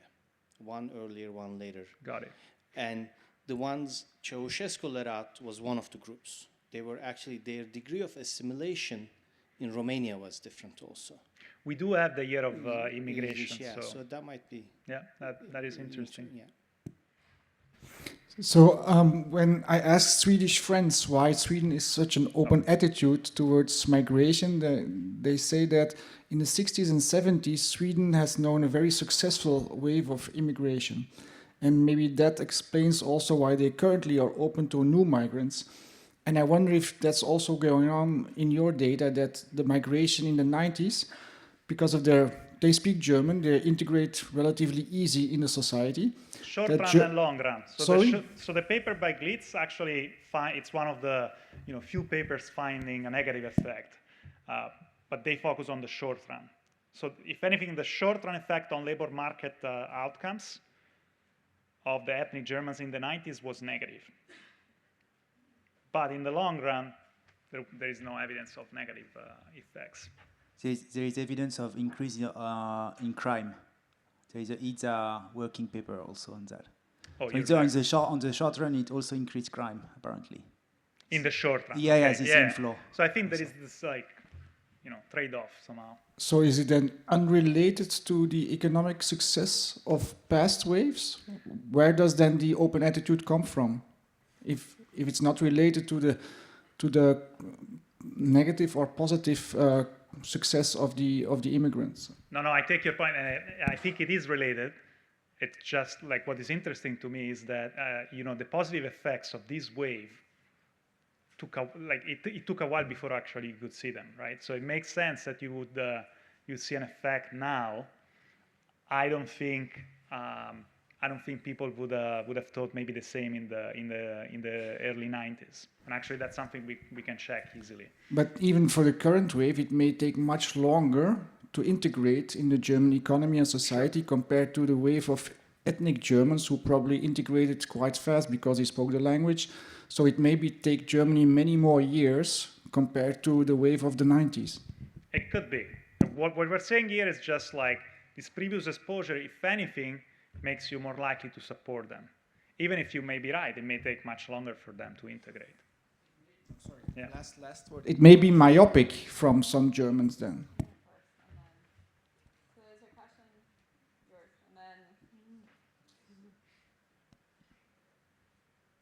So it's very likely that the Aussiedlers are anti-communists, and so maybe the ideology is just by selection. So, so is it? Yeah, sorry if I wasn't clear on that. Yeah, those are associations, and we have no way to act. We could look at other. We could condition of if we have enough Aussiedler who vote for the Socialist Party, do we have any difference with respect to say German-born who vote Socialist Party or something like that? But I doubt. Last question. Yeah, I have two questions. Okay, I'm gonna stick to one. So my question is the first wave. Oh, you're there. The ethnic German, the first big wave, much bigger wave, was actually in the 50s. There were 8 million, more than 8 million of ethnic Germans that arrived in the 50s.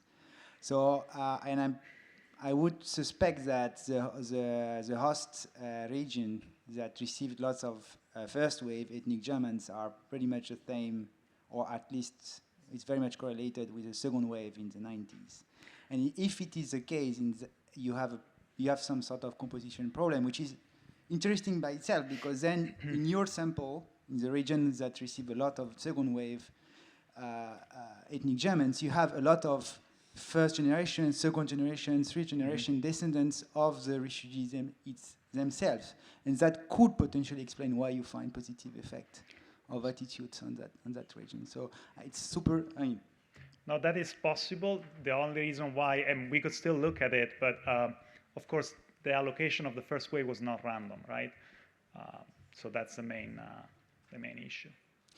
No, I say that also because in Greece, there is a very nice study by some political scientists that actually, when you give information on people of their refugee past, because it was like, as I said earlier, it was 20% of the population. When you remind them of their history, actually, they show positive, they display higher positive attitudes towards current Syrian refugees in Greece. So I was a bit surprised by the result you find in Again, case. like going back to the point that was made before, this may partially driven by an anti-communist ideology. We need to do more to tease out that. Yeah. Well, thank you. Thank you. Okay. So next on migrant initial experience and posterior job search behavior, some evidence from the UK.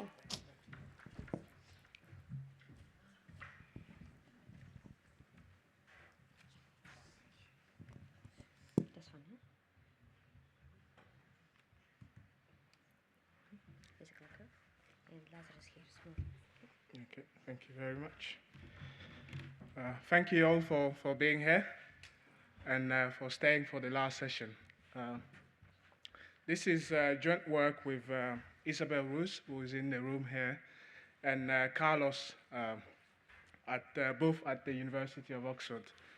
So what we do is we look at migrants' initial experience and how that kind of affects their future job search methods.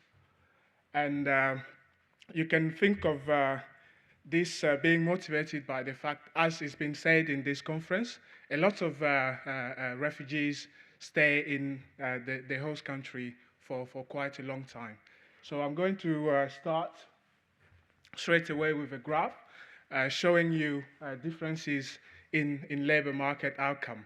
Because a big component of the integration that we are usually interested in is labor market integration. And what this graph shows you is essentially differences in labor market outcomes between different migrant groups and the UK born. And this is grouped by reason for migration. And if you look at the graph, the dark line shows the difference for those who migrated for asylum reason. And what you see there is that this is the biggest gap, right? And it stays there for quite a while. So it goes away slowly, slowly, slowly with time. But if you look at the employment gap, for instance, what we see here is that even after 25 years in the country, there's still a gap, right? If you look at the earnings, again, you see the same. In contrast, when you look at those who migrated for work purposes, you see they're fairly comparable with the UK born. Those who migrated for reasons of study, there too are fairly comparable with the UK born. And you could say, okay, so it's the UK, it's just this island, why does it matter? Well, it's not actually just the UK. There's evidence that this also is happening in other countries, right? So initially, migrants start with a wage gap or an employment gap, and it stays there for a while. Possible reasons that have been put forth. Some of these have been mentioned earlier in the conference. You have reason for, you have selections. You have differences in return plans and return rates. For instance, Corset argues that because of initial investment in human capital, you observe those who migrate for refugee reason lagging behind the native.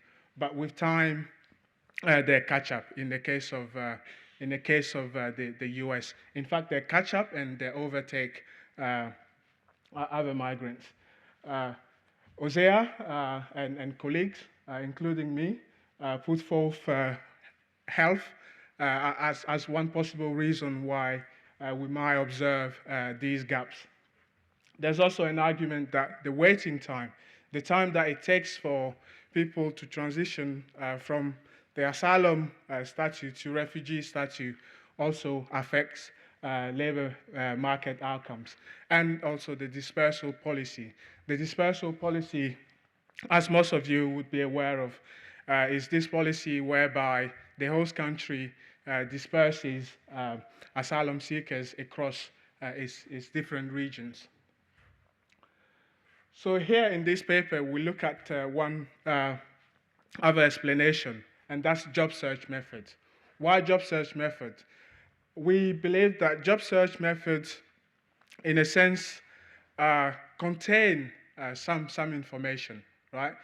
You need to know about your host country in order to be aware of which method leads to what job, etc.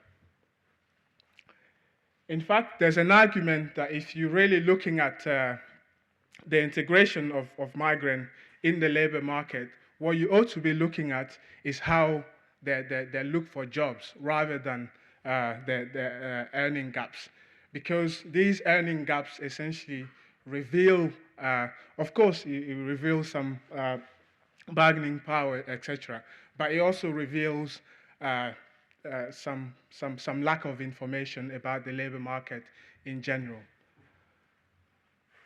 Also, in fact, in line with the argument, is that each job search method leads to a different type of job. Say, for instance, if you're looking for a job in academia, right? Your best bet is not to look in the tabloid, right, newspaper, right? If in the case of the UK, for example, it would be quite silly to look at the Sun, right? If you want a job as an economist, right? So essentially, this is one of the key reasons why we look at job search methods.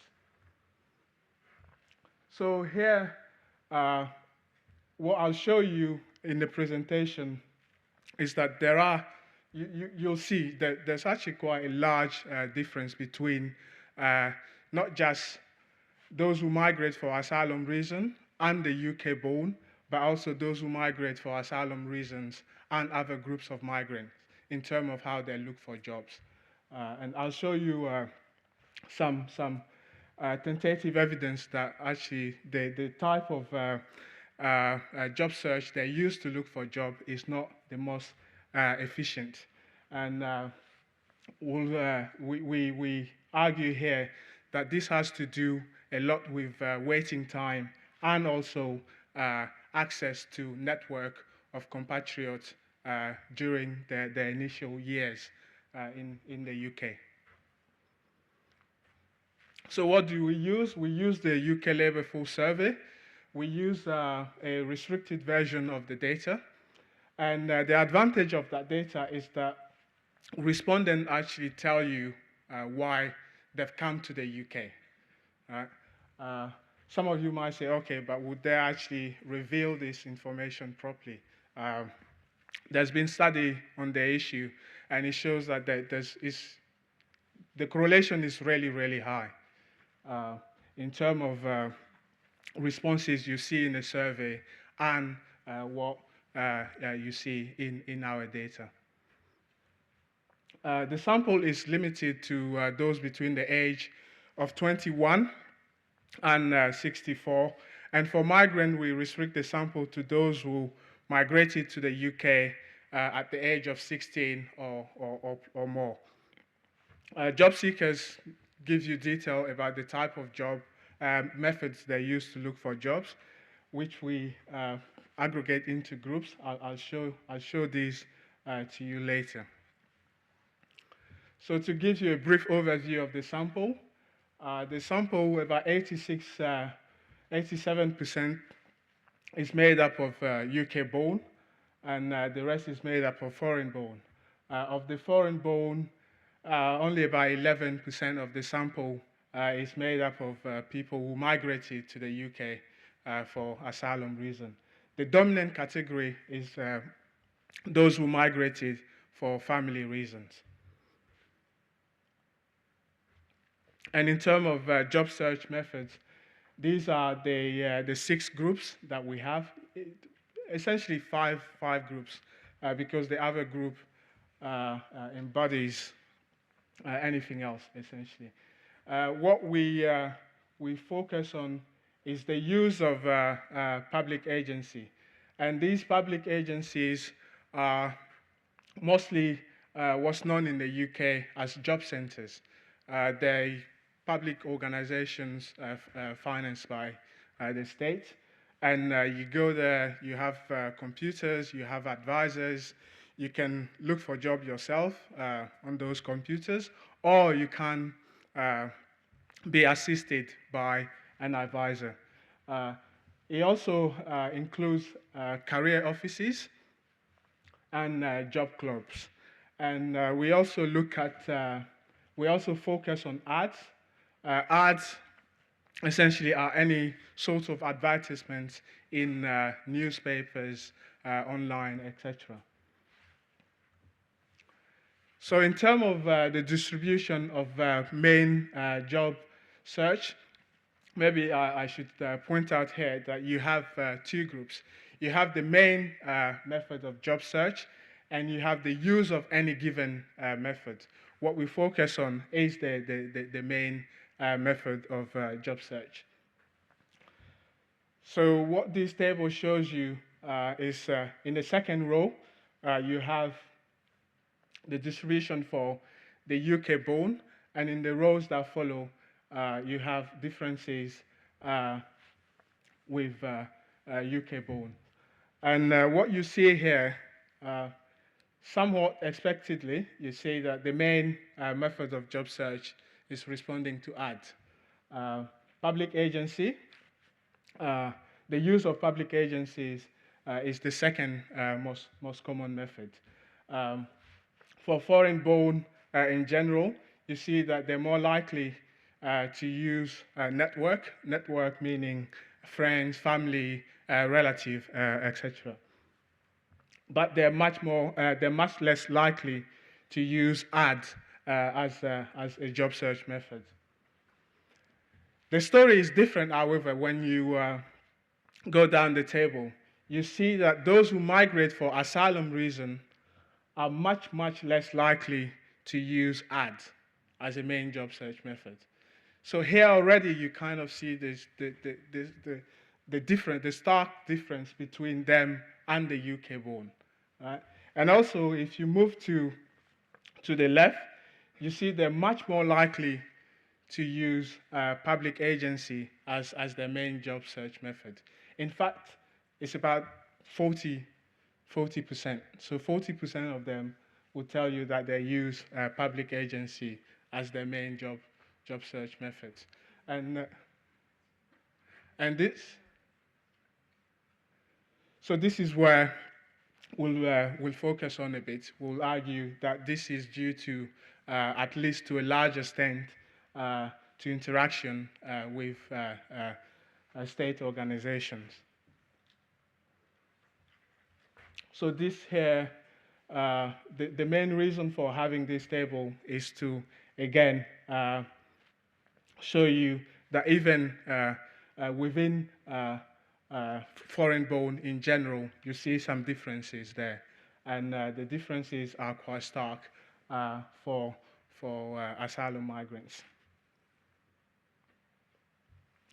So these differences are unadjusted. So what we do, the starting point, we try and adjust for various factors that we think might actually influence your job search method. So your place of residence, for instance. If you have ease of access to public agencies than private agencies or ads, for example, that might have an influence on it. And the outcome variable here is a dummy which is equal to 1 when you say you've used a particular main job search method. Even after all these adjustments, you still see that there's a stark, actually these differences remain, they hardly change. Again, you focus on migrants themselves, you see that these differences also remain. What we do next, we try and see if there's any change with time in the UK. If you go on the argument that, okay, maybe with time in the UK, they have better access to information, and this might be reflected in their job search method. And here we control for cohort of arrival. And here you see too that these gaps are still there, right? Even after a very, very long time in the country. In contrast, when you look at those who migrated for non-asylum reasons, you see the gaps, but they're much, much smaller. So, as I said earlier, the Labour Force Survey we're able to identify who is in employment and who is unemployed. Something that I didn't mention is that it also allows us to track people over time. So we can track the same person over up to 5 quarters. And we make use of that feature of the data, and we try and see the relationship between your likelihood of transiting into employment and the use of public services as your main job search method. And when we do that, there's what I'm showing you here. We separate UK-born and migrants, but initially we started with everyone bundled in one. And you see the same thing. We just thought it would be useful to actually also show that this inefficiency of public services is not just with migrants. Even those born in the UK experience this. The only thing here is that we think we're lacking power, essentially, when it comes to asylum migrant because of issues of observation. But what you see here is that the use of public agencies as a main job search method is not very, very efficient. Right? So that leads to our question of interest, which essentially breaks down into 2. How waiting time affects your posterior job search methods, and how initial access to network of compatriots also affects your posterior job search methods. But before getting into it, I'll give you a background. Applicants for refugees in the UK undergo a fairly lengthy asylum process, and in the meantime, they don't have the right to work. You get the right to work if a decision has not been made on your application within a year. But even then, your options are limited to a set of occupations. So if there's no vacancy on that list, essentially, it means you can't work. That's the short of it, I guess. The person assessing your application would obviously look at your characteristic and the case you put forth, right? But also there's a lot of randomness up to the point that the media has called it the process an arbitrary process, in a sense that depending on which case worker your application ends up being dealt with, you might be easily rejected or easily accepted. If your application is refused, you're allowed to appeal, and many applicants do appeal. I think this graph here illustrates the process better. So you submit an application, and we use data from the UK Home Office. For the American in the room, the Home Office is like the State Department, essentially. So In 2018, if you look at the decisions, you see that 35% of applicants were granted asylum refugee status. Of the 65 that were rejected, about 40% lodged an appeal. Of those 65%, sorry, those who lodged an appeal, about 40% of those appeals were allowed to go through the court, and the rest were dismissed. And of those 39%, roughly about 67 to 70% were subsequently granted refugee status. This in itself is quite revealing because the appeal goes through the court, right? And the court has a completely different incentive than the caseworker. The court is, in a sense, completely neutral. And if they actually granting asylum to about 70% of those who appeal, it's revealing, it tells you that a lot of those who actually appeal have a good case for appeal. So this is the information we use essentially to try and examine the impact of waiting time on future job search methods. And here the argument is because the process is quite lengthy, especially if you're going through the appeal, you'll end up staying in a system for longer. And this would lead to dependency and then increase your reliance on public agency to look for work, because essentially you'll still be in the hands of a state agent. So what we do, we compute two measures, right? For any given year, we take the initial grants and we divide it by the total total decision, which is made up of initial grant plus rejection. And something else that we compute is allowed appeal. So allowed appeal, the share of allowed appeal, and this share is the number of allowed appeal divided by the initial grant plus allowed appeal. And again, this is quite useful because it shows you how this rate of initial grants fluctuates over time, and also the arbitrariness within it. Because what you see here is that for any given year, when the initial grant ratio is low, you end up with a lot of allowed appeal.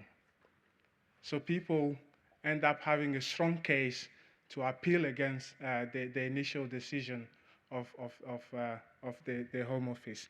And when the allowed appeal rate is high, when the initial grant rate is high, the rate of allowed appeal tend to be low.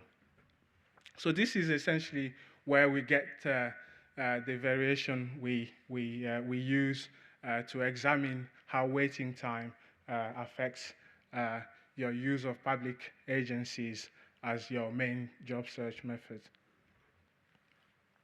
So we then go back to our initial estimation, and here the outcome variable of interest is whether you use public services as your main job search method. And our main variable of interest here is the initial grant ratio, which we use as a proxy for waiting time. And to give you a sense of the data, so the mean of the variable of interest is 0.31, which is, as you can see here, is fairly about what the average for any given year is.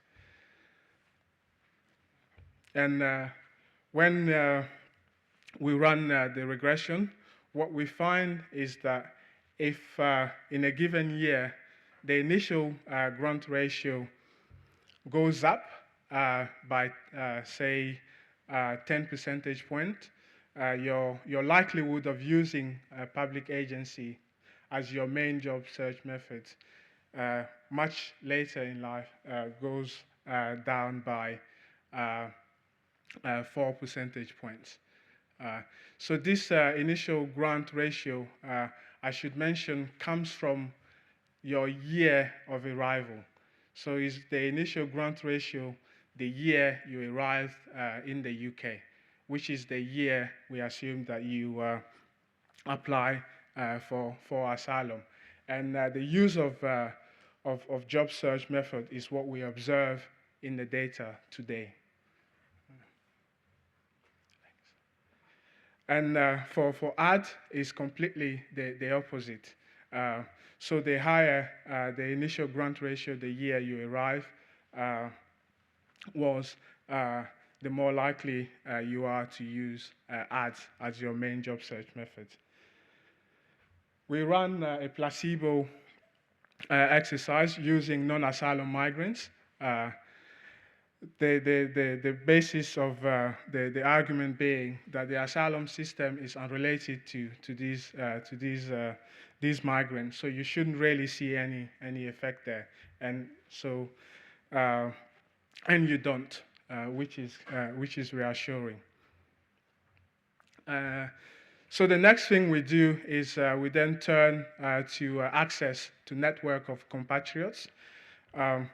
Because of the dispersal program, the majority of asylum seekers don't really have much say in where they're located. So this is what we make use of. And these locations have changed in importance over time. So you see that over time, London became quite an important location, and Scotland slowly has been, its importance has been going down over time. So this gives us, in a sense, a change in the distribution of location of dispersal, which we make use of for the impact of access to network on your job search method later in life.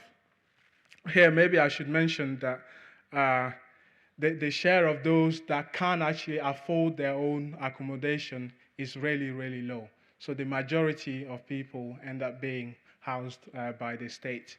And the availability of housing in a given locality is what drives the allocation.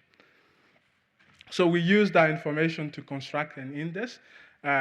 It's essentially a weighted probability of access to network. So we take a given data from a given year. So this here measures your probability of being in a given location, weighted by the concentration of your compatriot in that location. Because we have data on an annual basis only by nationality, so we can't really go too much into detail with this. And what we do, we sum it up across all locations in the country, so you have an average likelihood of being exposed to a dense network. And what this allows us to have is variation both across time and across countries of origin. And again, we run a similar regression, but with the index as the main outcome variable. So when you do that, you see that the greater your likelihood of being located near your network was, the less likely you are to use public agencies in the future. And the more for ad, we don't actually see any significant effect. And when you do the placebo exercise again, you don't see any effect, which is reassuring. So to sum up, job search methods are instrumental in the labour market. We know in the case of the UK that refugees are considerably more likely to use public agencies, but the use of public agencies kind of very inefficient.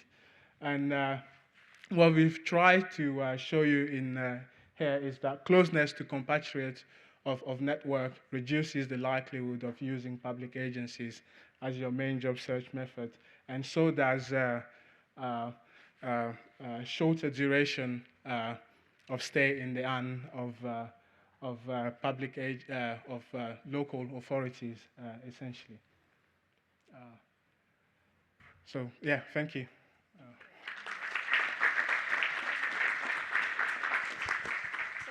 We could take a few questions.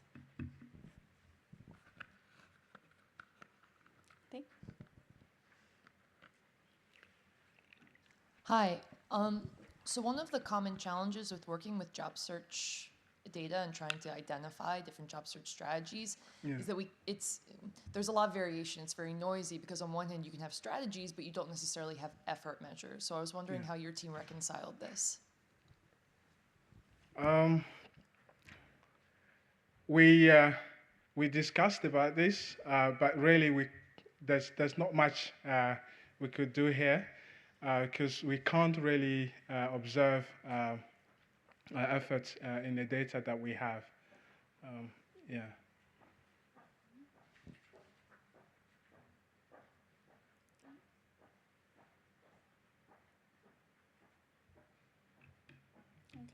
Okay. Well, thank you.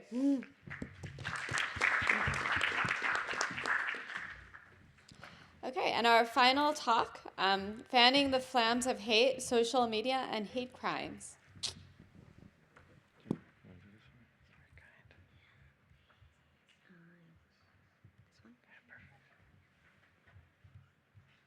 All right. Thank you so much.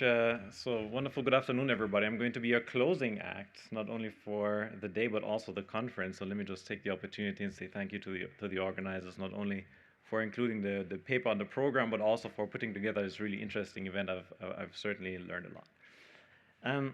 Now, the challenge that I'm facing right now is that it's usually very nice to end a conference on kind of a high note, like some kind of fuzzy, positive feeling. So yeah, what can I say? What stands between that is the title of this paper.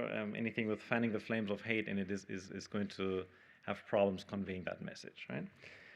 So this is joint work with Carlos Schwarz, who's at the University of Warwick.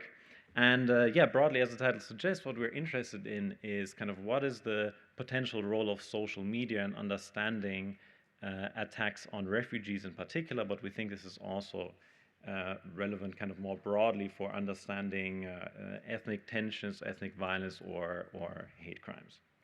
Now, the setting that we're going to look at in this paper is a familiar one to most of you. We've had it come up a couple times already during the conference, which is we're going to look at the German case. Because as you know, we've discussed numerous times, you know, at least in absolute terms, in Central Europe, right, in the most recent refugee situation, it was one of the perhaps most affected countries.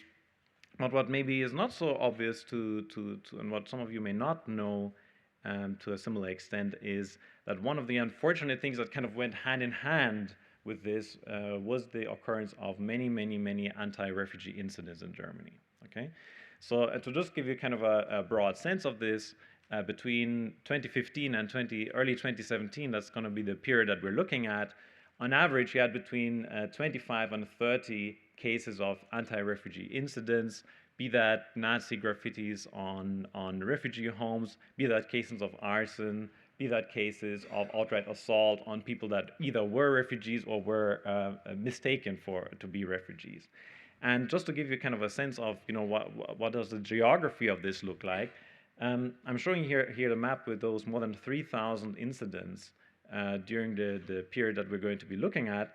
And what is, I think, quite interesting here is that, you know, those kinds of attacks are not only concentrated in those areas where we kind of know traditionally, okay, this is Germany, right? So there's obviously this history of racial violence, but it's not only in those areas. It's not only in Eastern Europe and in Eastern Germany. It's not only in some pockets in Western Germany. Indeed, you know, all over the country, you've seen the incidents of those types of events.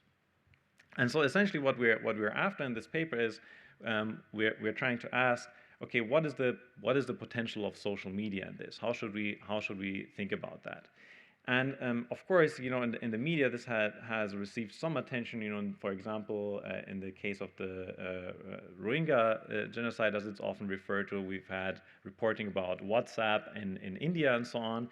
So what we're trying to do is kind of say, well, you know, we know that there are these waves of anti-refugee sentiment on social media, but the real question is, if you now have an area that is plausibly particularly exposed to these kinds of sentiment, or particularly exposed to just the salience of refugees and negative reporting or negative posting about refugees, does it have the potential to push some of those people who we think are potential perpetrators kind of over the edge to actually go ahead and carry out those types of incidents, okay?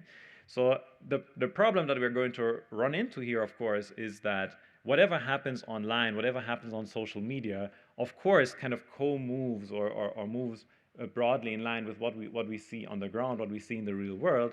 And in order to kind of try and overcome the identification challenge, we believe we have some interesting evidence here that comes from large-scale outages and disruptions, either to Facebook, which are kind of Germany-wide and which kind of cut off this set of potential perpetrators from Facebook in particular.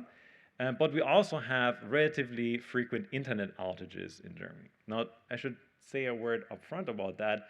So some of you might think, Germany, internet outages, right? So just as a quick anecdote, so the advisor of my co-author recently relocated from the UK to Germany, and before he did not believe a single result in our paper. Now, after arriving in Munich and a phone call with my co-author a month later, he was like, okay, I get it. I haven't had internet for a week. I believe you now. Okay, so that is just to say that the motivation for this comes from the fact that broadband internet access and, you know, generally availability of the internet in Germany is below the OECD average and is kind of known to be relatively patchy. Okay, so the real reason though why we're focusing on Germany is not so much just the situation of having kind of this broad dispersion of refugees on the ground that are not in one particular camp or location, but it's also because of the recent political rise of the Alternative für Deutschland, or Alternative for Germany, right? So this is a right-wing party that won big in the 2017 elections, at least for fringe party standards, on kind of a broad anti-refugee, anti-immigrant kind of campaign. Okay, so we're going to see a few examples of that in a minute. Now, maybe more importantly, though, what's quite interesting is that even before the 2017 elections in Germany, the AfD indeed had more Facebook followers and more active Facebook users than any other party in Germany. Okay. So what's really striking here is that they were really able to kind of consolidate, if you will, any online discussion on their Facebook page, and this is the kind of setting that we're going to be exploiting. Okay, so just to give you a brief preview of the main results. So first, I'm going to try and just convince you that, you know, indeed, you know, you see these really striking correlation patterns of whatever happens on social media, both in the time series and across cities in Germany, with actual attacks on refugees, okay? And then we're going to take a little step further and push that a little bit more, and I'm going to show you some panel regression evidence that essentially suggests that, well, if we just take kind of the Germany-wide anti-refugee sentiment as a given, then a 1 standard deviation increase in kind of right-wing social media usage or usage of this AfD page as a proxy for that is associated with a 25% increase of refugee attacks relative to the mean level of refugee attacks, right? So then the question is kind of, do you think 3,000 attacks, is that a large number, right? Yes, every number is too large, right? Of course, luckily relatively a rare event, but still we think that's kind of an important number. Now, for those kind of initial baseline correlations, the only thing that we can kind of tell you is, well, at least in some obvious way, they don't seem to be driven by differences in, party support for this AfD or other right-wing parties. It doesn't seem to be driven by, a legacy of right-wing violence in those areas. And it doesn't seem to be driven in any obvious way by kind of pull factors that you might think are both associated with, supporting that party, kind of selecting into using those types of media, and at the same time also the likelihood that you're going to carry out such an attack. Okay, but then we want to make a little bit more progress on that, and we're going to use the precise timing of these Facebook and internet outages to kind of try and think, okay, can we say something about the causality here? And essentially, what we find is that on one hand, in kind of a reduced form way, these outages are on one hand associated, as you would expect, with a kind of sudden and large drop in social media activity, right? So that's kind of the first stage of these outages, if you will. But more importantly, we also see that they are associated with a similar and quite sizable drop in actual anti-refugee incidents. Okay. And then in the next step, I think to me that's the kind of most interesting or most convincing part of this analysis is that this kind of baseline correlation that I'm going to try and show you first, which says that whatever happens on social media, if you're particularly exposed to that, then you also see a higher incidence of those refugee attacks. This kind of offline-online correlation just completely breaks down in weeks when you have such an outage. Okay, so that the kind of interpretation that we're putting on that is to say that it looks like social media indeed might have kind of a propagating effect, if you will, by transmitting this kind of already existing sentiment to the ground, to that small number of potential perpetrators. Yeah, you have a question.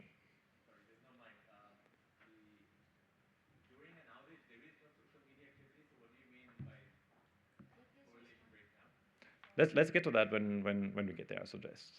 Yeah? Good question. Yeah? So I don't know if I'm going to have much time to talk about this, but we also have some additional evidence, and just to highlight one thing here, what we also find is that this kind of correlation between this anti-refugee sentiment and being particularly exposed to that with these real-world events, this correlation is also kind of much lower in times when other really salient events kind of crowd out the attention that people are paying to this refugee issue. Okay, so how we interpret this is to say that it seems to be that there's a bit of a salient story going on here, right? So if it's a particular salient that refugees are this big topic, right, and negative reporting about refugees is a big thing, then you see kind of this strong correlation, but not so much if there are other things that kind of take away attention from this particular issue. Okay, I don't want to spend too much time on the literature here, just maybe just for those of you who are not so familiar with this kind of media literature, essentially we already know that there are effects of different types of media on violence. So for example, David Yanagisawa-Drott's job market paper on the effect of radio on the Rwandan genocide, for example.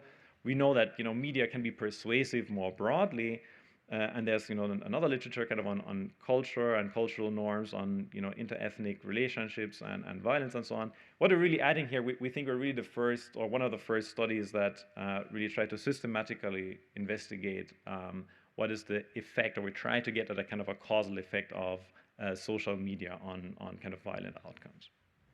Okay. So let me tell you a little bit about the data. So what we have on our hands is what I think is a quite unique data set. And it's not a unique data set because we did anything great, but it's a unique data set because Facebook, around the time that we first posted this paper, decided to shut down their API.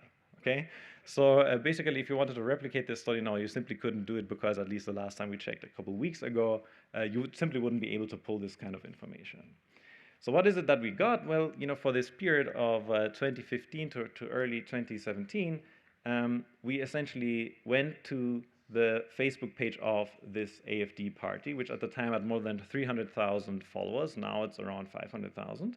And for those of you that are not so familiar with the Facebook layout, essentially what you can see is that here at the very top, those are the kind of posts that the party themselves would put out. So, as you can probably imagine, those are not necessarily pro-refugee posts where they're asking for donations or anything, right? Pretty cynical, vitriolic rhetoric. We see, how many people kind of liked that content, what did people comment on it, how many times was that content shared. And what is really important and unique about this page compared to other parties' Facebook pages in Germany is that at least at the time, there was no moderation whatsoever of this site. Okay, so they didn't put up any site rules, and they also allowed users to actively kind of comment on that page. And what I mean by comment is really that users were able to just create their own posts on their page. Okay, so what that meant was that for all practical purposes, this page turned into kind of a discussion forum of people with really strong kind of anti-refugee views, and we have all those posts. Okay, so basically, just to give you a sense of the rhetoric that you would find there. I mean, there are many. We read through many of those posts, right? But I mean, like kind of a typical theme that you would encounter is, oh, maybe this arrival of refugees is like all a big plot, right? Sometimes, oh, it's a Jewish plot, right? Of course. And then, there's usually it has something to do with the German genes being exterminated or something, right? And, oh yeah, perhaps this is all a big kind of a revenge because we started World War II, or, you kind of get the gist of the types of conversations I imagine. Now, how much content did we pull? Well, we were able to get like 170,000 posts, almost 300,000 comments, 500,000 likes. Okay, so we have the text for each of those individual items, and more importantly, we also know where the users are located. So again, you couldn't do this exercise anymore, but at the time, for around a third of the users that actually interacted with that page, so that ever commented on anything, that ever liked something, and so on. For those, we could then go on their individual user profile and pull their place of residence if they reported one, which was the case for around half of them. So we end up we have these 300,000 people that like that page, and for 40,000 we have a place of residence, which means that around 80% of German towns are covered. Okay, so we have 20% of towns where we have not a single person interacting with that particular page. And then the second most important thing here are these Facebook and internet outages. And so we start with these 8 major Facebook outages that happened during that sample period, and those take kind of different shapes. So some of those, most of those are just due to kind of server glitches or other problems at Facebook. So they're really kind of technical problems at Facebook, and some of them prevented the site providers themselves to post something. So in this case, I would be the party itself. Sometimes the messenger would shut down and so on. And some of them were also quite long-lasting. And what we see in the data is that they're also associated with spikes in kind of user complaints. So, we do a little bit of validation in the paper as well to show, okay, it really seems to be the case that a large number of people complained about these incidents. The other thing that we have is we scrape data on around 20,000 internet disruptions, which I said are quite common in Germany, from heise.de, which is a German site that kind of collects these user complaints. And from those we define, just for the baseline analysis, we define around 300 really severe internet outages. But of course, in the paper we have many robustness tests where we use more or less strong outages and so on and so forth. The last piece I already told you about. These are the around 3,300 or so anti-refugee incidents. And maybe these come from a German NGO, I should say, but most of these incidents, in fact, were reported by the German government. So around 80% of those come directly from German government requests. So, to the extent that you're worried here about reporting bias, we also address that at length in the paper, but doesn't really seem to play so much of a role here. Most of those are actually collected by the police. One interesting fact here, maybe, what are the types of attacks that are going on? You can see, something like 12-15% of those cases are actual assault cases, right? So this is people just, being knocked out in the bus or something because, oh yeah, you're a refugee, these kinds of stories. So it's pretty tragic, but most of the cases are indeed property damages. So think arson, think thrown in windows. In some cases, people threw hand grenades, and so on. How many of those users are bots? Excellent question. I'm not sure. We haven't looked at that in too much detail. Good question. Okay, so let me just show you a few baseline correlations, and then let's move on to the analysis that I think is a bit more telling when we look at these Facebook and internet outages. So the first thing that you can see in the data is if you do a really simple time series plot here, and you plot the number of anti-refugee incidents, so that's kind of the bold line here, the solid line, and you plot that against just the number of weekly posts that contain the word refugee. This is what you get. Okay, so we label it here as anti-refugee posts because, you know, after reading a couple of thousand, you know, we got tired, and, you know, we said, okay, look, like these are really these are negative posts about refugees. The number of kind of positive or posts is pretty limited on that page. We also experimented, I should say, with a little bit more sophisticated things. So we did a little bit of machine learning to classify kind of what are really negative or hateful posts here, and you're going to get a very similar picture. So we just ended up settling with this. Yeah, and essentially what you can see is there's really striking time series correlation. There's lots of variability over time. And this is essentially what we're going to exploit then also in our panel regressions by saying, okay, can we identify periods where, you know, anti-refugee sentiment, as we call it, or just the salience of refugees on right-wing social media is particularly elevated. Now, if you look at the cross-section of towns in Germany, so this is a little bit more than 4,000 towns in Germany, you see kind of a, you know, complementary picture. So on the right-hand side, what you can see here are the 80% of towns where we have at least a single person ever interacting with the AFD page. And what you can see is that around 30% or so of those towns have seen at least one incident against refugees. While if you go to the 20% of towns where we couldn't identify a single AFD user, there's only 10%. Okay, so the story, you can cut this in many different ways. You can look at the intensive margin and so on, you know, only look at the towns that have AFD users. You're always going to find that also kind of there's like a level difference between different types of municipalities. Okay, so now the kind of, we can be a little bit more sophisticated, right? So the first thing we do is we run a bunch of panel regressions where the outcome variable is just the number of refugee attacks in a given municipality M in week W. Okay, so this varies kind of by time, but it also varies by towns in Germany.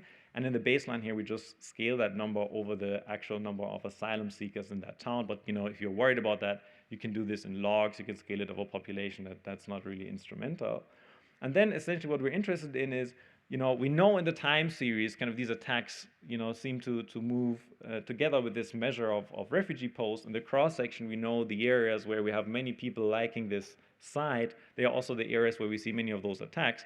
But now, if we take out kind of the municipality fixed effect, we take out this weak fixed effect, so these kind of pure correlations on that front, is it also true that in times of high anti-refugee sentiment, we see that there's a higher frequency of those attacks in areas where more people kind of use this particular page, okay?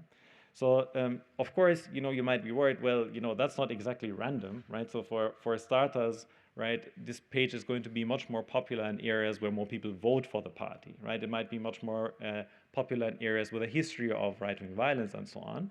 So in just for these baseline regressions, we simply include those kinds of controls here as well and interact them with this refugee post measure.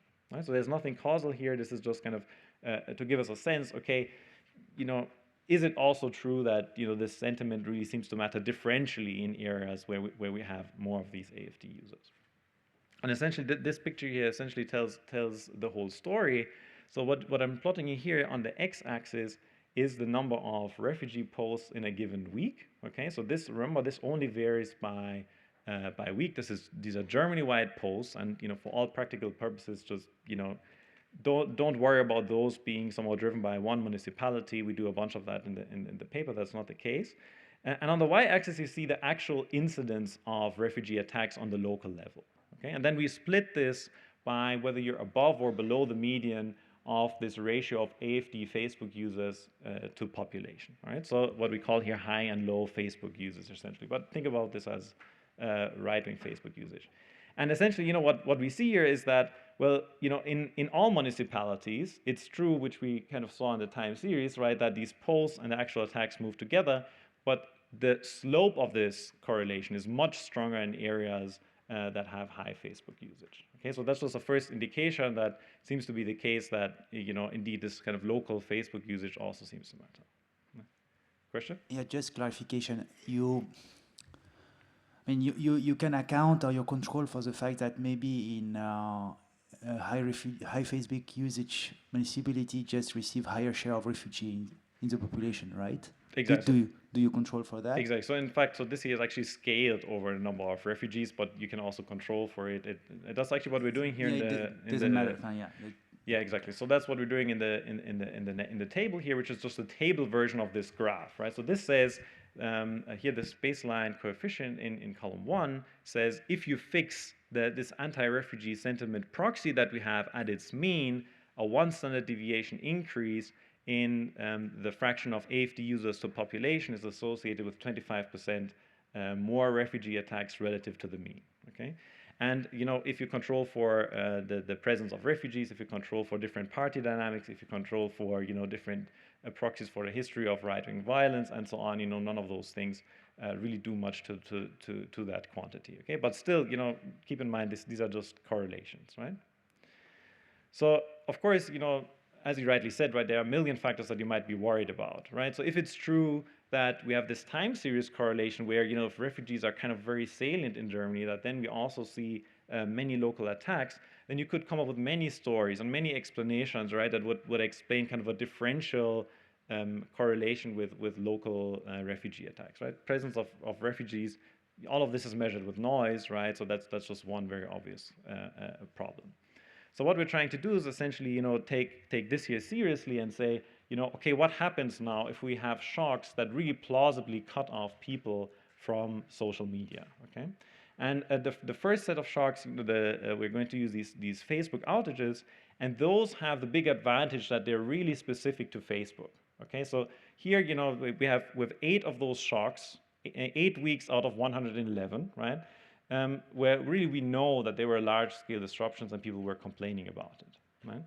But the problem is, of course, we're just tagging 8 weeks essentially, so that's not that great. So it doesn't give us that much variability. So we're also going to go to these local internet outages, of which we have more than 300. They also vary by location.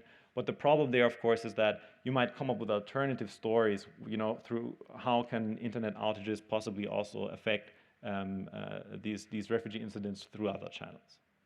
Right? Was there a question? Is there any chance that the outage will affect the likelihood of reporting incidents? Like, could you look at actually property damages that are unrelated to refugees and shouldn't be affected by social network activity? Yeah, so in terms of the reporting, so I mean, as I said, the main reports, they almost all come kind of through the police, right? So to the police, social media in Germany at least is not kind of the main reason why they run somewhere, right? It's not somebody tweets, oh yeah, refugee attack there, and then the police runs there. So in this particular setting, we're not so worried about the reporting piece. Yeah, and we also do some robustness in the paper for that. There's a couple of different things we can do, and exactly also looking at the types of incidents and so on. Yeah, that's a good question.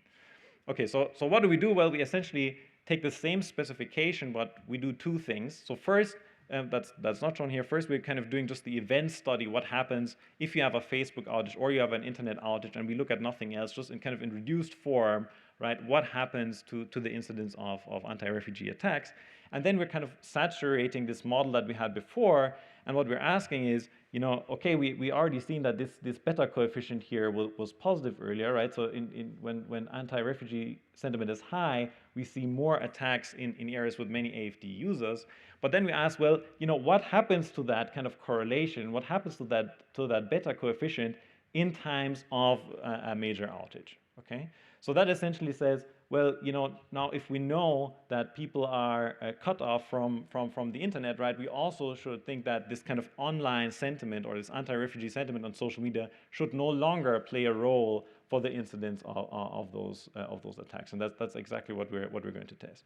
Only thing I should clarify here, these outages, as I said, is really important, right? The internet outages vary by location as well, and the Facebook outages vary only by time. Okay. Yes. How long are the outages? And I mean, maybe 3 days later you're back online and they post the same thing, and there's just a lag. Is there a way to test out? Very good question. How large are the outages? So again, in the paper we have lots of detail on the individual cases. We document kind of what are the largest outages, how long do they take, and so on. It really depends, and it's actually from our data quite hard to tell how long they take. What we do see in the data, and what I also have some evidence for, is that the larger the outage or the longer the outage, the larger also the effect on the posting behavior of people. So that's kind of one indication that it does seem to matter how long these outages are. But you're right. The downside of the weekly variation here is that we can't really know. We can also do this at the daily level, but then the data becomes very sparse, right? Because it's kind of a rare event with those 3,000 events. Another question, yeah. Why do we see so many more outages in the West? Yes, very good question. So thank you for keeping me on track here. So, with these local outages, you might be worried about, okay, where are they? Are they very clustered? It turns out that they're actually all over the place. We think the reason for why there are very few outages in the East is because, yes, maybe the Germans in the room are aware of, the West has kind of been financing like a broadband internet rollout in the East. So in fact, the internet quality in the East is also much better. So that's why I think you get this particular pattern here where we don't see many internet outages in East Germany. But broadly speaking, otherwise, they seem to be pretty geographically dispersed. And you also see that when you look at the characteristics of the towns that experience a lot of those outages. Okay, so there doesn't really seem to be much of a pattern here that these are particular towns that are particularly affected. And just the last graph on these internet outages, we also have some evidence for that for the Facebook outages in the paper. Essentially, what you see both in kind of an event study, but also if you do just kind of a simple bar chart, is that perhaps unsurprisingly, we can, for a subset of our data, we can actually look at the local posts and the local comments that people send. And what you see there is that, essentially during the time when you have an internet outage during those weeks, you just see this collapse of posting activity, right? So that gives us some consolation that indeed, we see kind of a first stage. We see that those, even though we can't precisely pin down how long does every one of those outages take, on average, we see this really large effect on the number of local posts. Okay, so this is really the key chart that I want to show you, and then I think I'm going to show you one more table and then wrap up. Essentially, what we see in the data, what you've already seen before in the graph, is that this kind of slope between the refugee posts online and the actual incidence of these hate crimes or these attacks on refugees. This correlation is stronger in areas with high Facebook usage. Okay, but what's really key here is that during the weeks that we see an internet outage, and the pattern is very, very similar if you do this for the Facebook outages, essentially what you see is that it does no longer matter whether you're the number of refugee posts no longer matters for kind of the incidence of anti-refugee crimes, right? So let me see it again. So before, in regular times, if you don't have an outage, we see this really strong co-movement, or this particular co-movement between online activity and offline activity in areas with high social media usage. But this kind of extra effect is no longer there when we have a large-scale internet outage, right? So whether you have many refugee posts or not no longer matters for offline activity. So just two more things I wanted to show you is, so we also build this up from the ground kind of and start here by just regressing the number of anti-refugee incidents on whether you have an internet outage in a particular week, and we have the event study and all of that in the paper.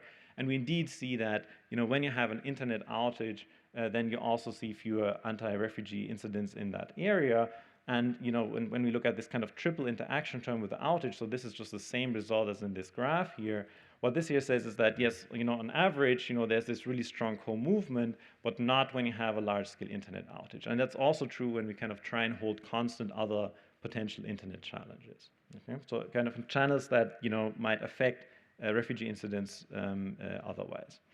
And just the last bit that I think is really interesting is the same is also true if we look at those Facebook outages, which remember, they only vary by week, okay? So what we do here in the first column is just kind of estimate these 8 weeks, what is the difference in anti-refugee incidents in those 8 weeks, and you can see this drop. But more importantly, if we put back in the week fixed effects here in column 2, what this coefficient here says is that just like the baseline correlation, during a Facebook outage, a 1 standard deviation increase in this ratio of AFD users to population is associated with a 25% larger kind of reduction. So this goes the other way, right? A 25% larger reduction in anti-refugee incidents. So kind of this estimate that, in the paper we have the graphs for this, that we think we can interpret as more like a causal effect of social media, has essentially exactly the same magnitude like the baseline correlation that we established.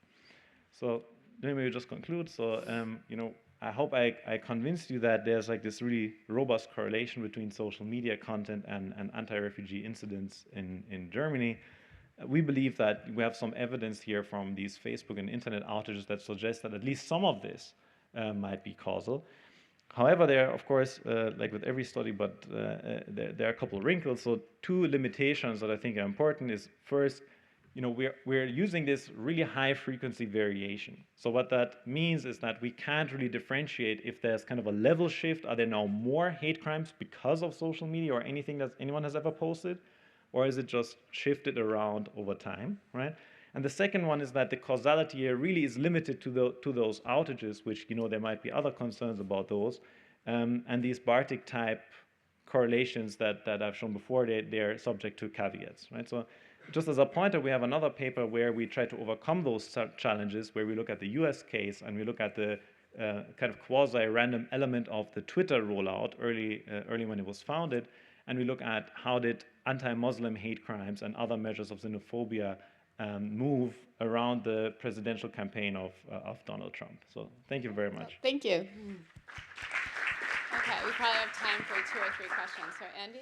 Yeah, so I would presume there's a kind of a placebo of some sort with the leads using the sort of future posts, and obviously the future posts are going to be correlated, but then you shouldn't see the outlet correlation. Maybe you've done that, and does that sort of hold up?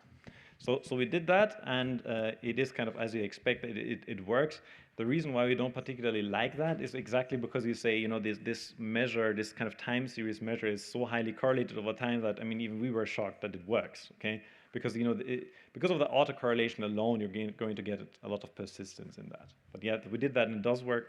I think more to the point, when you do the kind of event studies, I have them in there somewhere, the event studies for the internet and Facebook outages, you see exactly that. It's, during the week of the outage, you see a drop of anti-refugee incidents. Okay, there was a question in the back over there. Yeah, thanks.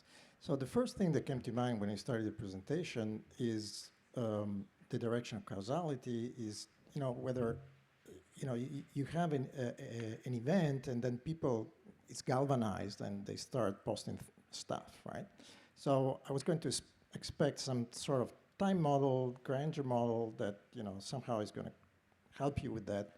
Can you say anything about that? Why, you're expecting the causality to be in one direction? Mm-hmm. Yep, very good question. So 2 replies maybe to that. So I think you're exactly right that, from a pure time series pattern, right, we couldn't learn that much, right? So this is why in this panel regression model already, what we're correlating is the incidence of local attacks, so it happened in a particular city in a particular week, with the Germany-wide sentiment, right? So this is not determined by kind of not mechanically determined by the local incidence of those attacks, and kind of the exposure of people to that Germany-wide sentiment, right? So that alone still is not causal, right? But that just tells you that the kind of Germany-wide thing is not influenced by any individual municipality. In fact, you can also take out the individual municipality that you're looking at, you're going to find exactly the same. But when it comes to causal claims, we're really only relying here on these outages. Otherwise, you're precisely right, we can't tell which one is the kind of causal bit. Okay, so there was a question in the front, and then we'll go to the back. Mm-hmm. I don't know how it works, but is there a following of the party in Austria? Is there like a kind of a border effect? Presumably Austria has better infrastructure. Can you do some sort of a spillover thing? I mean, I don't know if because Austria itself has its own incidents, but can you use this data and the events in our followers in Austria, anything like that? Yeah, no, it's very interesting. So one thing that I can say to that is that one thing that we did actually try is that it turns out that the kind of, these measures of anti-refugee sentiment or salience of refugees are reasonably correlated across countries, right? So indeed, what you could just do is you can, for example, just measure the sentiment in Austria and apply that to that data, for example, right? So that's another way of thinking about that, and you would get the same results. So that's correct. Okay. Yeah. So let me take that a step further. Have you just justified internet shutdowns by governments seeking to thwart sectarian violence? Yeah, this is exactly our hidden agenda. So it's too bad that you're calling me out on this, but yeah, we're actually in favor of shutting down the internet forever. In fact, that's our policy conclusion. Yeah. Okay, I think we're gonna take one more question in the back, and then, or is there? Well, why don't we take both questions and then you answer both of them? Sure. So Layan and then Chwan. So I'd follow up on Paulo's point. I think in this era, if I'm planning to have an attack on refugees, I would live stream it on YouTube and so on and so forth. So I think that's an argument of reverse causation in the sense that the internet outage prevents me from being putting my stuff on internet. So how is this outage telling us something about the reverse causation versus the mechanism you're talking about? Mm-hmm. Yeah, so maybe... Wait, why don't we collect a few questions and then we'll have the final for Layan. I'm just wondering a bit about the mechanism through which social media might operate. You might already know the paper by Leo Burstein about social media might kind of alleviate social norms against acting violent or expressing your views. So do you think people are learning something about others that makes them angry, or are they just discovering that others are thinking like them? And if it's the former, can you separate whether the information you see online is informative about economics, so these people are taking our jobs, they're raising housing prices, etc., or is it something about security? Or is it really identity politics, like, they're different from us, etc., etc.? It would be very interesting to try to separate, even correlation-wise, about what kind of information or endorsement might lead to more violence. Yeah, so can I answer that? Why don't you answer those? Yeah. Okay, so let me just start with that one. So excellent question. So in regards to the channel, so I think what we're really capturing here is, or at least how we think about this, that this looks much more like a basic salient story. So we think in this case, what we're really measuring is that, okay, there's a lot of stuff, people talk a lot of stuff about refugees. Hey, let me put the refugee home on fire, right? I mean, I think it's a relatively simple story. However, in the US paper that we have, we're exactly after the social norms channel. So the paper by Leo Burstein and co-authors, they have an experiment where they show in an experimental setting that Trump's election was kind of associated with increased willingness to express xenophobic attitudes, right? And exactly the results that we have in this Trump paper are exactly consistent with that, in that we think that in that case, social media indeed led to a shift of social norms, or facilitated a shift of social norms, rather than just persuading people, which I think is maybe the story that's more relevant here. Okay. Yeah. So I know there's been a few more questions in here, but hopefully you'll get a chance afterwards to discuss. Yeah. But I wanted to say thank you to all of our panelists. And I think coming up next, Andy and Bjorn, and who's my...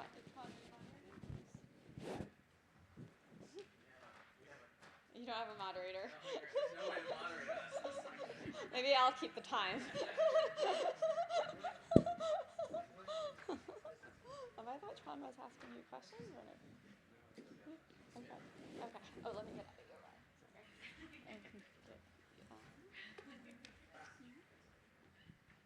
Do you want to use this, or you're gonna? Yeah, no, sit down over there. You put the survey up.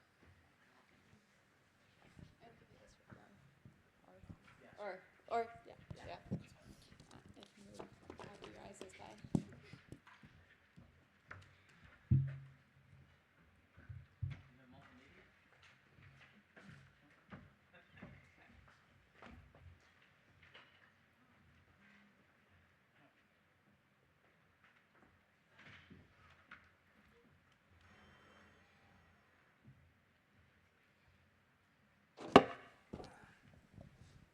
Great. So we thought that Andy and I would have a conversation up here. If you want to listen in, feel free. But first of all, take the survey. We sent you an email. The QR code is coming up any second. I think there are 15 questions or so. Very important feedback for all of us who organized these 2.5 days. So I'm going to run through the numbers. You sat through 33 presentations. 59 of you were active participants. That's out of a total of 130. We went through 37 papers and books, and we had over 100 online participants in some of the events. And that's just those watching live. So those are some of the numbers. Do we have the PowerPoint with who was here? No, maybe not. We have a neat breakdown of where the universities who are here. We have a world map. It's going to come up during our conversation. Okay. Yeah. What should we talk about, Andrew? Well, I don't know. I think probably what we both learned. Sorry, it is on, but maybe it's dead. Hello? Okay. It seems to time out pretty quickly. I think part of it is what we both learned. So maybe you can tell me what you learned. All right. So we set ourselves a few objectives with these days. That we wanted to entice more economists to enter this field of research. The fact that we had 220 submissions and we had so many people coming to this, and I think we're generating a buzz around this. I think it's something that we're achieving. We said that we wanted to create a platform for opportunities for researchers to interact with policymakers and practitioners, and we designed it on purpose that way, with almost half of the participants here being non-academic, and then we wanted to connect data users with data providers. I hope that we've come some ways in that. We could have had more opportunities for that, but we tried our best. And then we wanted to create some sort of community or practice, and in a very informal way. And judging by the energy and the conversations on the sidelines, over drinks last night, over coffees and over lunch, and also during the sessions, I really feel that there's been a lot of good interaction. Those are some of the observations that I wanted to make. Okay. Well, let me jump in. I mean, I think, I was sort of trying to think about some things that I learned partly in the conference, but partly before, and think a little bit about them. The first is just the tremendous variety, both of topics and places. I think, that the world tends to see this as one crisis, and I think what we've seen over the days is that, in fact, there are multiple crises and there are multiple manifestations. One of the things that kind of came up when we were first talking about this conference, somebody made the comment, we don't want to see a bunch of all the work to be about the effects on hosts of employment of having refugees in the country, right? There was a legitimate concern, and in part that's based on the literature existed, that we'd actually see all of that. In fact, if you look at the program, we had tremendous variety, and I think there's an important sort of lesson in that the users out there will think of things to study and do that are fundamentally different from, the sort of the policy mission. Some of them be relevant to policy, some of them are not. I think there's obviously a role in policy, the policy community, to help tell us what are the important issues. But I don't think there's any substitute for building a large community of people just searching off. I'm enough of a free market economist to believe that in the long run, I think that really works. And I think we did really well in the variety of topics. I think the place we didn't do so well was sort of the variety of countries. Sort of the Middle East is obviously on the front page right now, and there was a lot on Syria, a little bit on Bangladesh. One or two papers on South America, almost nothing on Africa. So I think that's out there. There isn't as much variety, as is usually the case. That's partly driven by data, and I think thinking about how to solve the data problems in other areas where is really important one. So that was sort of one point was about variety. I think a second point that I want yeah, to go come in please on that jump in. because That's good. It reflects the Western bias, right? You say that it's in what's in the news. Yes, it's what's in the Western news. It's probably not what's in the newspapers in Kenya or in Uganda. No, that's fair. So that's the Western bias that we have, not least when we host the conversation in Copenhagen. So maybe next time. Yeah, no, I think We'll that's come right. back to that. And I, Hannah, we picked the papers, and we picked them based on sort of intellectual grounds. We might have done better if we sort of had deliberately tried to make them distributed. But partly it's what's out there, and I hope that will change. Sort of a second sort of thought, maybe you had some thoughts, is that one of the things that came clear to me as a sort of that in this moment was how clear how much agency matters, right? That if you think about refugees as a humanitarian problem, there's a sense to think about this as a population that needs certain services, and it certainly is, okay?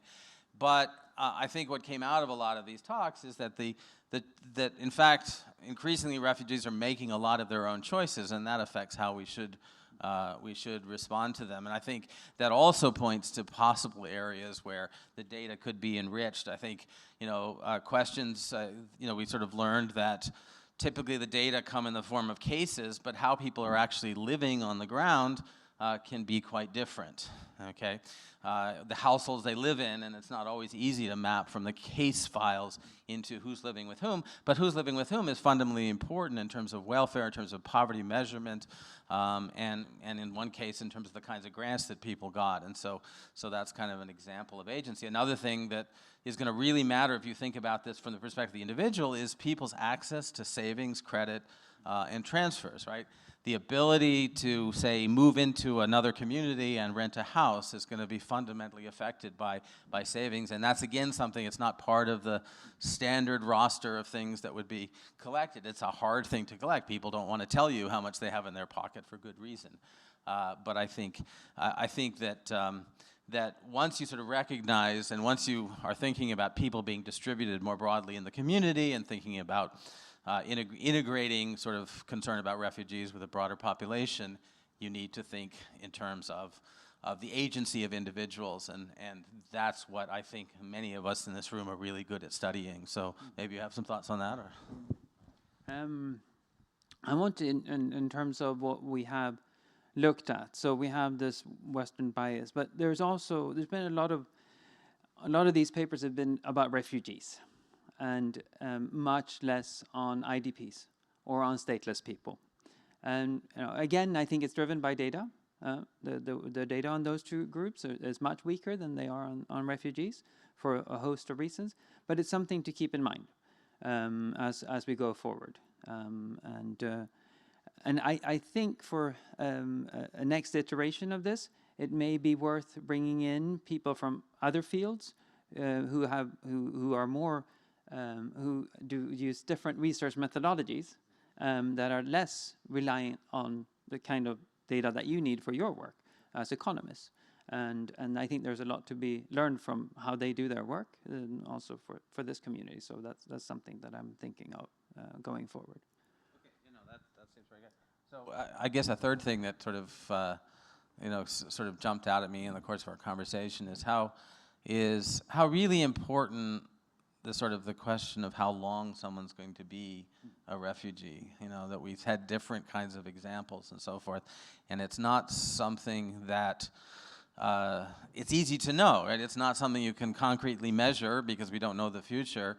In some cases, it may matter what the expectations are, so maybe those are kinds of things that one could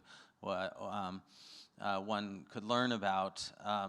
But I think one of the questions I was asking myself is to what extent does it matter? Okay, so think about the issue of educating a child, right? I think it was very clear in some of the papers that we've come to a position where I think countries have recognized, and there are some examples where there's some backsliding on that in fact educating the child is important to do if the person is going to stay or if they're going to go. Right? It's going to make that person a productive citizen in the host country if they stay for a long, long time. On the other hand, if they go back to their home countries, it's going to create development in the sort of sending community. So I think, and it's a those basic two- human right. Right? and there's a fundamental aspect to that. I think a little more open would be the question of like certain kinds of job skills training. You could imagine a story, well, if we provide job skills training for the local market, that's only makes sense if they're actually going to stay in our country. Okay, but you could also say, well, if we provide that kind of job skills and they go back, it's also going to help to develop a country that presumably they left because of the level of destruction, and there's going to be a tremendous need for the skilled workforce, for example, in Syria, if and when people go back. So that would be sort of, so I think it's important to think about this longevity issue. It varies across populations. It's something one needs to think about, but also to think about under what circumstances it's important to, it matters for decision making, and thinking about that issue and how important it is, I think is something that we could contribute, but I also very much am interested in how policymakers think about that particular set of issues. In terms of, I hope, and that's part of the survey, we're asking you, do you feel that you got a good sense of what policymakers are looking for in terms of from the research community? I think that's, yeah. I would say that when we first envisioned this, we hadn't sort of imagined this level of engagement, and I think, that initially we perhaps had different expectations about what would happen, but I think in retrospect what was delivered was far richer than what I had imagined as a sort of simple, academic conference. I think having people here, hearing questions from the audience, and how does this make sense in this context? The private conversations I had with some of you, one case where I said, well, is this data available? And they said, yes, give me a call. I think that those kinds of relationships have been the hallmark of the growth of development economics as a field over the last 10 to 20 years. And seeing that opportunity open up here is really important. And I'm so pleased that this partnership worked out in that way. I say that, it wasn't always easy. We have different objectives and so forth in some cases, but I think that what I saw was that I was very pleased to have had the opportunity to see what's going on in this JDC, and with the sort of openness towards making data available, and things are changing in a very positive direction for us, and I think that this was a chance to showcase that and really say that the barriers they're there, but they're going away. No, and that's great. I think some of us who live in the policy world or closer to the politicians, it's very difficult to have a good, solid, analytical discussion about a topic such as Turkey, right? For example, I was really impressed that we were able to do that here, even though you have a bunch of people here who are close to the politicians. But so maybe it's a blessing in disguise that there's this conference in London yesterday, or there was in London, which is why we didn't have ministers or state secretaries here. It actually helps for us to be able to have a good analytical conversation. Well, that seems very good. Any other comments or questions from the crowd, or? I have a few commitments and announcements that I want to make, but let's see if there are any questions to us before that.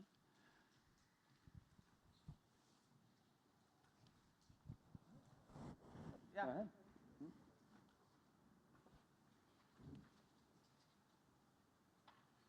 Hi, yeah. Some of you know already what I'm going to tell you, because I told you yesterday.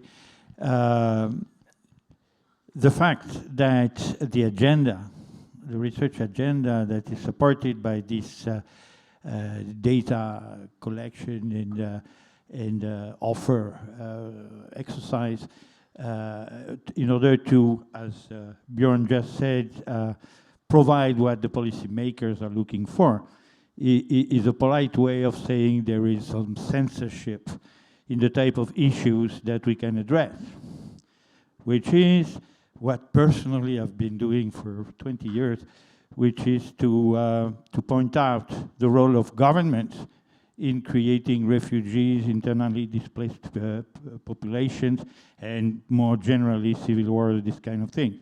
That's what I've been publishing about for 20 years. And I understand that, say, the United Nations is a kind of syndicate of governments. And among those governments, some are doing really bad things to some parts of their populations. And we had a conversation yesterday with Bjorn. He did not agree with me, of course. Very few people agree with me. But at the end of the day, I think there are some really trivial reasons why you should know why you get a given pattern of refugees. They come from a minority usually. They have been victimized by a government or some militias that are more or less remote controlled by governments, and they are targeted in order to clear the land for some interest. My recent paper on the Naxalite conflict in India shows that it's really all about ethnic cleansing and for the sake of mining interests. And so if you wanted to do something about these people who have been kicked out from their homes in those states of India, you would not think, apply kind of standard behavior for internally displaced people. Simply those people were internally displaced as victims of political choices. I did something similar on Nigeria during the military regime and these kind of things. So, in fact, I'm here as a troublemaker, okay? So, was there a question? the question is, it's not a question, it's a suggestion. So my suggestion is that without engaging the responsibility of the people in charge, it would be interesting, nevertheless, to have maybe a session where, say, dissidents would talk. Yeah, Thank you. Yeah, I think that's there's a role for a lot of things, and I think from my perspective, one of the privileges of being in academia is that we can have those kinds of sessions and do on a fairly regular basis. It's not for me to say, what is possible under the sort of this particular thing, but I think making data available, allowing individuals to seek out whatever topic interests them, to take the data and link it to other data that might speak to the issues directly that you're interested in. I think that's possible, and that's why building an intellectual community is so important for the broader world agenda, not just the agenda of the JDC. And I still believe that we can make it. It's our responsibility to provide evidence and to provide facts, to serve them on a good platter to the policymakers, but that's all we can do. At some point, there are so many other considerations that trump evidence and facts. So but that's the political reality that we live in, right? So I saw another hands up. I'm a field-based researcher in Iraq, and I just want to echo what he said there. But in the original schedule of the conference, there was a panel that included perspectives of beneficiaries, and then it was taken off. And I would say that as I do research, the censorship largely comes from, international agencies, NGOs, et cetera, and it sometimes is significant. So I'm curious, is the perspective of the beneficiary important to the work of the JDC, and going forward to future conferences, will there be a greater attempt to include beneficiaries in the conversation that we're having? Most of us are very unimpacted by what we're studying.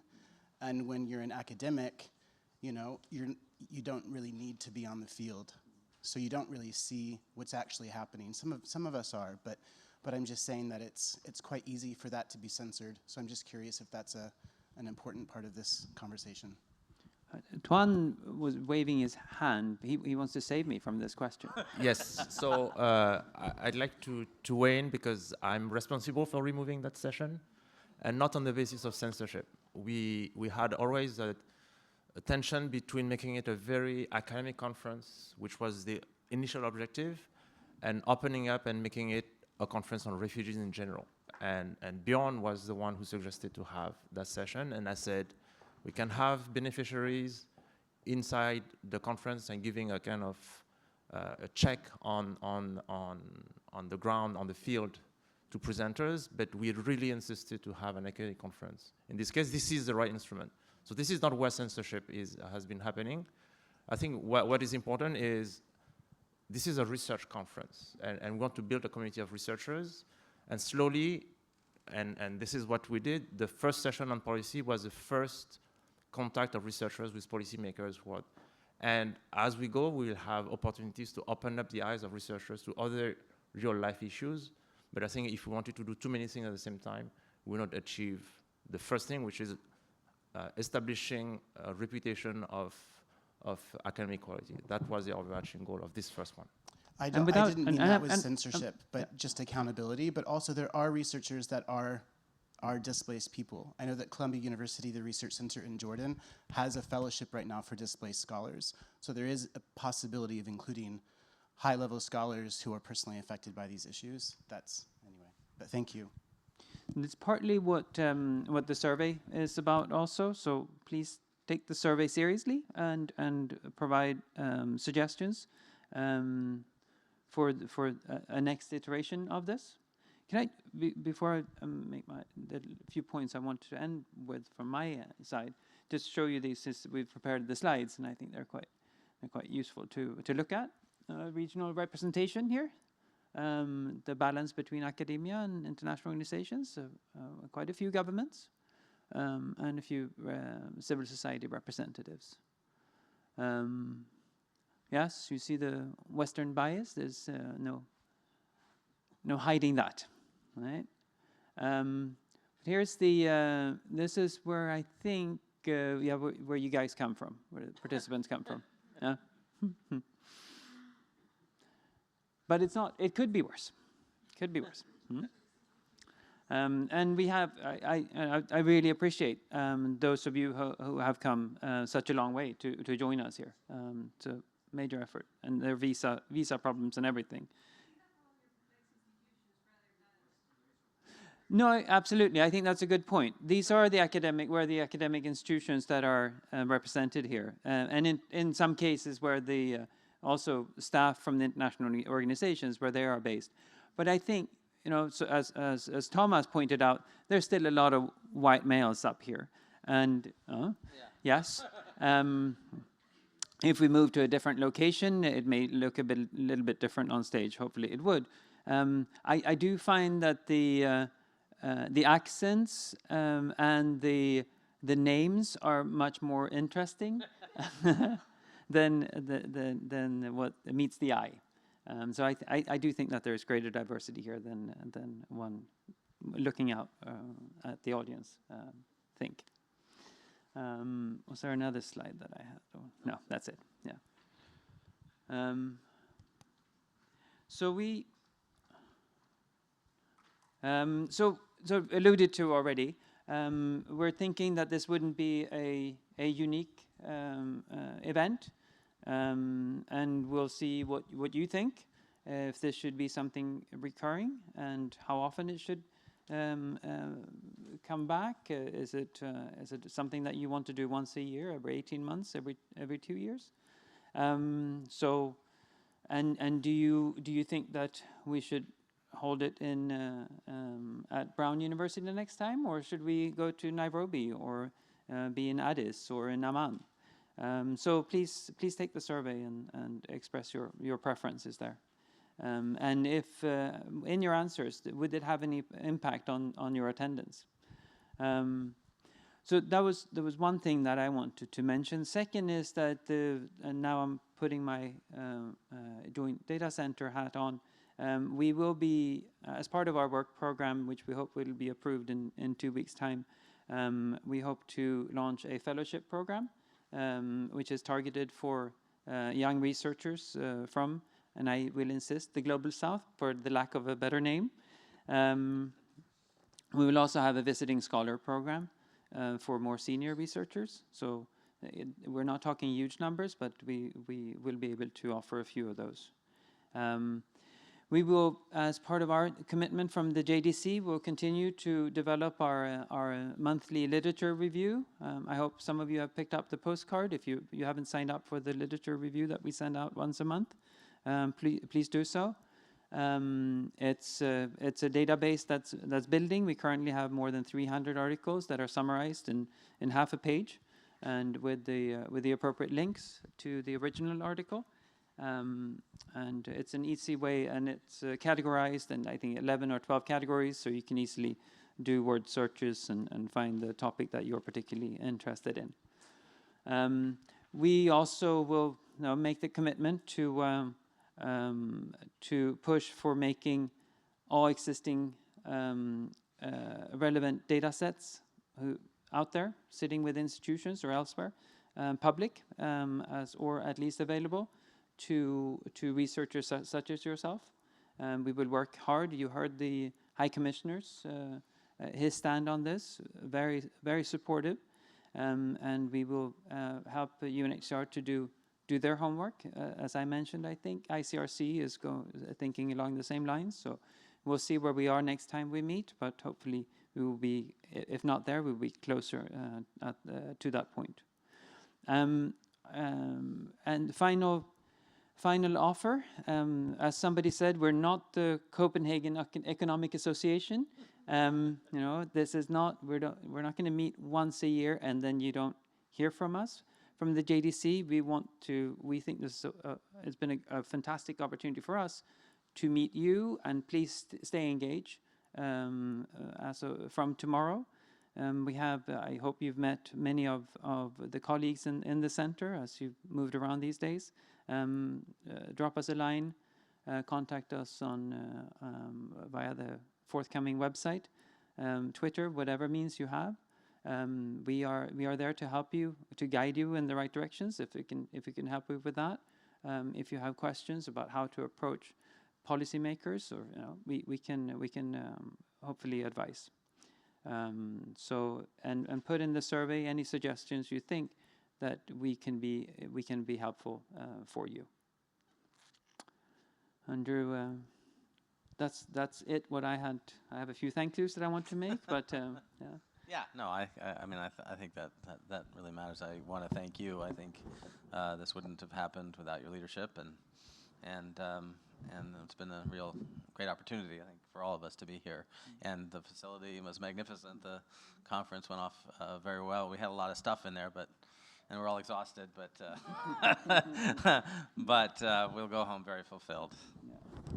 Yeah, thank you, Andrew and Rima Antoine. Great partnership. The last 9 months or whatever it's been, 2 years for you guys. So my personal thank you is for, first of all, Charlotte, if you can stand up so we can applaud you.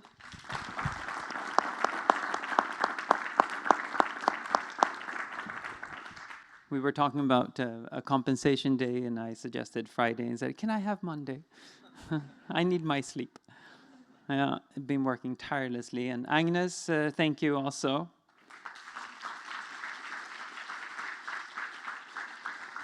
And then I want to recognize all the colleagues in the Joint Data Center, both those who are already here and those who are starting in 2 or 3 weeks. So thank you all.